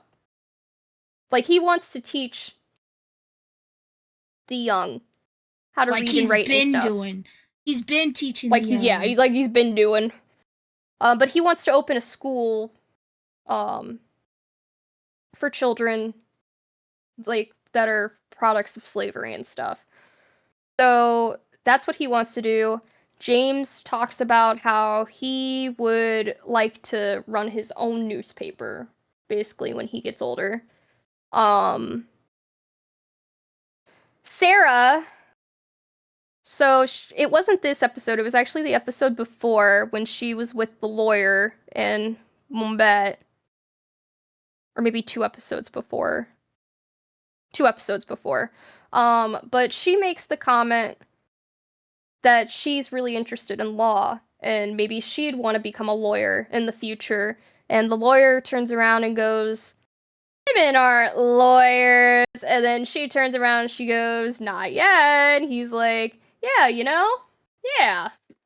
like agreeing with her. So yeah, Sarah, love Sarah. Sarah's the true feminist right there. Yeah. Breaking glass ceilings. But I don't know, who knows? Like, Sarah could probably do anything, really. But yeah, and then the second part of this episode, the part that really hit me the most was Henri. Henri got so upset when Lafayette told Moses that he was going back to France. Henri got, again, remember, he's like a little kid. This guy who's from France, speaks his language, has taken care of him and treated him like a son after he's lost his parents already, Yeah. is leaving. So he got really upset and ran away. And Lafayette is looking all over for him, calling out to him, and then, like, in his big spiel that he's going on about while looking for him, he tells Henri that he wanted to take Henri with him. So Henri jumps out of his hiding spot and, like, he hugs him, and oh my god, it's so cute. It's so sweet. Like, my favorite A well-deserved happy ending. end. A well-deserved end for Henri. He's been through so much. Yeah, he has. Also, another thing, real quick, these guys never age. Yeah. Like, what would their actual ages be? I'm not sure. Henri would still be a kid regardless. What year does it end? 1783? I think so. So that would be... When did they come? Was They it came? Let me see. I said it in my... 1773. So that'd be 10 years. Damn. So... Yeah. So Sarah's 26. And... Henri would be 18. Yeah. They just don't age. I never noticed that. It's a cartoon, guys. It's okay. That's funny. But yeah, Henri gets to go back to France with Lafayette. And I just, in my happy little perfect world, he raises him as his son and happily ever after. But what I find out, because obviously Henri is, like, not real. Yeah. The real Lafayette goes back, does all that stuff to liberate France. Now, he never got the, like, I guess, consequences of His actions. trying to fight for freedom. Yeah. But his wife Oh. suffered consequences, and a lot of her family was executed. I am not 100% sure if she was executed or not. The article I was reading didn't say, but, like, she definitely was detained. Yeah. So that fucking sucks. And Lafayette does come back to America later, and when he's doing, like, his tour in America, I heard that he actually gets back in, James Arnested, Yeah. the double agent. Because James Arnested said that he was going to change his name to James Lafayette when he becomes free, because of his relationship with him when he was being the double agent. Yeah. So he actually sees James in the crowd when he's traveling through, and, wait. I don't know if this is before he left to go to France, or when he was after. back from France. I don't know which time this was. Basically, like, he sees him, they get, they hug and everything, and, talk for a little bit. So I really liked that too. Lafayette seems like such a cool dude. Like, a genuine dude. It's great. Before I keep talking about him, episode 40, We the People. James and Sarah attempt to find out what's going on at the Constitutional Convention. Moses is upset that the Constitution does not abolish slavery, and I just realized I forgot to talk about another important thing in the last episode, so we're gonna jump back real quick. Episode 39, the other thing, Cato.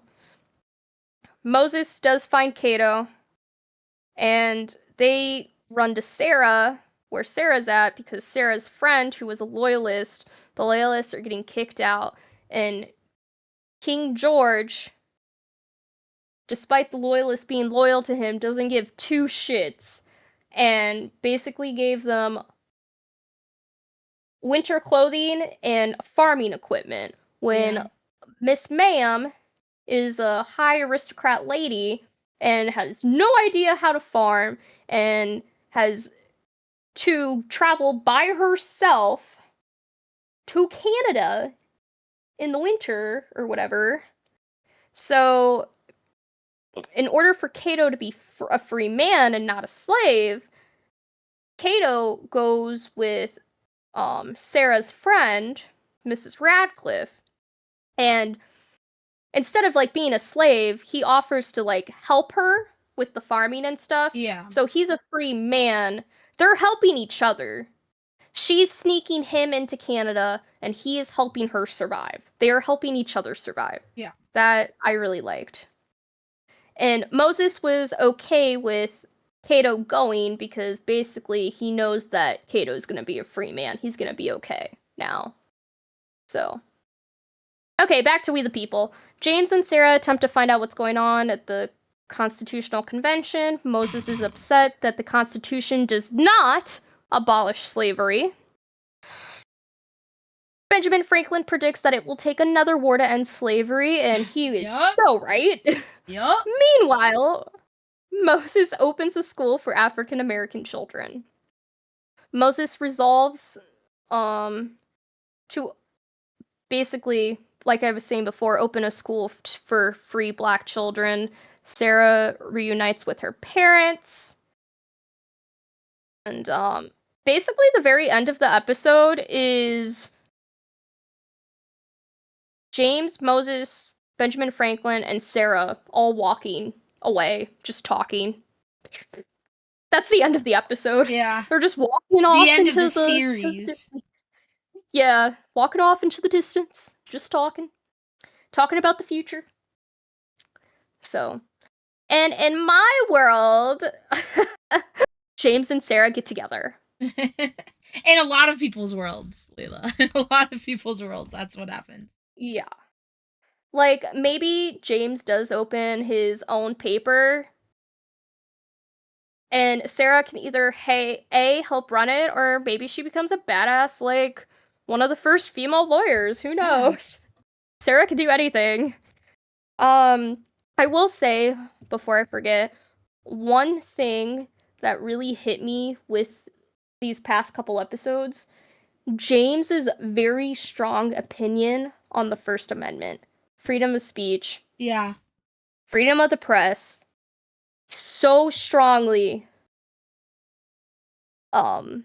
Such strong feelings for that. And it made me think, damn, if he were real and he were alive today, fuck. Because the other big thing is integrity. What is, like, journalistic integrity or whatever? Yeah. Which I also feel like is something that he would be upset about today. Yeah, lacking today. So, I just, especially at the end. Yeah. It was more at the end than the beginning, but especially at the end, a lot of the stuff that was being talked about, or like the characters themselves were expressing very deeply, is like, what's going on right now, and it's fucking insane. Yeah. The show is relevant, man. History is repeating itself. 250 years. It has been 250 years since all of this. And we're just slipping, man. We're lacking. We're slipping. Yep. This is not what all these people died for. Fought for. None of it. Yeah. It's not at all. I mean, like Sero and I don't remember if we were on stream talking about this or not. America has like come quite far in 250 years, because I understand that that's really young for a country, Yeah. and from point A to point B, all the achievements and all of that has happened, that's amazing. Yeah. But the Constitution, the government, Congress, all of it that this series talks about is what is being tested right now. Yep. Yep. Yeah. That's, yeah. Exactly. Theoretically, they really tried the 3 branches of government, Yeah. the Congress, the 2 different systems, the electoral college. Like they really tried, but somehow Yeah. Still fucked. Yup. Oh man. Still corrupt. Yup. Because of, well, okay, we're not gonna get various killed reasons. during a Yeah. war. Yeah, or don't wanna. Yep. But yeah.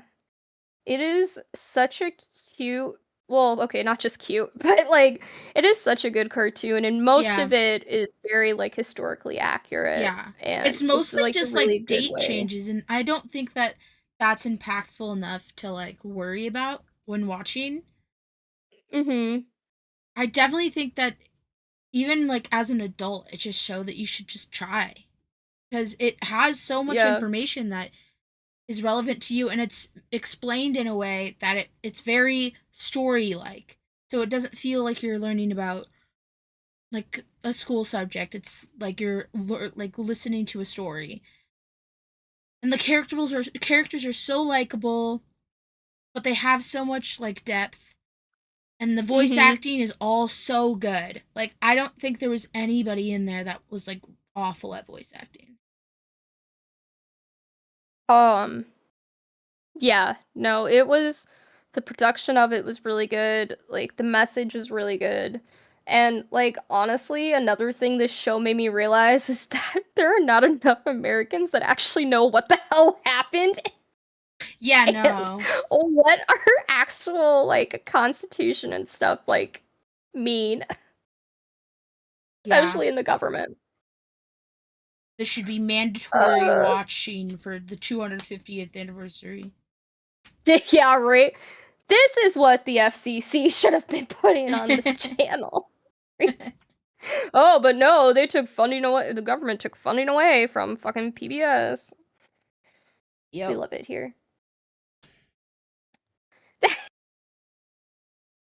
But yeah, that is Liberty Kids. We hope you enjoyed Somehow, our retelling of the series. It's not the same as watching it. We do encourage you to watch it, but I left a lot of details out. it really does. I really just like summarized.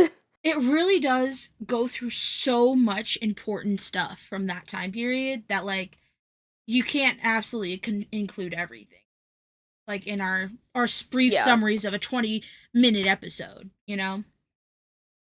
Yeah, and I love storytelling. Like I love the god words my brain right now. The like connections between all the characters too. Like the stories and stuff. Yeah. I really like that. Like it's done really well. It definitely has a good balance of like the history side of things, and then like not just that, but like their own lives and stuff. Yeah. Personal lives of these kids. Yeah, basically it's showing you what being a kid like during that era would have been like. But let me tell you, like, as shitty as it was, especially for Henri, like, a lot of kids had it weird. Like, a lot of, like, Yeah. not everybody got to work for Ben Franklin. Yeah, no. Like, they were so lucky. Like, half of the time they got out of shit because they were like, oh, yeah, we're friends with Ben Franklin. And everyone was like, they just had to use Ben's name. And 9 out of 10 times, they were good. Yeah. Well, it's been nearly 5 hours. Should we close it out? I don't think we're gonna raid anyone because I didn't find anyone. I've had to pee for 20 minutes. Okay, sick. Let's close it out then. All right, guys. We're gonna do our closing, and then we're gonna leave you for today. But we'll be back next week with Y2K Part 2. For real this time. Yeah, for real this time. There was what episode was it that kept getting, like, pushed off because every time we tried to do it, there were issues? King Arthur. There was, like, King Arthur. That's right! This is like King Arthur 2.0. Yeah. Okay. Thank you for joining us today in our unique celebration of this country's history. We hope you enjoyed diving into this show and check it out for yourselves. For real, check it out. Yeah. Next week, we'll be revisiting the 2000s for part 2 of our Y2K episode. We hope to see you there, and if you don't want to miss any future episodes, don't forget to like, comment, and subscribe. And join our Discord to keep up to date on our schedule. Bye-bye. Goodbye. Bye-bye.